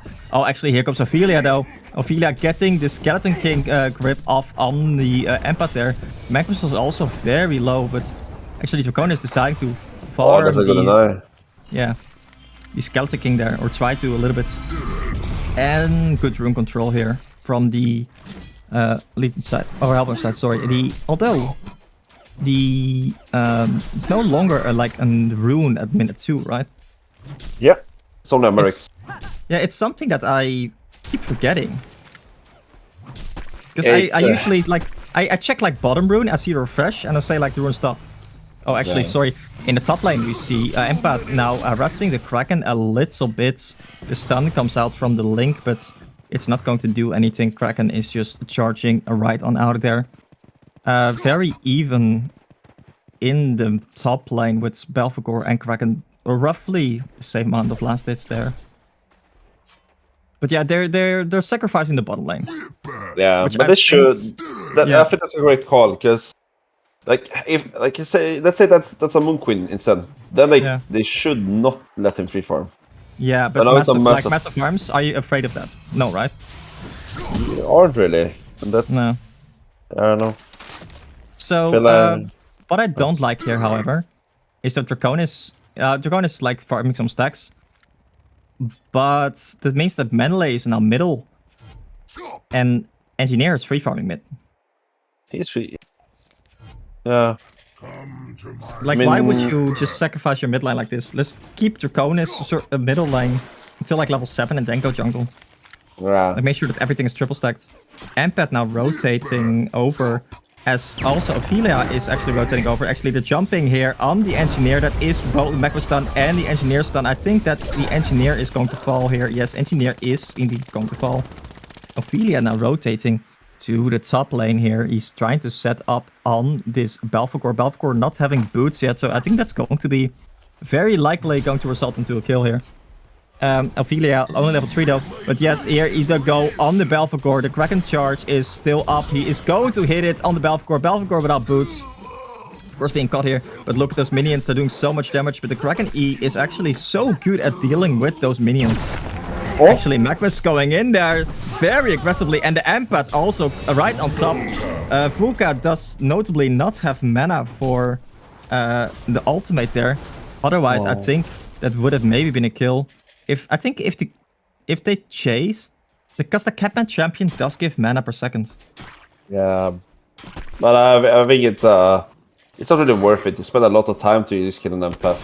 It's like very rough. Not like now he's full HP. If he would chase that empath, he'd be like 20% HP. Maybe get a kill, maybe not. Yeah. Where's the Monarch right now in base? I was thinking like the Master Farms is actually all alone and 600 HP. Yeah. Maybe Draconis could have flown bottom to just kill him. There's also like no Ophelia ultimate yet. Actually in the mid lane, sorry, Engineer is getting jumped by the Empath and the Draconis. That is a Draconis Q right on top. That is a very good Magma stun hitting 2 targets. Both the Monarch and the Engineer are going to fall there. That was a huge rotation from Magmus. Setting up the double tap there because the Monarch was actually ready in the mid lane to protect his mid laner, the Engineer. Engineer and Master Farms notably looking very much alike, actually. So maybe he was confused which one was the carry. It happens. In the top lane, meanwhile, Belphegor going for instant Energizer, I think is probably the most common build you see going on him. Yep. Look at this. Look at the Kraken Splash. Yeah. It's just so good against those minions, right? Oh, is he 4 people gonna run top here on the Kraken? Yeah, they're gonna run 4 people there. That's a dead Kraken. So they're jumping the Kraken here. There's no silence yet on the Belphegor, actually.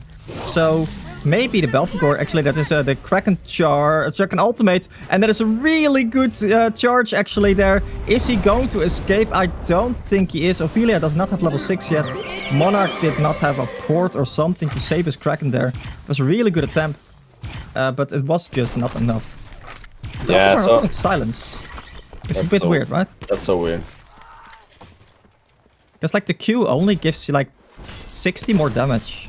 Yeah. Oh, by the way, look at this. Engineer and Monarch here in position. They see the stacks. Oh, Magmus actually running right into them. Magmus, is he going to get this Q off? That's a double stun from the Magmus. And the Engineer actually missed this cake. I think this might actually be 2 kills from the 40 Hellborn side here, as Engineer is also in trouble. He puts the cake out. Does Draconis have an ultimate? No, there's no ultimate yet. I don't think that Draconis is going to be able to get a kill there, as the ultimate was just on cooldown a little bit too long. In the bottom lane, Kevin dies to Master Farms Goo plus auto attacks. Master Farms, of course, being able to, or doing quite a lot of damage with those auto attacks at the moment. But stacks are still untaken. Okay, they did manage to catch the wards. There was a good ward from Menelay here in the mid lane, so I think that's why they saw this rotation. As Kraken actually runs into the Draconis here. Kraken might be able to kill. No, actually, Kraken doesn't have ultimate up. Draconis taking so much arrest damage. Now the Belphegor is running into the Kraken here. Kraken does not have his charge, so Kraken might be in a lot of trouble. Kraken getting slowed by the minions. Ultimate from the Belphegor on top, and Kraken is going to fall. Meanwhile, Draconis just passively cleaning up those stacks with that dot of his. I'm always getting, like, whenever Draconis is picked, actually, that is a good wall from Empath there. Catching the Monarch off, blocking him off, but the Engineer is maybe coming here to provide some team support. No spells had yet been used by Engineer. Maybe he wants to use some spells. The Monarch now gets his, W off the Ophelia ultimate. Saving the Monarch. No, he gets straight body blocked by the Engineer. Magnus is now currently running for his life. The Draconis is very low HP and running over. I don't know if they really want to do this. Oh, Draconis flying. Wait, the mine actually follows him. Oh no way. It's because of the W on Draconis defense. Man, he dies. Nah. If that was a double tap for Engineer, I would have paused for him. I would have paused for the Draconis. I don't know if you noticed that, Dutch, but the Draconis defense gets a 50% damage reduction, right? For 4 seconds. Yeah, true. It was 0.2 seconds left when the mine hit him. So it was really? Extremely close. If that wasn't on him, he would die. Oh my god, that would have been so funny. I would have not known that that was actually going to happen there. Oh, actually, look at this on the top lane. The Monarch is actually in a really good position to help his teammate here. Empath getting ultimated by the Kraken, but Empath is very tanky. Meanwhile, the Belphegor is actually picking up the Butterfly. Belphegor not having his ultimate up. Actually, he just used it there in that team fight. Kraken taking quite a bit of damage from those minions. The minions are actually going to fall here to the Kraken splash. The Kraken charge, and the Kongor is Kongor KSing. Kongor. Report Kongor for KSing. The Grief Ape KSs. Meanwhile, we see that the entire Hellborn team is in the Legion jungle here. They also blocked some camps. So they're trying to shut down this Ophelia. Oh, and look at this, by the way. Tundra has ultimate up. And he is in position for the bottom lane. I don't know. I think they're waiting for the empaths. Is Ophelia does not have an ultimate for another 6 seconds, so that is a Tundra ultimate. No Tundra Qs though. I think, okay, Massive Arms now popping the ultimate on himself, but I feel like Massive Arms was very much out of position there. Yeah, he stayed way too long for top. But, like, Massive Arms, like, even if it wasn't the Magnus behind him, like, Draconis could just fly and kill him. Yep. Yeah. Although there was no mana on the Tundra, or not enough mana. It's still a bit weird. Also, we see the Ophelia now in the Hellborn jungle. They also play, they are actually counter wards. Yeah, the Ophelia is not really having the impact that you would like for her to have, right?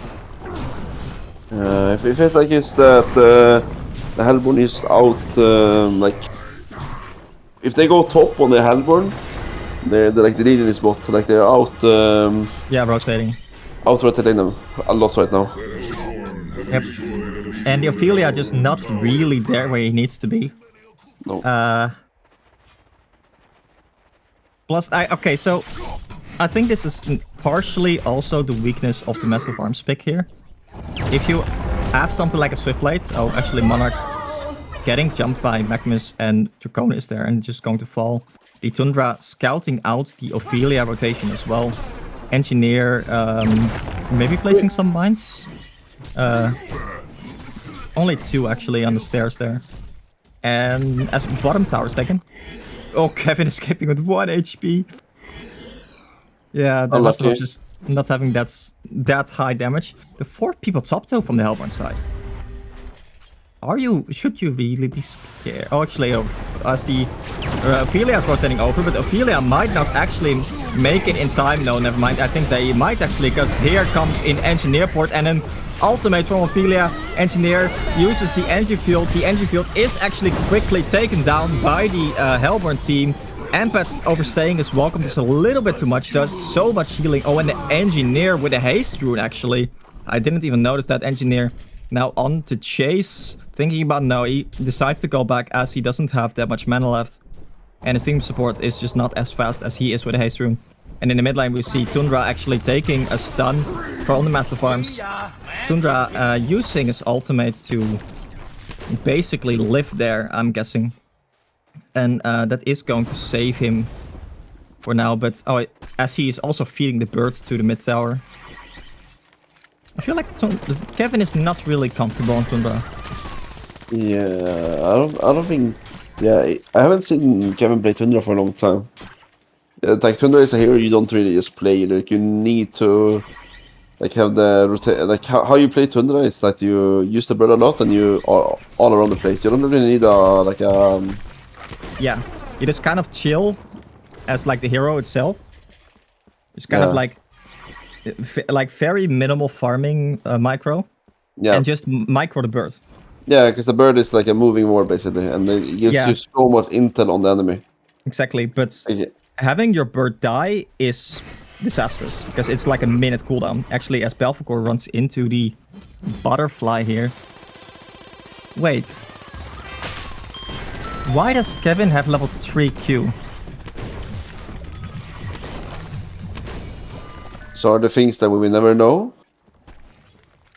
Maybe he likes the courier, or what do you call it, way more? Curl. Curl? Curl. I'm gonna call it courier, okay, thank you. Kind of dog. The ice dog. The ice dog, man. It depends on what skin he uses, right? I think, is there any like non-icy Tundra skin?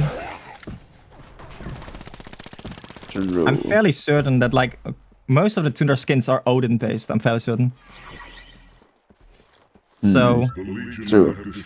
actually look at this in the bottom lane. We see Kraken being jumped by Draconis and by the Empath. And actually, no, there's a Master Farms ultimate. Is that enough for the turn? Yes, Magpus in a lot of trouble. Magpus is going to survive. Empath heal right at the end, but I don't think it was actually necessary. No, the 8th and one has 50%, 58. So it was fine. Yep. Tundra Bird in the top lane actually goes down. Tundra now being chased down a little bit by the Master Farms. And the Empath Master Farms going for what I'm guessing is a Thunderclaw right now.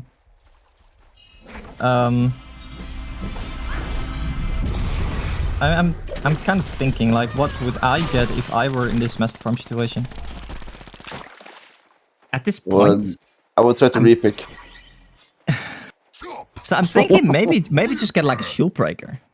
Yeah, there are not that many like tanky heroes on the Hellborn side. Yeah. Like, it's weird, right? Because if you would just go shield breaker. I could have seen a tablet on the Master FI as well, because you do get damage from it. Yeah, but like you need something more offensive, right? Yeah, actually, Draconis is running into the Engineer and the Monarch here. The Engineer actually gets stunned, but instantly gets removed. Draconis is in a lot of trouble. Draconis is going to get saved, almost saved by the Empath. Empath missing the wall there, not quite blocking off the enemy team. And that is going to be 3 people down, actually. As Vulka is not done.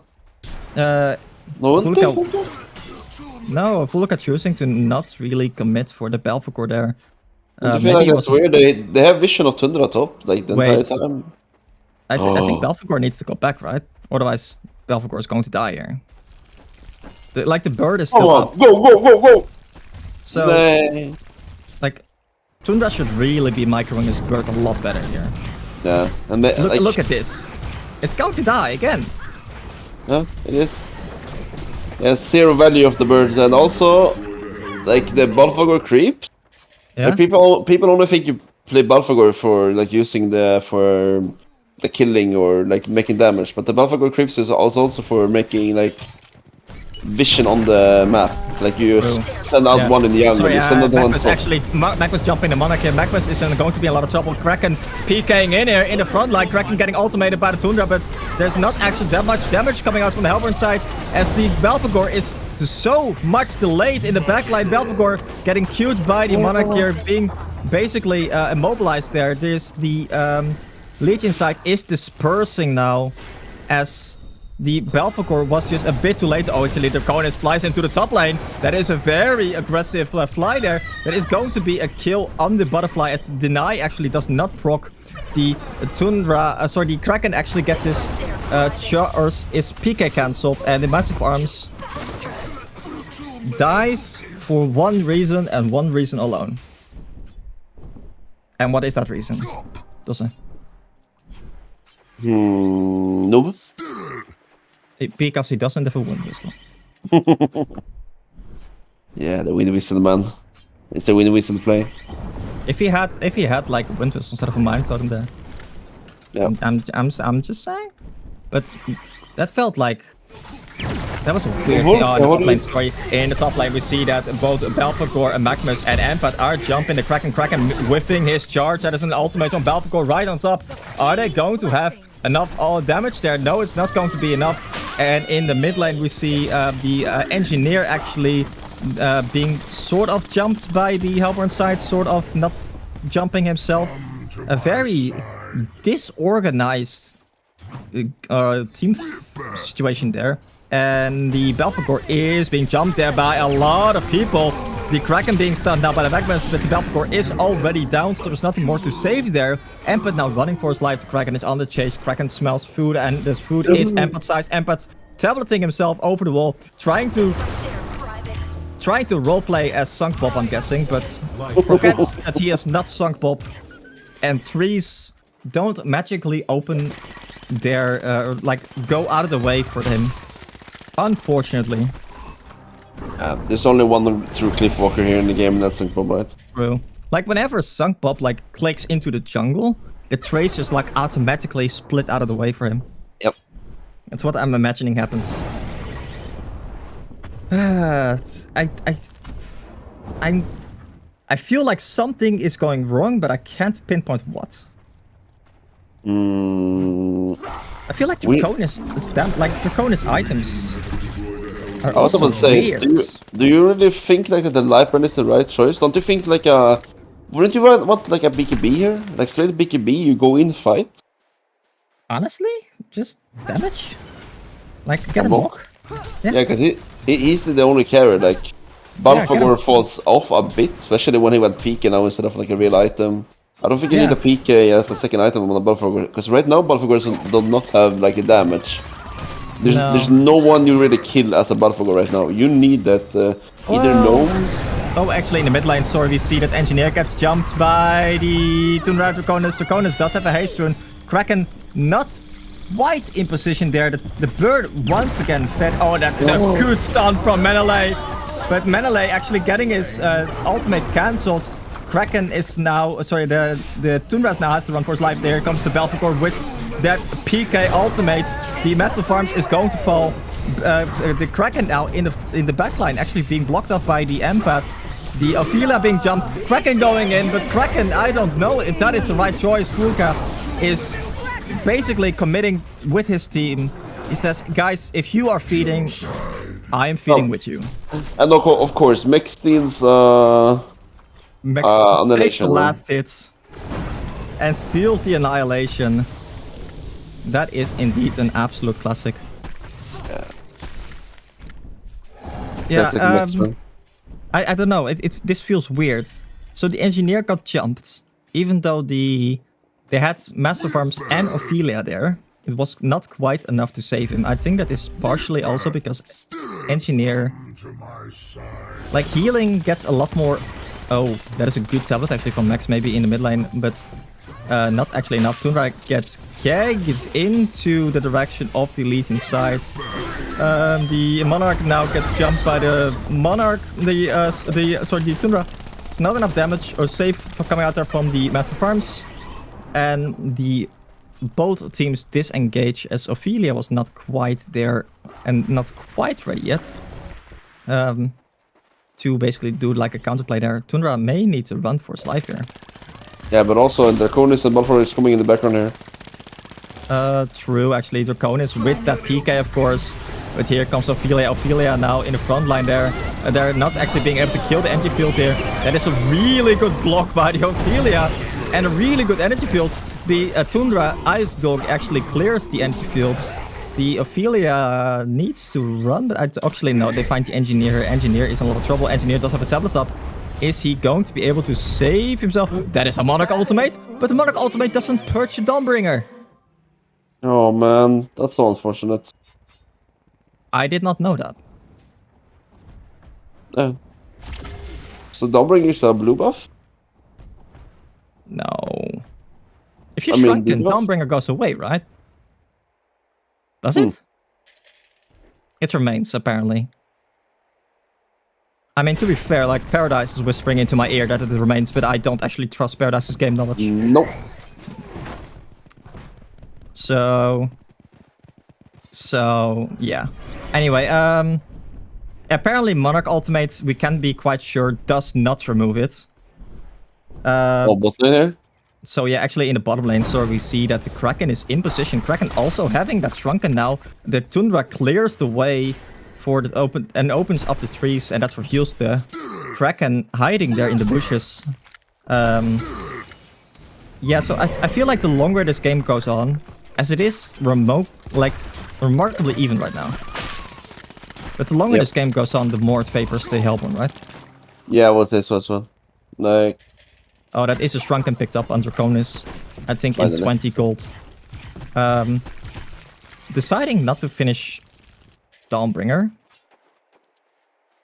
I think that's a good call. Like he needs BKB badly right now.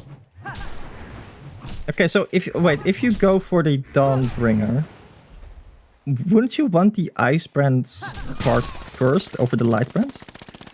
Because I feel like Icebrand does more damage because of your E, right? Yeah. Because your E works off like attack damage, and that's a 5-man group smoke actually. So, do they have any vision? I don't think so. They have the bird. Yeah, true. They have the bird actually to scout out anything. Oh, they think that the enemy team is going for Conga, and actually the jump the Ophelia here. Ophelia is likely going to get bursted down really quick. And yes, actually being able to place wards there in the smoke, actually, Belphegor is chasing down the Master Farms. Belphegor getting jumped now by the Engineer ultimate. Engineer is going to get bursting down the Master Farms. It's really good Kraken ultimate holding down the Draconis and the Tundra there. Kraken now manning up against Draconis. He's doing so much damage. Draconis might not be able to man fight here. No, never mind. The last hit before the Draconis was going to fall. And the Kraken falls just before him. Master Farms running for his life instead of trying to man up there. I think if he manned up a little bit more there, I think they could have killed basically everyone.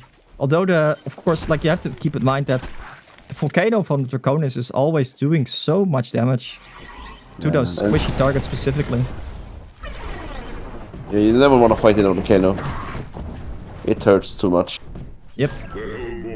It does basically, you take more damage from dots. You also take 150 damage per 2 seconds. And then it burns your HP for 4 seconds. You never want to play with fire. Don't play with fire. Yep.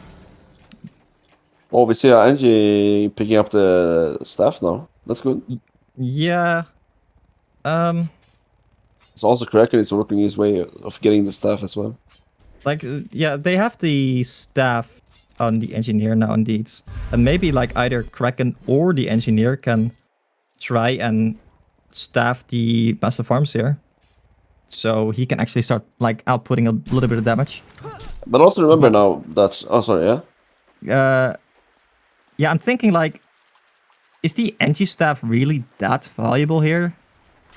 Do you really need that setup? It's gonna get removed. But also, like, the damage is... If the energy field is up, the damage is so insane. It also perplex your targets. So they can't really use the BKB or anything. Yeah, but, like, okay, so after the ultimate from Engineer wears off... Sorry, the perplex. I feel like there's not enough follow-up anyway. Yeah. If you had like a PK on the Master Farms, maybe. I mean, oh, actually, Draconis flies middle. I think the Belphegor is also setting up here. He gets his silence off on the Engineer. Magma's whiffing his stun. Engineer now with that staff, actually failing his ultimate somehow.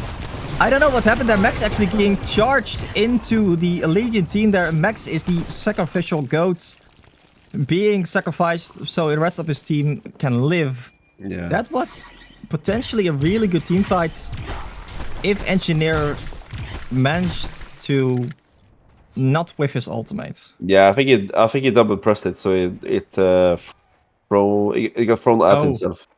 Oh yeah, that is like the panda nightmare, right? Yep. Oh, Engineer and the Kraken here smoking.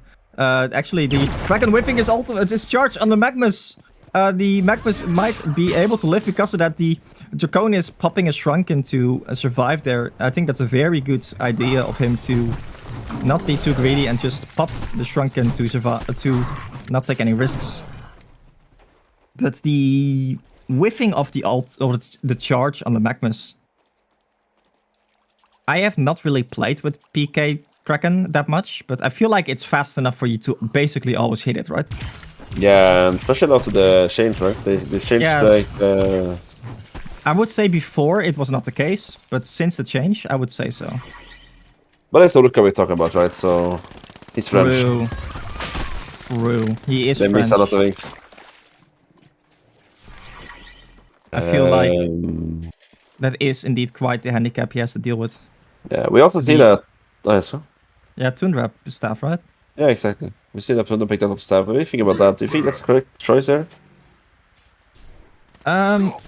So I really like Tundra staff against like these melee heroes, melee carries that you can lock down with the dogs, because the dogs, you get like 2 dogs instead of 1 dog, and they have like a lot of HP, so 1200 HP on the ice dogs, and they slow for 40%. That goes to Shrunken. So basically, they have two mechs more. Mechs at 1k HP. Basically, yeah. Yeah, so it's really hard for you to actually, use spells to kill those dogs. So against melee heroes specifically, I think it's really good. But like if you slow down the Master Farms at 40%, he's still gonna be able to auto attack. So do you really care?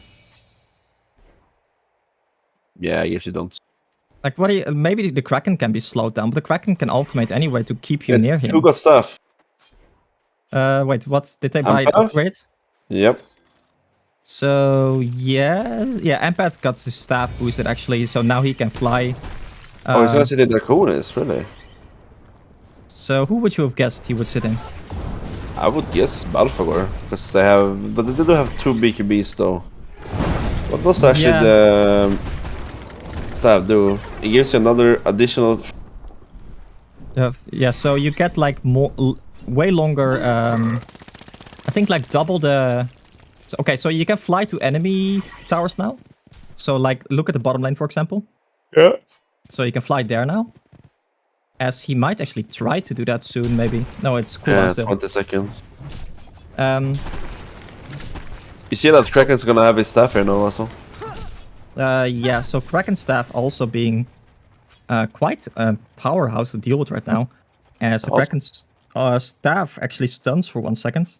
Yeah, and I've not seen anyone like pick up a resto stone on a Kraken. I feel like that's strong, right? It should be the new staff effect on Kraken. It's supposed to be strong. I haven't tried it myself, so I can't really speak of experience, but yeah. We also see that Staff of the Master Legacy picked up on the Engineer, so he's gonna upgrade the Master Farms, I would assume. Yeah, like upgrading Ophelia would also be good, but... Wait, did you do upgrading... it? Yeah, you could upgrade it by His weapon is purple. Yeah, now we're talking about that power spike, right? He picked up the Hyper Crown, which will make him deal a lot of damage. Now, what I would really like to see is he buys a Whispering Helm, and he can turn. very easily right now because they don't really have lockdown on the Hellborn except the Tundra stun, right? I would like for him to pick up a PK. Yeah, sure, why not? Like he needs to go in, but He also if needs he mobility, mans up, yeah, but if he mans up, he needs lifesteal, I think. Is there okay? How much damage is coming out if you get your ultimate off and you're shrunken? Not anything, right? What? So, like, let's say as a Master Farms, you get your ultimate off and you're shrunken. Like, you don't need the lifesteal at that point, I think. I think, like, there's no more damage coming out from the Legions for the Halberd side if you get those two things off. Yeah, but don't you also feel like that you can be a bit more uncareful with the... Yeah, like, you don't need to use the BKB instant either. Like, you can poke them a bit. Like, the lifesteal gives you a bit more... Like, you can be a bit more aggressive and less, like, careful. We see a top here. Yeah, the opponents actually flew here. The bird is scouting them out. That is an ultimate on the Monarch. They are kind of committing, but not enough here. Draconis actually... Oh, the lag! Oh my god, that was a huge lag spike. Draconis not really being able to do anything there. Kraken ultimating the Draconis there. That was a very awkward team fight for the Hellborn side. Despite the lag, it was also that the rest of his team was just not there. Menelay in the mid lane. Okay, yeah, like, to be fair, the entire Legion team was there. Yeah, but I feel like that even like let's just remove the lag. Yeah, then it lagged. But still, even if they took that fight without the lag, that fight was so weird. That's so weird because there are only 2 people there. Like, yeah, 3 with the empath. Yeah, I guess 3 with the like empath.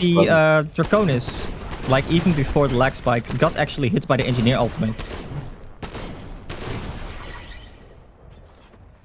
What do you mean? Like, no, he got hit by the engineer ultimate. Before the Draconis ultimate. He doesn't know what he's talking about. It's fine. Yeah, I don't know. It's another French. It's another French. It's a French person. Yep. It's a French person. Yep. You can't take anything they say serious. Nope. Okay, the other French person knows, actually. Yeah.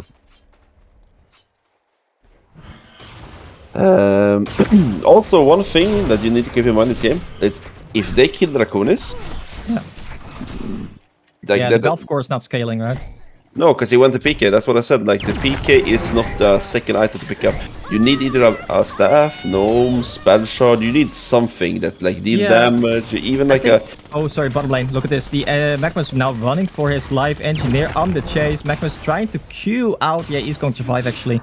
Master Farm's also picking up a Firebrand here. It's gotta be a geometry spin, it has to be, right? Yeah, Geobane is quite strong on the Master Farms with staff. Because the illusions also get the E. But I think he needed mobility. But he's quite fast also. Like, when he pops the Ghost Mortars, he's 500 movement speed, so he's quite fast. He got a lot of mobility. Okay, so yeah, more like positioning, I would say. Yeah, I know what you mean. Yeah. Although, like, you have to Kraken ultimate to kind of, like, keep them locked in place, so maybe it's not that much. But, like, if you don't go for mobility or, like, positioning, I would say make sure that you don't get bursted down by the Tundra ultimate. I have a question for you, Dash. Have you seen the Balfogor ever use the creeps beside having him, like, the creeps next to him? No, not really, eh? Have you ever been on a lane hitting with his hero and then, like, farm in the young wounds? Well, to be fair, usually the jungle is taken by Draconis. Yeah, but I mean... There's not been an excess of space. There's not been an excess of space this game. It hasn't. So... I hate to see it when you don't use the creeps as, like, your farming tool. Like, you split push with your creeps and you stand in woods with your hero. So you're never in danger. Yeah, you're just not really using the hero to his optimal... Yep. Actually, as Magnus runs into 3 people here, Magnus gets jumped down.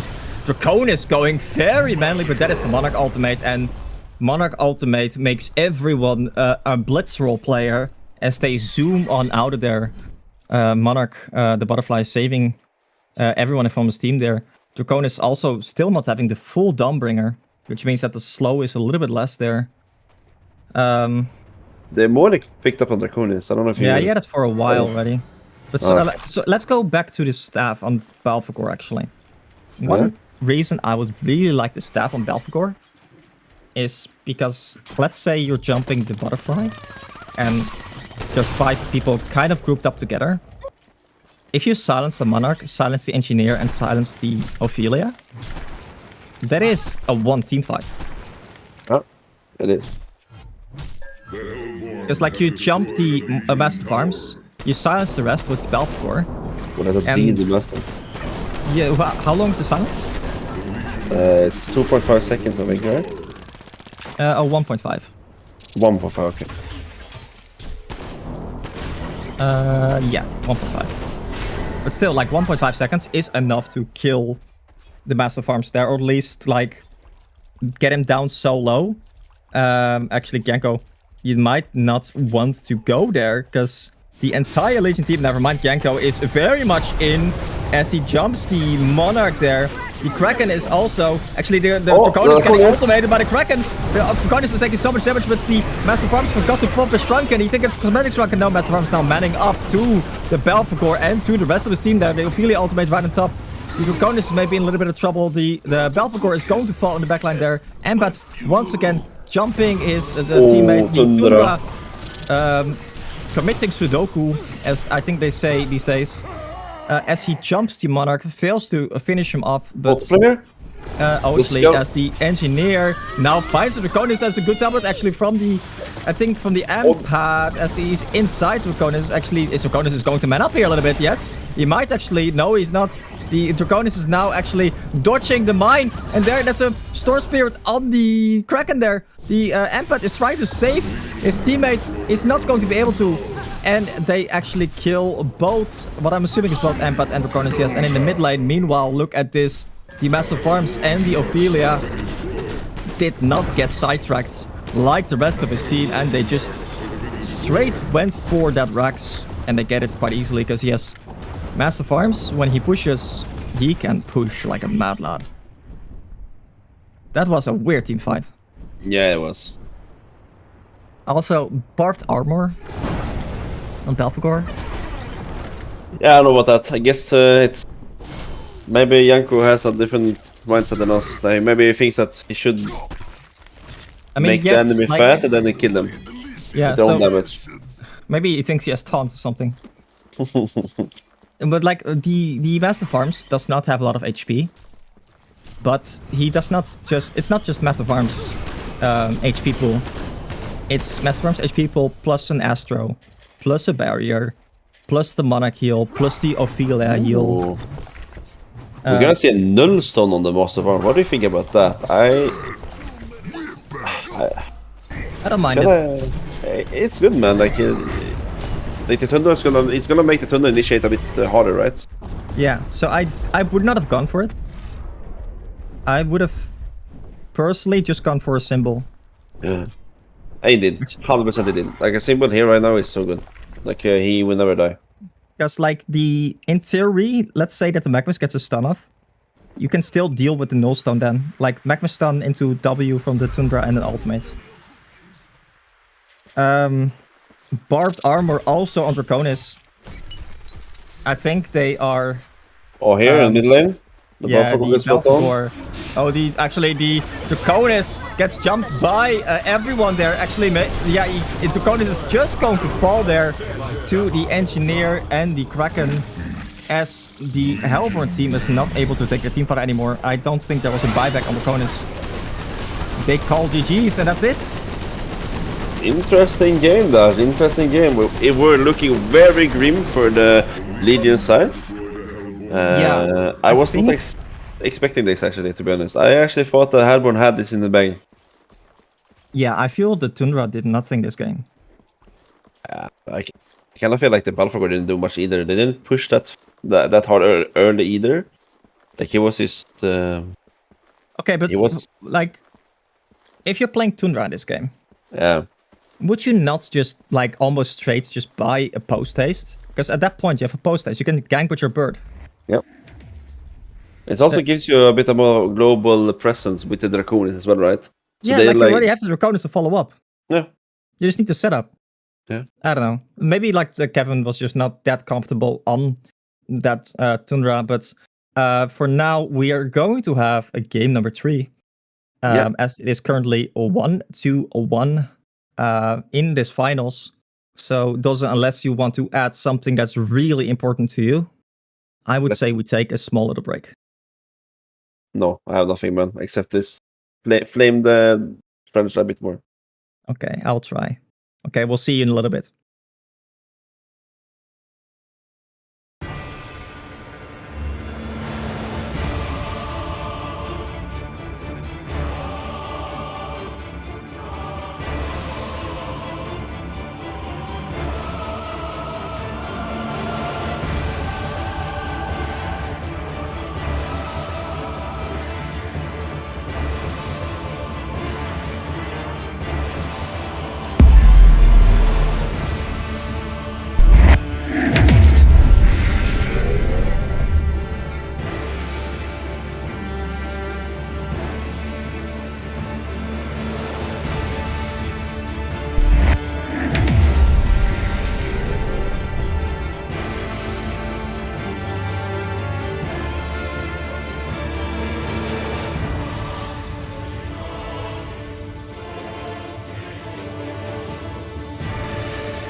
Ladies and gentlemen, welcome back to the last game for tonight.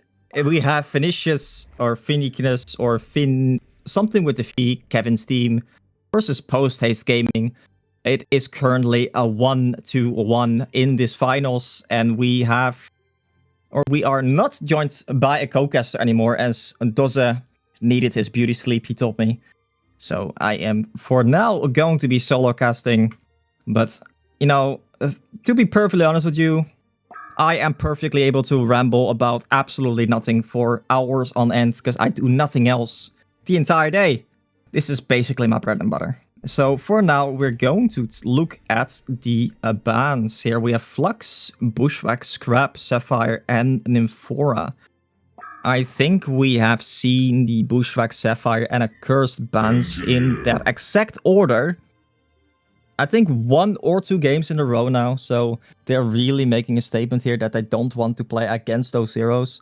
Notably, the Accursed, I think, is a bit surprising there, that they really don't want to play against that heroes to this extent.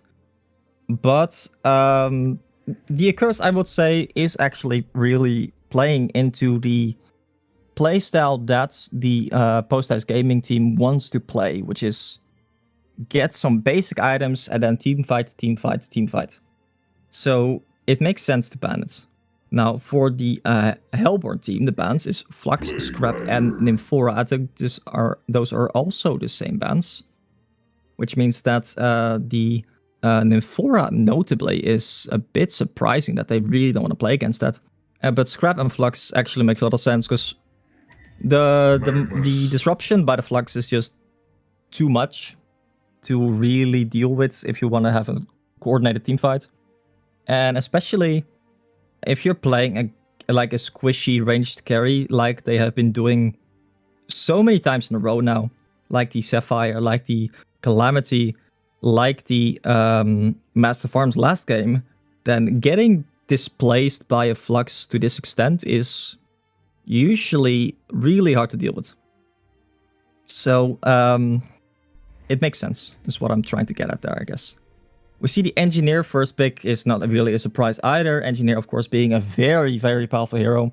The Plague Rider is... Like, the Plague Rider got picked up earlier today. I think it was game 1.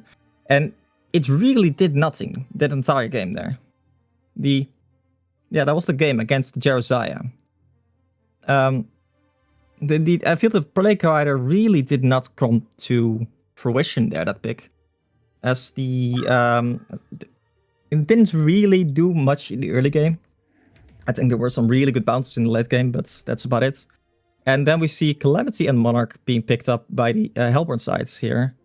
Lords of Forest being banned makes sense. They've been picking that up a lot.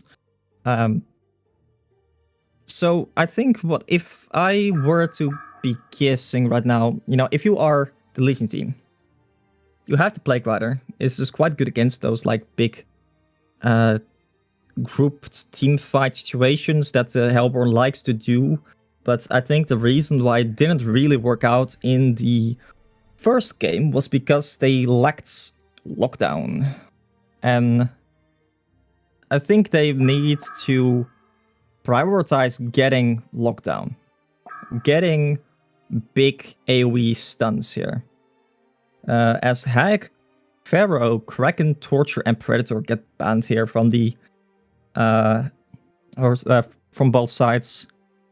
The Hag, I don't know how much they needed to really ban the Hag here.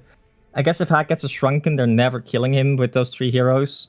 But in the early game, the Monarch queue is not that slow these days, so they might actually be able to quite efficiently deal with the Hag, especially if they get the Engineer ultimate off.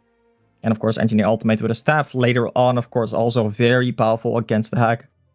But yeah, so they want, I think, if the Hellborn, or so the Legion team here, if they were to be picking some good tanky cores, I don't know to what extent Calamity can deal with that. And also, notably, Devo is still up.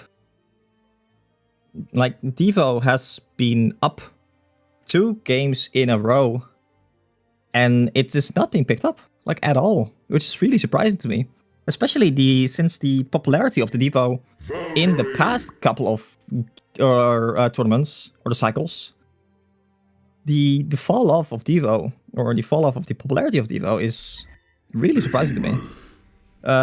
Valkyrie and Behemoth. Oh, I don't like the Behemoth pick at all, actually. So Valkyrie, I think, is an underrated hero at the moment. The Q does 500 damage at the moment. That's a lot of damage. And since it prioritizes heroes, the second iteration of the Call of the Valkyrie, the Q, it prioritizes heroes now. So even if there's a creep light next to you, you still get like more damage from the Q. But just think about it. How many other heroes have like a Q that does 500 damage? Not many. It's really good. Of course, if you have Genko in your team and he only skills his W and his E and then stats for the rest of the game, that is of course a different story, but I'm going to assume that that is not going to happen here on the Legion side. But the Behemoth, I think, is a bit of a liability here, to be perfectly honest with you. Because the Behemoth, very similar to the Magmus, Behemoth needs that PK. And if you don't have a PK on Behemoth, Behemoth just really does not do that much. Now, Behemoth did, of course, get some notable buffs this patch. So, and the Jeremiah pickup, cool. So the Behemoth Q now stuns for a little bit longer in the early game. It scales, like the level 1, 2, and 3 stuns are a little bit longer, while the level 4 stun is the same. And the W, the Enrage Stomp, is significantly faster. And that's a reverse card, as the Ophelia is picked up as the last pick here from the Legion side. I don't think they were expecting that. The Jeremiah and the Lodestone being picked up for the Hellborn team is, of course, means that they have good team fight. But against that Jeremiah ultimate, the Plague Rider ultimate still is a menace. And if I'm looking at this team, like the Jeremiah and the Lodestone and maybe even the Calamity are all kind of going to be balled up together, which means that it's very difficult potentially for the Hellborn for the Hellborn team here to team fight into the Plague Rider. So if I'm looking at the drafts, right, I think then the weakness of the draft from the Legion side is the Behemoth. Because I would say you much rather have Magmus plus Valkyrie lane. Because Magmus is just a way better setup stun for the Valkyrie arrow. And Magmus is just a really good roamer. And then you can have like Ophelia, Magmus, and Valkyrie tri-lane.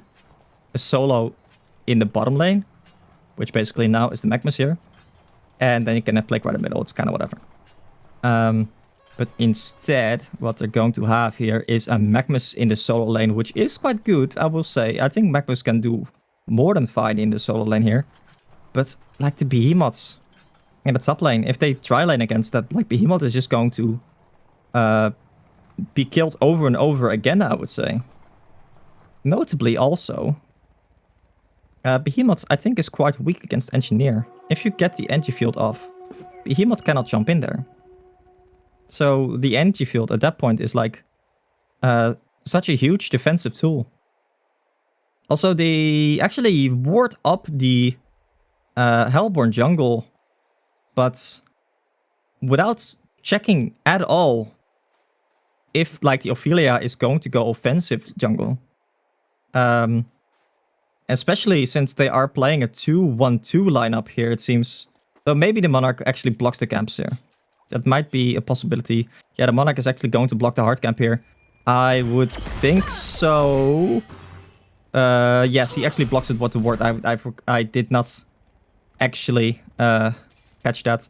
But yeah, so they are going to be playing a 2-1-2 lineup here for the Hellborn team. Magmus not actually blocking his own Oh, and actually look at this. Ophelia porting to his own jungle. Only noticing that his entire jungle is blocked. Both camps are blocked here. Oh no, this is actually a disaster for the Ophelia here. As Ophelia is going to find an empty jungle and might actually have to rotate all the way to top lane now. Meanwhile, we see actually 3 people on the top lane here. Which means that unless the Valkyrie doesn't have his E. So Valkyrie needs to be a little bit careful. No, Valkyrie can actually get first blood there on the Monarch. I think they're happy with that. Because the Valkyrie was very much like committed to that fight or that kill there.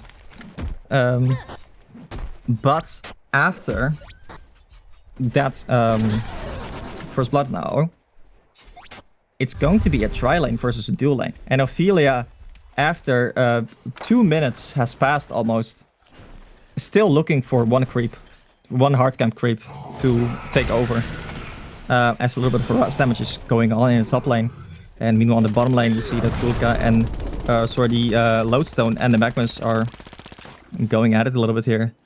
I'm gonna say I'm gonna give the edge to the Lodestone in this 1v1 situation, although the Magmas really is not as weak in like a 1v1 situation there, because being able to hit the Lodestone with that E, that volcanic touch, is of course really powerful.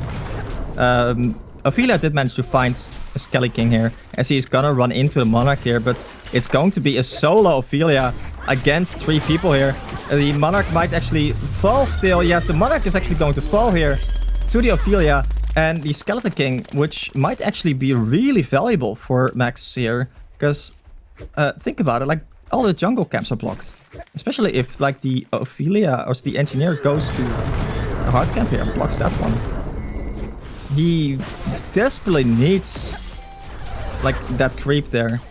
A little bit of harass damage coming out on the Calamity as Behemoth stun into the Valkyrie arrow comes out, but there's just so little regen here for the Legion side, as they both kind of need to go back to regen, or at least get back to full HP and mana here. And Ophelia is still level 1. This is rough. Like, as the Behemoth might be in a little bit of trouble. No, the Behemoth is going to be fine here.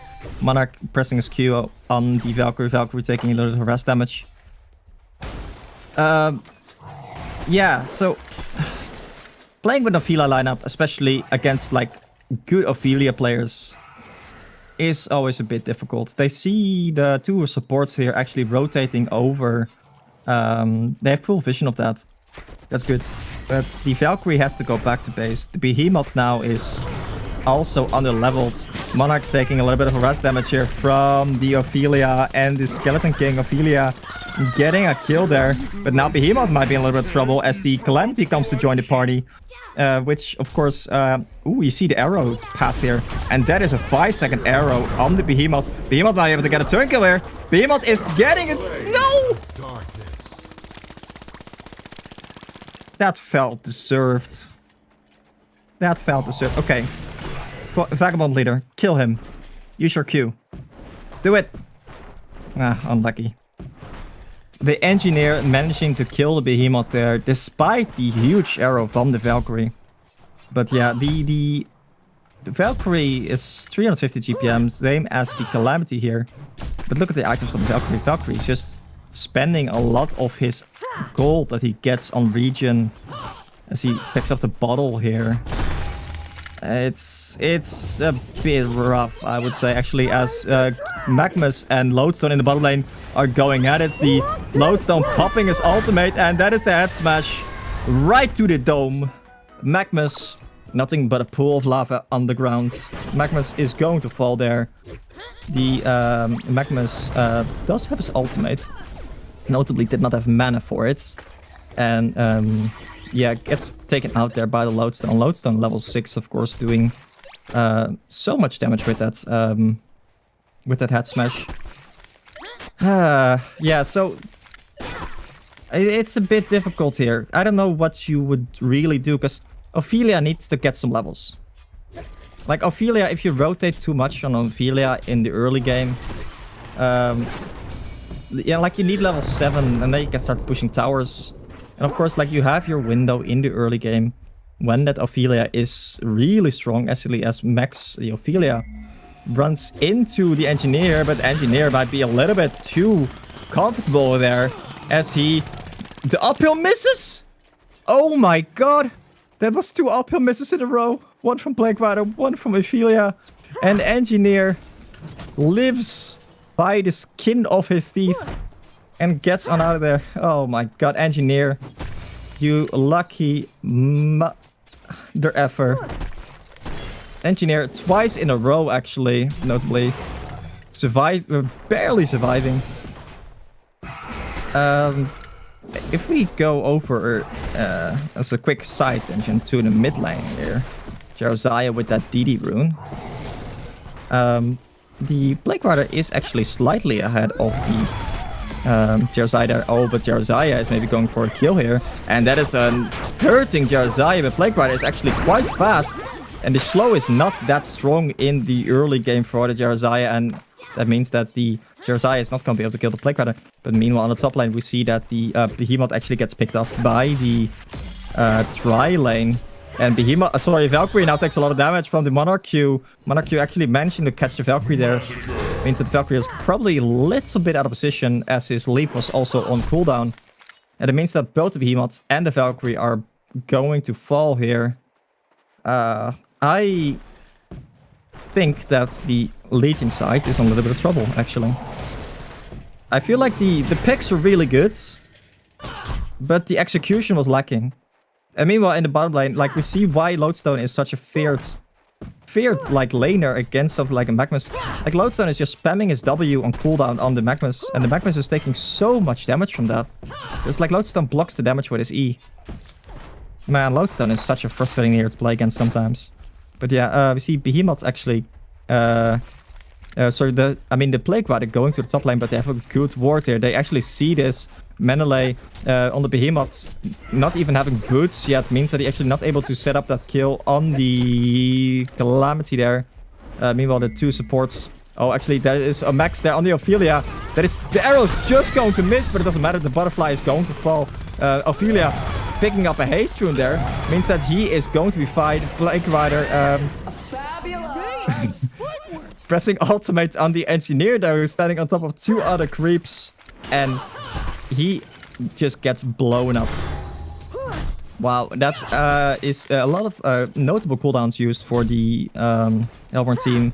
I don't know if the haste rune was just sitting there for a little while already. But that was like a Ophelia without boots that just picked up a haste rune, so that definitely saved his life. But yeah, like Ophelia being levels, or still not being level 6 here, while you really need that level 7 on Ophelia, notably, means that he is still in a lot of trouble. Menelay falling once again in the top lane, and Valkyrie doesn't have his leap. Valkyrie also goes down to the Tri lane. The Plague Rider ports in. Plague Rider has that W on the... actually, Max gets queued by the Monarch. The Minotaur's not hitting the Calamity, but the Calamity means Calamity is going to survive. Engineer was also in a little bit of trouble because he was getting hit by the Minotaurs, but the lack of focus fire on the Legion team means that, like, the entire Hellborn team is going to survive with 100 HP. That is some really unfortunate coordination there from the Legion side, because also that's a kill on the Plague Rider. Plague Rider was the only one that was, like, still snowballing there, or like having a good game on this Legion side, as Magnus is really not having a good game. He's 0-1-0, only 208 GPM versus this Lodestone, who's having like a proper game. I think he maybe bought Alkbones. Yes, of course he did. Alkbones on the Lodestone here, and he is chilling in this bottom lane. He is just chilling. Actually, we see the Behemoth being bullied by 3 people here, but here comes Plague Rider. Plague Rider having an ultimate, but choosing not to use it because they were just not close enough to the Monarch and the Engineer, and the Jersey weren't close enough to really do something with that. The Valkyrie actually in the top lane. Valkyrie pops his leap. There's no ultimate from Calamity, but it doesn't matter. Monarch actually going in for the Q. The arrow misses on the Valkyrie. Sorry, Valkyrie does get a counter kill, which is really big. Valkyrie also not skilling his ultimate here is... Do you know what I... Like, do you guys remember what I said about, like... 10 minutes ago? About a certain Valkyrie not skilling his ultimate? I feel like Kienko and Kevin share like a brain or something. Like, same brain cells or something. Sharing a singular brain cell. Plague Rider in the mid lane, we see that the Valkyrie Plague Rider pick up the Engineer. The Engineer died for the tower. I think Engineer is very much happy with that. But yeah, look at this Behemoth. Behemoth still does not have boots. And like against something like a Calamity that just runs you down, having those boots is so important. In the top lane, the Calamity is probably trying to commit for this tower kill here. The Magmas is going to defend, and Magmas actually stuns in, but there's a Monarch behind. The Calamity is going to be able to probably pick up the Monarch here. Sorry, the Magmas here. Magmas is going to fall. Good positioning by the Monarch.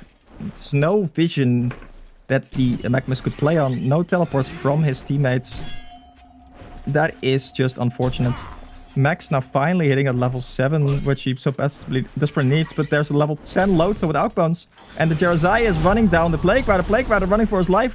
Plague Rider going to be able to survive. The Lodestone is chasing him. There's no ultimate on the Valkyrie. The Plague Rider is actually going to survive barely because of the stuns there for the Behemoth. Lodestone ultimate hitting Ophelia. Ophelia getting blown up. Behemoth in the backline falling to the Engineer. There's a Jerazai ultimate to basically just flex on his opponents, as I don't think there was any damage, at least physical damage, coming out anymore. But if nothing else, it's a little bit of HP regen. And it's free, right? Why not just use it? Yeah, the Jerazai ultimate being popped. Though, like, I don't think they really need to save it for anything. Actually, that's a Valkyrie ultimate being popped here by the Legion side. I don't think that they actually knew it. Yeah, actually, there's the Monarch W on the Calamity. Calamity being saved by the Monarch. That is huge. Valkyrie is in a lot of trouble now. Valkyrie being chased down. The Calamity does actually fall after the Monarch W to the Plague Rider Q. Valkyrie being chased down. The Monarch does have a Q up. Hits the Q on the Valkyrie. Valkyrie does not have a leap up. Behemoth is here, but that's Behemoth without boots. Behemoth without boots, somehow saving his Valkyrie carry from the Jerazai. Jerazai not being able to actually run down the Valkyrie. Which means the Valkyrie is going to live here. Valkyrie is still like 400 GPM, which is definitely not bad. But it's not where you want to be. And if you look at the GPM scoreboard, like there's a notable difference there. Although, of course, they did just kill the 500 GPM Calamity. But Calamity just... Like, Calamity doesn't necessarily need... like, farming items or something. Calamity kind of farms passively with those dragons. And if you have, like, enough levels, as you see the Q doing quite a lot of damage here, actually, to those creeps. And, like, at some point, Calamity becomes quite a strong mid-game hero, and you can just kind of snowball with him at that point. As Menelay is getting close to boots. Maybe, I feel like, at this point... actually, Magma's ultimating the Calamity. Calamity getting out of there. Magma's stun being on cooldown still. Magma's not being able to disjoint the Monarch Q. Magma's is going to fall as a result. The Calamity just ultimates, securing the kill there. Magmas was invis with... sorry, had an invis rune actually. But Magma's ultimates was just barely not enough to finish the job there. I think if Magmas had level 11, that may have been like a different story. Although level 11 ultimates, actually as Plague Rider here is in a little bit of trouble, as Monarch and Jerazai are both collapsing on the Plague Rider. Plague Rider is going to fall as the teleport of his gets cancelled by the Monarch. Even the Ophelia ultimate was not enough to save the Plague Rider there. Plague Rider going down. Actually, in the bottom lane, we see that Lodestone is getting jumped by Behemoth and Valkyrie, but there's a counter turn, counter potential here. The Behemoth gets blown up by the Lodestone ultimate and W. Valkyrie now has to back off and run. The ultimate from the Valkyrie, of course, already being used. They used that to set up the kill there, or to kill attempt there on the Lodestone. but it wasn't enough. Very disorganized team fighting coming from the Legion side. I feel like since the Ophelia did not have a good early game. Oh, sorry, in the bottom lane actually there is a lot of action coming. The see a post is coming in. There's the Lodestone. Lodestone is here to kick some ass, and the Monarch actually using his W to survive, and there is a big smash from the Lodestone on the Ophelia. Ophelia goes down instantly. The Lodestone is now on the run, but the Monarch ultimate makes him so fast. And there's Jeremiah. Jeremiah can, of course, uses the charm on himself, actually, instead of on his teammate there. But he uses the heal on his teammate. In the backline, we do see the Plague Rider actually falling. And meanwhile, the Lodestone goes down here. The Jeremiah is now all alone against 3 people. The Jeremiah is likely going to fall here. Is he actually? There's not that much damage from the Legion side here. And the Calamity didn't even port. Calamity actually had a teleport on cooldown that entire fight. So that was a 4v5 team fight. That was disorganized. For lack of a better, lack of a different word. I mean, the post stage from Lodestone, of course, is a very good pickup. As you saw there, they jumped the Monarch initially, or tried to jump the Monarch initially with the Ophelia, and instantly the Lodestone is already there. Lodestone, of course, not really requiring any other sort of boots or something like that.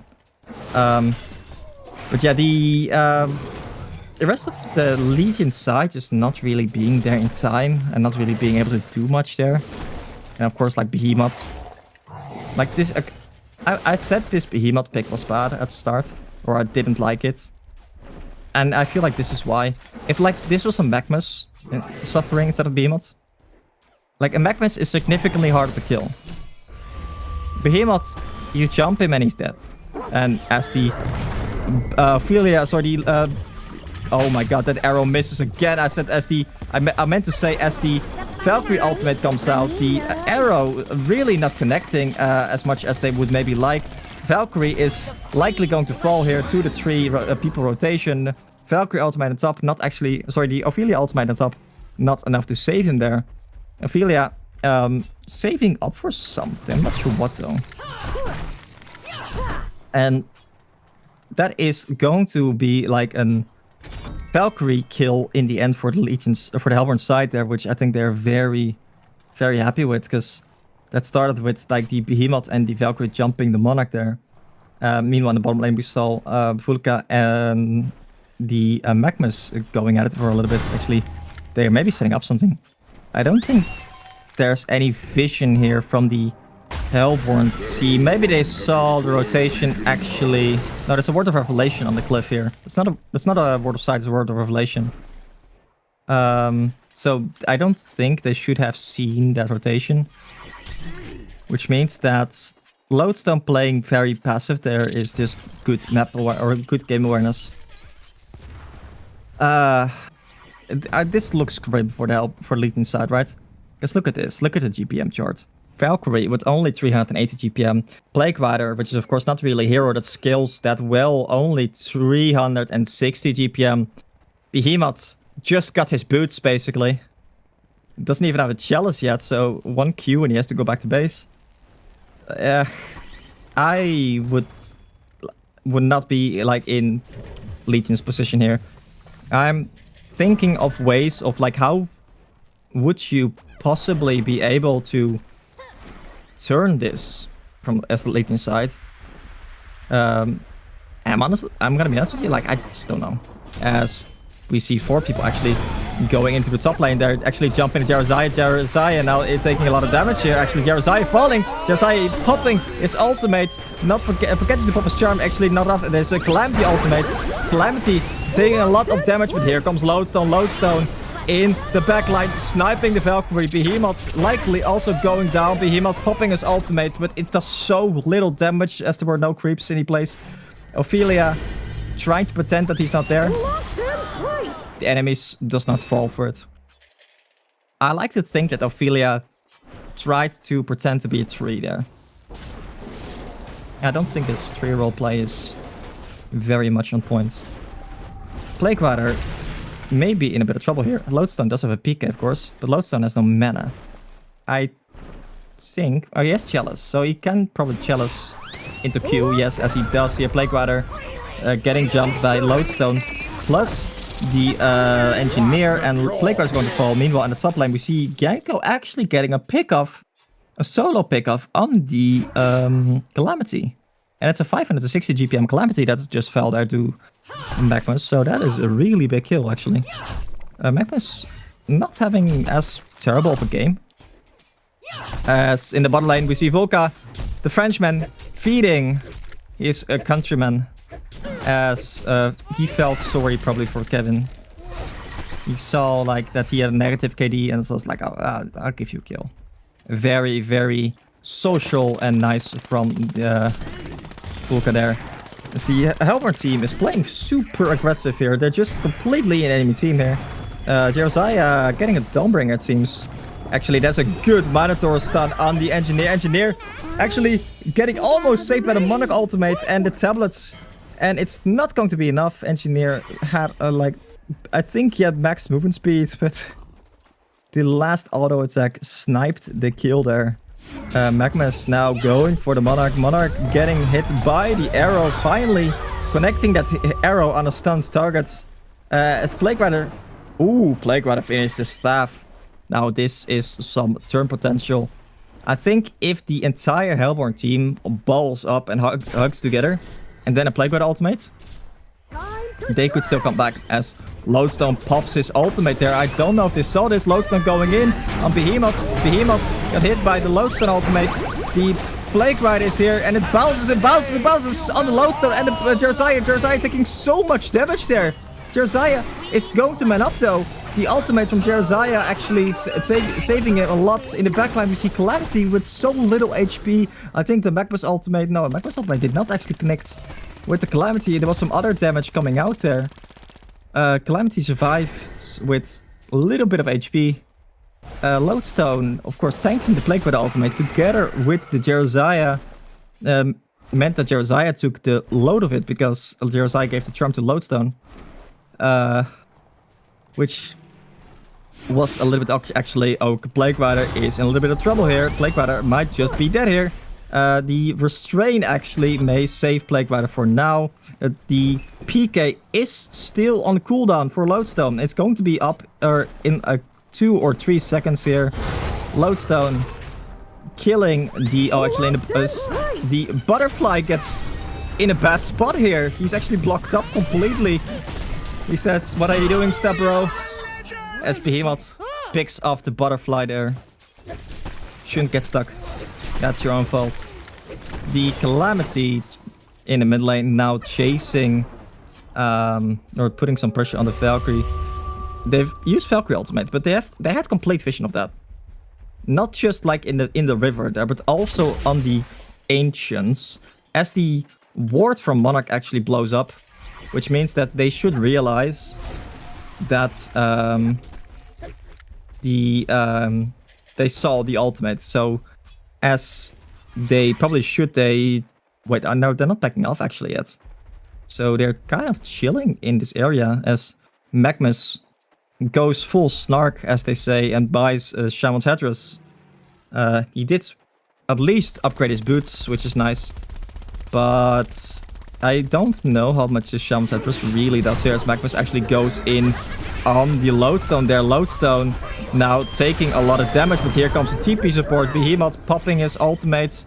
Behemoth being basically like the sacrificial lamb here, as the Magmus gets sent back to base. Behemoth gets jumped because Behemoth doesn't have any escape.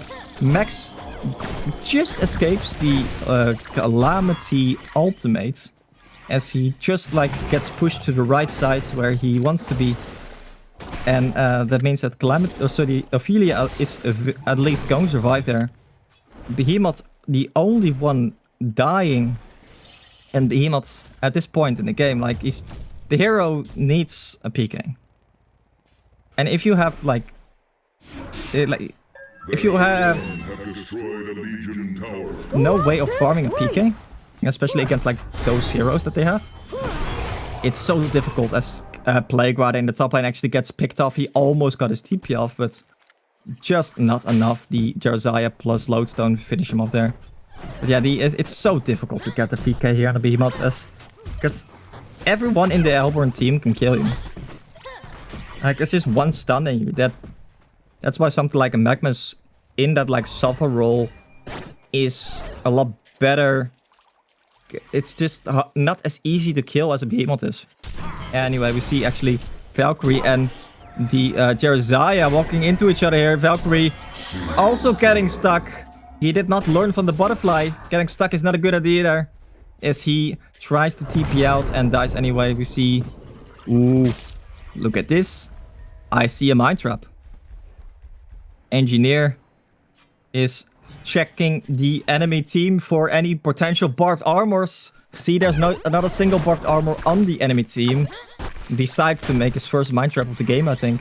So I really haven't seen like another Mind Trap. Max actually picking up a Staff of the Master. Wow, that is bold. There is a dragon here, which is really good for them. So that staff does have the potential to change some things. Also, if the Calamity, sorry, the Ophelia can staff the Valkyrie staff is really quite good still. Valkyrie staff also, of course, getting a small buff because of the buff on the Q. So that is, yeah, like quite a power spike for the Valkyrie, of course. Although you still need to hit your arrows if like that has if you want to get any value from that. So it's questionable whether or not like Ophelia is actually going to be able to afford that, as they use the Valkyrie ultimate, but they have like a ward of sight here. No ref wards or anything coming out from the Legion side here to check for this Conqueror, as they they see this ward now. But yeah, they're not really using these Valkyrie ultimates in the smartest of moments. And also, actually, this is a really good block on the Ancients from Polo Boy, the Jeremiah here, placing the ref ward to block the Ancients. Valkyrie tanking the Kongor. Here comes Vulka. Vulka, is he going to snipe the Kong? No, he's not going to be able to, actually. Vulka sees a lot of targets that are very low. He goes for the Valkyrie. Valkyrie is able to leap out. Valkyrie is going to be fine here, I think. Yes, Valkyrie is... Oh, but the Lodestone, though, is so tanky. Here comes Calamity ultimate. That is the Plague Rider ultimate on top of the enemies there, but it's not enough. There weren't enough people there to really bounce on. Behemoth going down, Plague Rider going down, Ophelia going down. In the backline, only Valkyrie and Magmus are alive. And like the Calamity picking up a Shrunken is not actually something they can really deal with anymore. So I don't know. It's difficult. Like, it's really difficult here for the Legion side. Because, like, you can really get some big plays with that potential Plague Rider ultimates bouncing all over the place. But the Hellborn side doesn't really have to commit. Like, there's just not that much damage coming out from the Legion side. So they don't have to super commit for these kills. They don't have to hug each other and, like, go full balls to the wall, you know? Valkyrie throwing an arrow is a little bit greedy, but then again, like, there's not that much follow-up. So not that much, like, fast stuns for the Hellborn side here. Magmus running into the Engineer. Engineer actually getting decently close to his staff, it seems. They tried to chase down the Magmus. Magmus being able to port out means that Magmus is going to be more than fine. 3 people in the mid lane. 4 people in the mid lane. I can't count. Setting maybe something up here. They should realize that the camp is blocked here. Like, they've been trying to stack this hard camp for like a while now. As like the Ophelia staff, of course, is dependent on having an open Ancient slot. And they just block it again. They say, no, this camp stays blocked. No dragon for you, my friend. Behemoth is currently not in trouble. I think that the Jeremiah could potentially kill them quite easily there, but I think the Jeremiah was looking for the Valkyrie, who they saw run Wait, did they? Oh, look at this beautiful ward. That is a ward of shame on the Legion Conquer Pit. The Nightcrawler not actually going up the hill, but down the hill. It actually gives a surprising amount of vision still. More than I thought it would. Like, that is one of those, like, shame moments, right? Because not only did you, like, just waste the ward, it's gonna stay there for everyone to see for the next, like, 5 minutes. That's the worst part. Like, what you want to do at that point is just, like, click it and just delete it, but unfortunately that's not how wards work in this game. But yeah, the lead is just increasing to grow for the Hellborn side here. The Hellborn side's kind of dominating this game. I feel like they could really easily close it out as well. Because, like, they've been controlling these ancients, as Ophelia tries to deblock the camp, but here comes Calamity. Calamity smelling a free kill on the Ophelia there. Ophelia getting jumped by the Calamity. Calamity, of course, getting that free kill, as it is so difficult to move around the map for the Legion side at the moment. Legion's side being, or the Legion team being hunted by the Hellborn team, as, like, the Legion's team just can't really kill anyone in the Hellborn team. Like, they've been trying to set up kills on this Lodestone, for example, right? They bring him down to like 25%, and then a team support comes in. And that is, I will say, like, really well done from the Hellborn side. They always have TPs ready, and they always, like, instantly TP as, like, 4 people. But yeah, like, of course, I think part of that also comes down to Behemoth still not having a PK. He is, well, he was getting closer, as he had 1500 gold, and then he bought 2 wards. I feel like at this point, I've seen this, like, yeah, I've seen this happening on, like, other Behemoth players as well. You need to be a little bit more selfish as a Behemoth player here, as Calamity actually picks up a Behemoth's heart. That's actually a really good pickup, because he is going to be so tanky. And of course, Calamity being a hero that just wants to be alive and in the front line. And you just passively steal so much agility then. But yeah, like, the Behemoth needs to be a little bit more selfish. And Behemoth, oh, that's a Magma's ultimate. I hear somewhere being channeled. The Magma's ultimate jumping the Calamity. But Calamity got W'd by the Monarch and charmed on top. So that's tickled. That tickled. It's just like, oh, as engineer farms a creep wave there. As the I think the creeps got lured to his mines by his teammates. I think that is reportable potentially. Max apparently gave up trying to get ancients and just picked up a catapult instead. The Legion's, the Hellborn side is just, like, slow pushing. And, like, the Hellborn side is, like, fine with this. Look at this. They used everything they had almost on the Calamity there, aside from their ultimates. So that's a 5-second stun, a 5-second arrow. That's a Magma stun. That's like Ophelia debuffs. And Calamity's full HP. Because Monarch W, Jersey W, and the heart, Behemoth's heart. But yeah, like, the tower is going down. So slowly but steadily, like, the Hellborn side is achieving their goals. So I don't know what you do here as the Legion side. Like, you cannot kill the creeps before they actually reach your tower. It's too difficult. As like Calamity said at the moment, just screw waiting for creeps. I'll tank the tower like a man. As Magnus gets sent back by Ophelia as he jumps in. Behemoth. Okay, so I think Behemoth. If Behemoth sells the Grave Pocket here, which gives him 350 gold, he would almost have speaking. Valkyrie gets sent back by the Ophelia, which is not really that useful. Yeah. Like, at some point, right? I'm going to run out of things to say if this continues. Because they have just been standing here. 5 people on one hill. 5 people on the other hill. for approximately like 3 minutes now, I think. I feel like I should make like a profane or like a profound comment about the definition of insanity. As Valkyrie leapt or charged in and got sent back. I don't think it's a Storm Spirit on the Hellborn team, so they don't have anything to cancel the send back by Ophelia.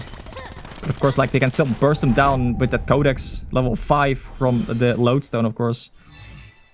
But yeah, tower now at 20%. I think it started at like half HP or something.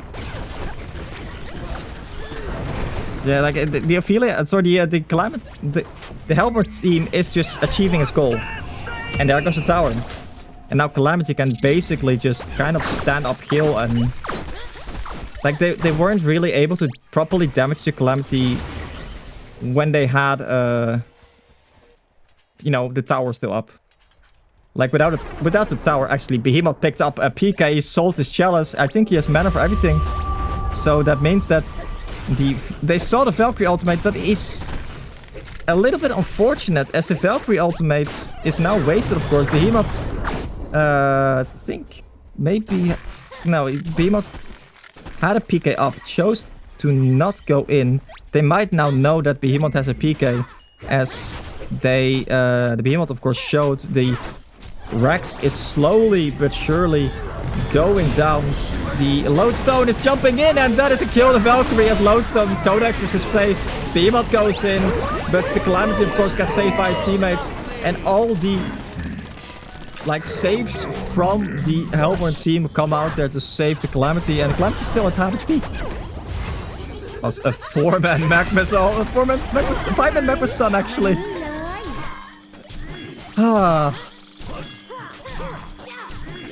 I'm gonna be honest with you. I did nearly run out of things to say there at the end. I mean, they were standing there for approximately like 5 minutes. 5 people on one end, 5 people at the other end. Like just having a shouting match or something. I don't know. Anyway, so that is actually going to be the last game for today. And the winners are going to be Post Haste Gaming, as they take a 2-1 in the finals against Vinicius or Kevin's team, or whatever you actually want to call him. And this is just a really well played gameplay, or sorry, really well played game plan from the Hellborn side here. They picked like the supporting cores, I would want to call them, like with the Yarzai that can actually like properly back up like the main core, which on the main DPS output, which is the Calamity, and of course the Monarch, saving or like preventing any kind of jump here from the Legion side, of course. But yeah, I think the main problem this game for the Legion side was that one, Max had a really poor early game, and two, like Behemoth did not get his PK until the game was basically already over. So you have to be a little bit more selfish on Behemoth, I think. If you are not a little bit more selfish and say like, team, stop farming, stop hitting creeps, let me get my PK, then I can do stuff. Because like Behemoth was running around without boots for like 15 minutes or something, and that was just, it was just suffers for the Behemoth. Anyway, so well played by the Hellborn side, our champions for this cycle. And I think that is it for me. If there's nothing else, I'm going to give it over. Wait, I'm getting a message in my Discord. Oh, there is actually going to be an interview. If I can get some information on who is coming. So what you got, our resident captain on the Hellborn side is coming for at least. And we have yet to confirm anyone from the other side. So we are going to be able to at least ask them a little bit of about this game and what they thought of it. Because these were like some unusual games, I would say. Okay, so the first and the last game for sure. were definitely unusual, if I would say. Because the first game was super passive. And the last game was just kind of weird and uncoordinated. So, and it's felt like the Legion side, after like the Ophelia did not snowball, they did not have a plan. And they just kind of flailed around with their arms. It was a bit weird. Anyway, we see that I see in my secret Discord cheating channel that both He made Kevin, an entire draft. Hey, boys. Kevin Hello. and What You Got are here to join me for an interview. Guys, first of all, well played. How are you guys feeling after that game? I feel like shit at the moment, to be fair. Yeah, so the game was like the last game was a bit suffer for you guys. I can probably imagine, at least for the Legion side.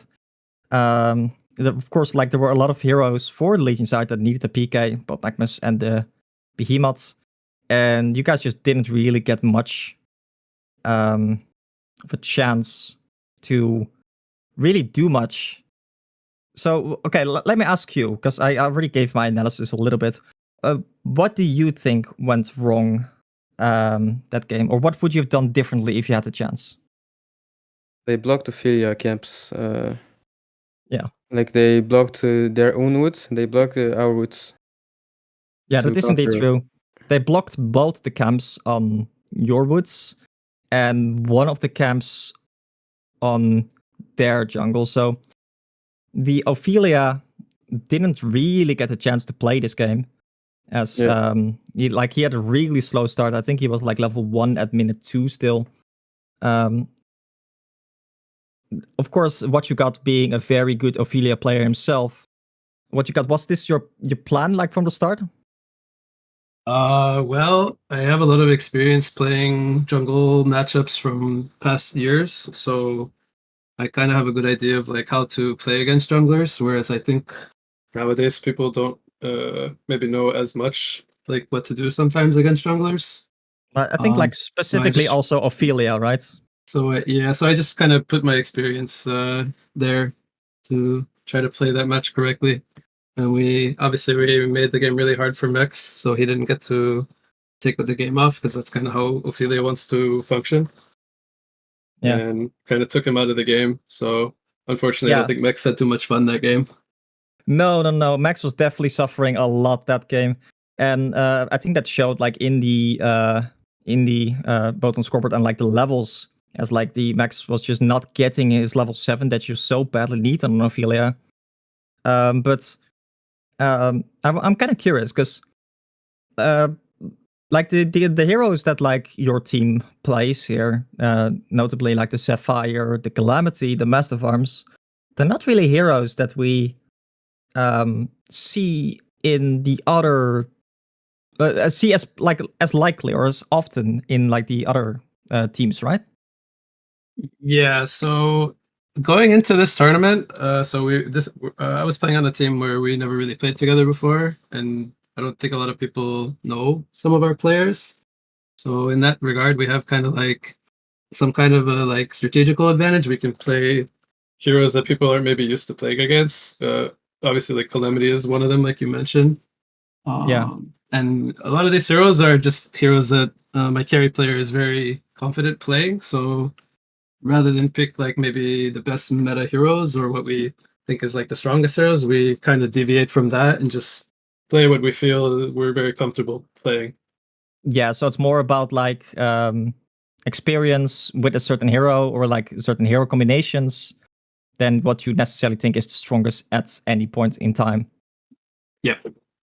Okay, so in the other vein, we see 2 Ophelia games, and 2 times the Ophelia team. Oh wait, no, sorry. You guys actually won the second game. Yeah.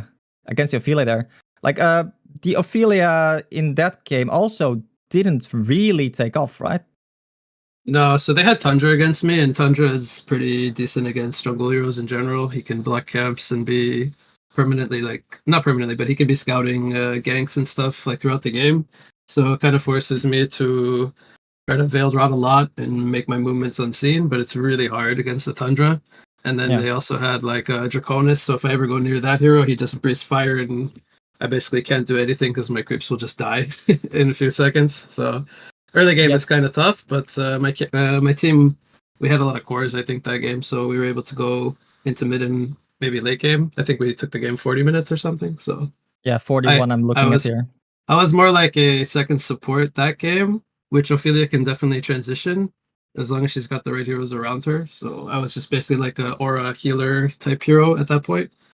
Yeah.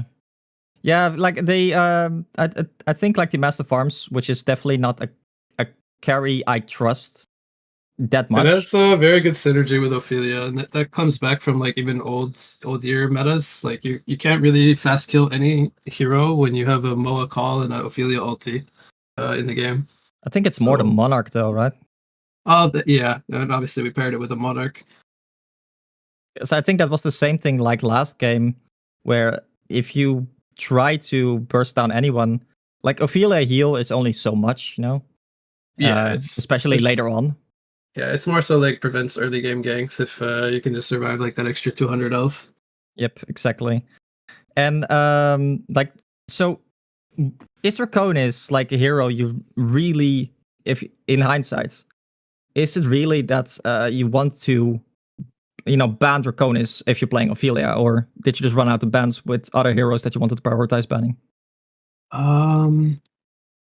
I think that game, I know they like to run Draconis. I ban it sometimes against them, but not all the time. And I think that game we didn't feel they were going to run it. It was, I think it was their last pick actually. So yeah, we saw they had a Tundra, Balfagor, and what looked like a mag support with an empath. So we figured they were going to run something else other than a Draconis. I think that was a surprise to us at least. Yeah. But and so, it made their mid game very strong. So we just had to play accordingly. So yeah, like another question for both of you, I think. Two heroes that of course got like changes since this patch. I think the two most notable ones, at least, are Kraken and Jeremiah.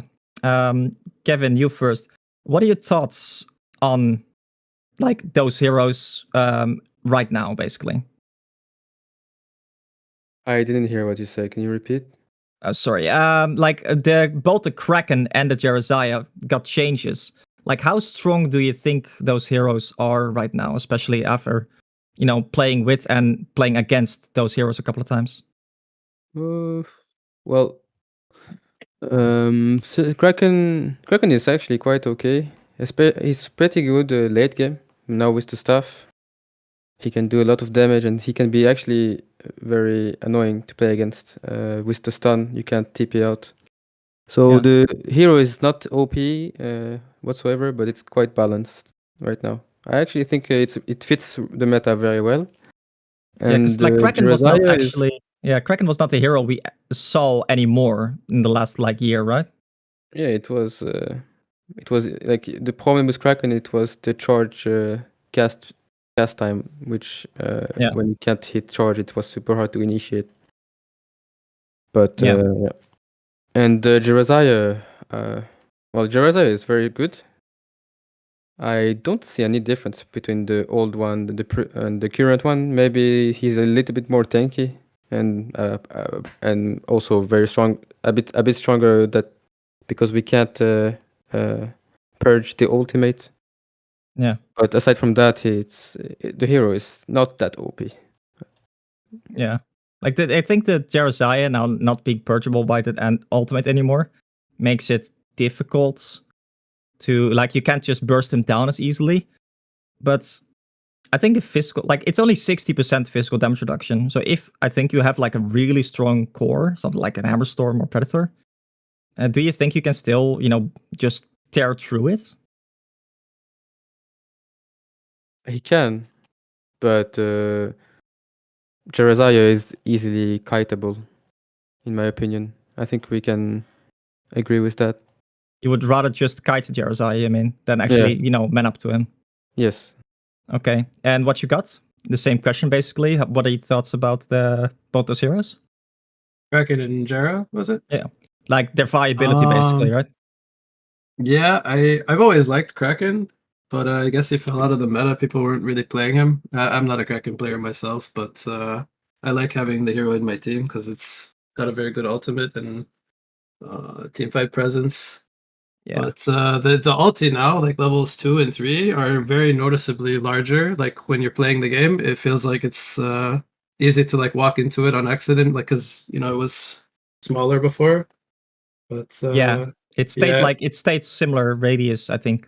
The first game that we lost, I think the team fight that decided the game, or one of the team fights was like we were stuck in the Kraken ulti with like a Plague Rider on top, and it was like holy cow, we couldn't spread the Plague Rider ulti and just died on like 2 important heroes. So Mate mentioned that, like the Plague Rider bouncing between I think Jereziah and like one other guy or something.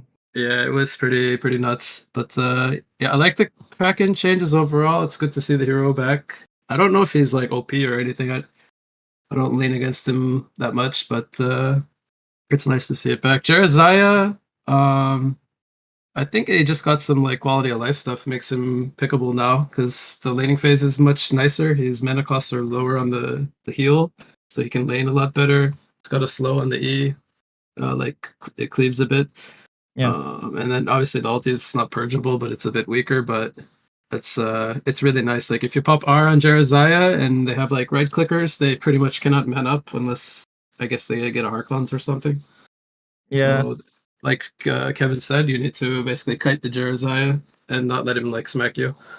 I think like one like super hard counter to the Jereziah is of course like Revenor, because that hero just like counters everything that Jereziah does. They picked Jereziah first game, but I had a counter pick. It was CD, and I knew that late game I had them. I could fight them easily and challenge Jereziah. It wasn't a threat the first game because we had a counter pick, and yeah. They also like to play this strength hero, heavy strength hero core. And, yeah, I think the way that they play it is like one ranged DPS. I think they're very. There's definitely like the similarity in every draft of from what we've seen of here for the Americans, because there's like one ranged hero, like ranged core carry, squishy hero, and then like just tanky heroes in front. Right? Or do you disagree? I just don't want to talk too much about our strategy. but yeah, you're not entirely wrong there. Don't fix what I'm broken, right? I mean, I think we had other than maybe a couple of hero picks, I think we did maybe some different drafts. I know we tried like the Laning Tempest today in the earlier series, and I think we probably could have won that game, but we ended up losing. Some similar stuff. I did not running catch jungle that. one game. Yeah. So what did you lane with? Tempest and? Tempest Magnus off lane, and we made a lot of pressure against I think it was like a Demented Pestilence lane. Why don't you just like lane like Tempest with Shell Shock? So you can like put the elementals in the roll and just roll on it. It's because I have Volca in team, man. I don't think he's a snail player. Man, like you don't need to be good at playing snail, just roll at people. And hero is fun. I guess. Plus, like Volca's gonna complain no matter what you give him. Right? Yeah, he did say stop picking me Magnus. So then I played Magnus and then we lost. Exactly. Just give him Pharaoh. He always does well on hero. As far as I don't think he played Pharaoh actually any game today. No. Probably because he fed so much. I have scars from last. True. Cycle. Actually, and he was also getting flamed by people. So he said, "Don't let them flame me, Wig. Don't pick me, Pharaoh." True. It's actually so funny. Like the guy is so bloody consistent. So whenever he does like poorly one game, it's just amazing to make fun of. Anyway, so guys, like I'm gonna be honest with you. Like the last 5 minutes of that game, I was slowly losing my voice. Their base. Yeah, because I was solo casting that game, right? I was running out of things to say. Nothing was happening. You guys were just sitting on each other's side for 5 minutes, just having a staring contest. We actually laughed about it because I think I said, "Oh, our Kong's up in 3 minutes," and then we sat outside their base, and then we saw a Kong spawn, and we were like, "Oh, we've been sitting here for 3 minutes." not doing like you anything, guys just were watching achieving your goal. Calamity chip the tower over 3 minutes. It's like, yeah. You were achieving your goal, right? And like they I were mean, not yeah, as getting long as they anything. kept them in their base, it was fine. If they picked keeper, I think that could have gone on for like 60 minutes. I was also like 500 gold from my staff on NG, and I kind of wanted to farm it. Like my inner greedy self wanted to go grief in the jungle somewhere, but I was like, fine, I'll just sit here, stare at the tower getting slowly killed. That's some true team spirit. I would have already yeeted off, bought a Whispering Helm, and farmed the side lanes with the creep. Yep. Anyway, guys, I'm a little bit tired, so I'm gonna call this interview for now. Thank you so much for joining me, and once again, congratulations to Team Post Haste Gaming. And yeah, guys, have a lovely evening. I'm gonna give it over to Paradise, and we'll see you next time.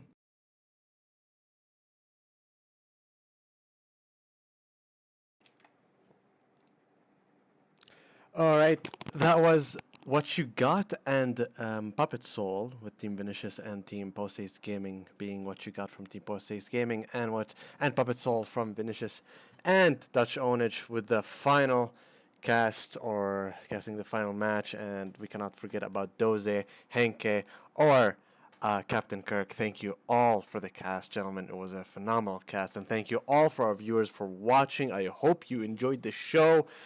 Even though sadly we had a team forfeit today at the start, which was Team Agency, and we had the stream delayed. But in the end, I think the matches were really, really high quality, and I think it definitely did come back with how the games were, and still end up being 7 hours somehow, some way. Always very long for some reason. But thank you all for watching. I hope you enjoyed the show, and tune in next time for the Classic 1v1 tournament on September 28th and 29th. And this is the first 1v1 tournament we're ever going to have. So it's going to be a little bit strange with some new rules and etc. If you want to check it right now, you can just go to the Heroes of Newerth 2024 tournaments info and registry links are probably in the description if you're watching on YouTube, or in the, I believe it's called a bio or whatnot in Twitch. You can check that out and see all of the tournaments for this year, including the 1v1 tournament and the next pro tournament actually, which is going to be on October 19th and 20th, and that's going to be the Pro 5 tournament. Thank you all for watching. I hope you enjoyed the show, and we will see you next time, everybody, which is actually going to be next weekend, by the way, just so everybody can know, on the 1v1 tournament. Good night, everybody.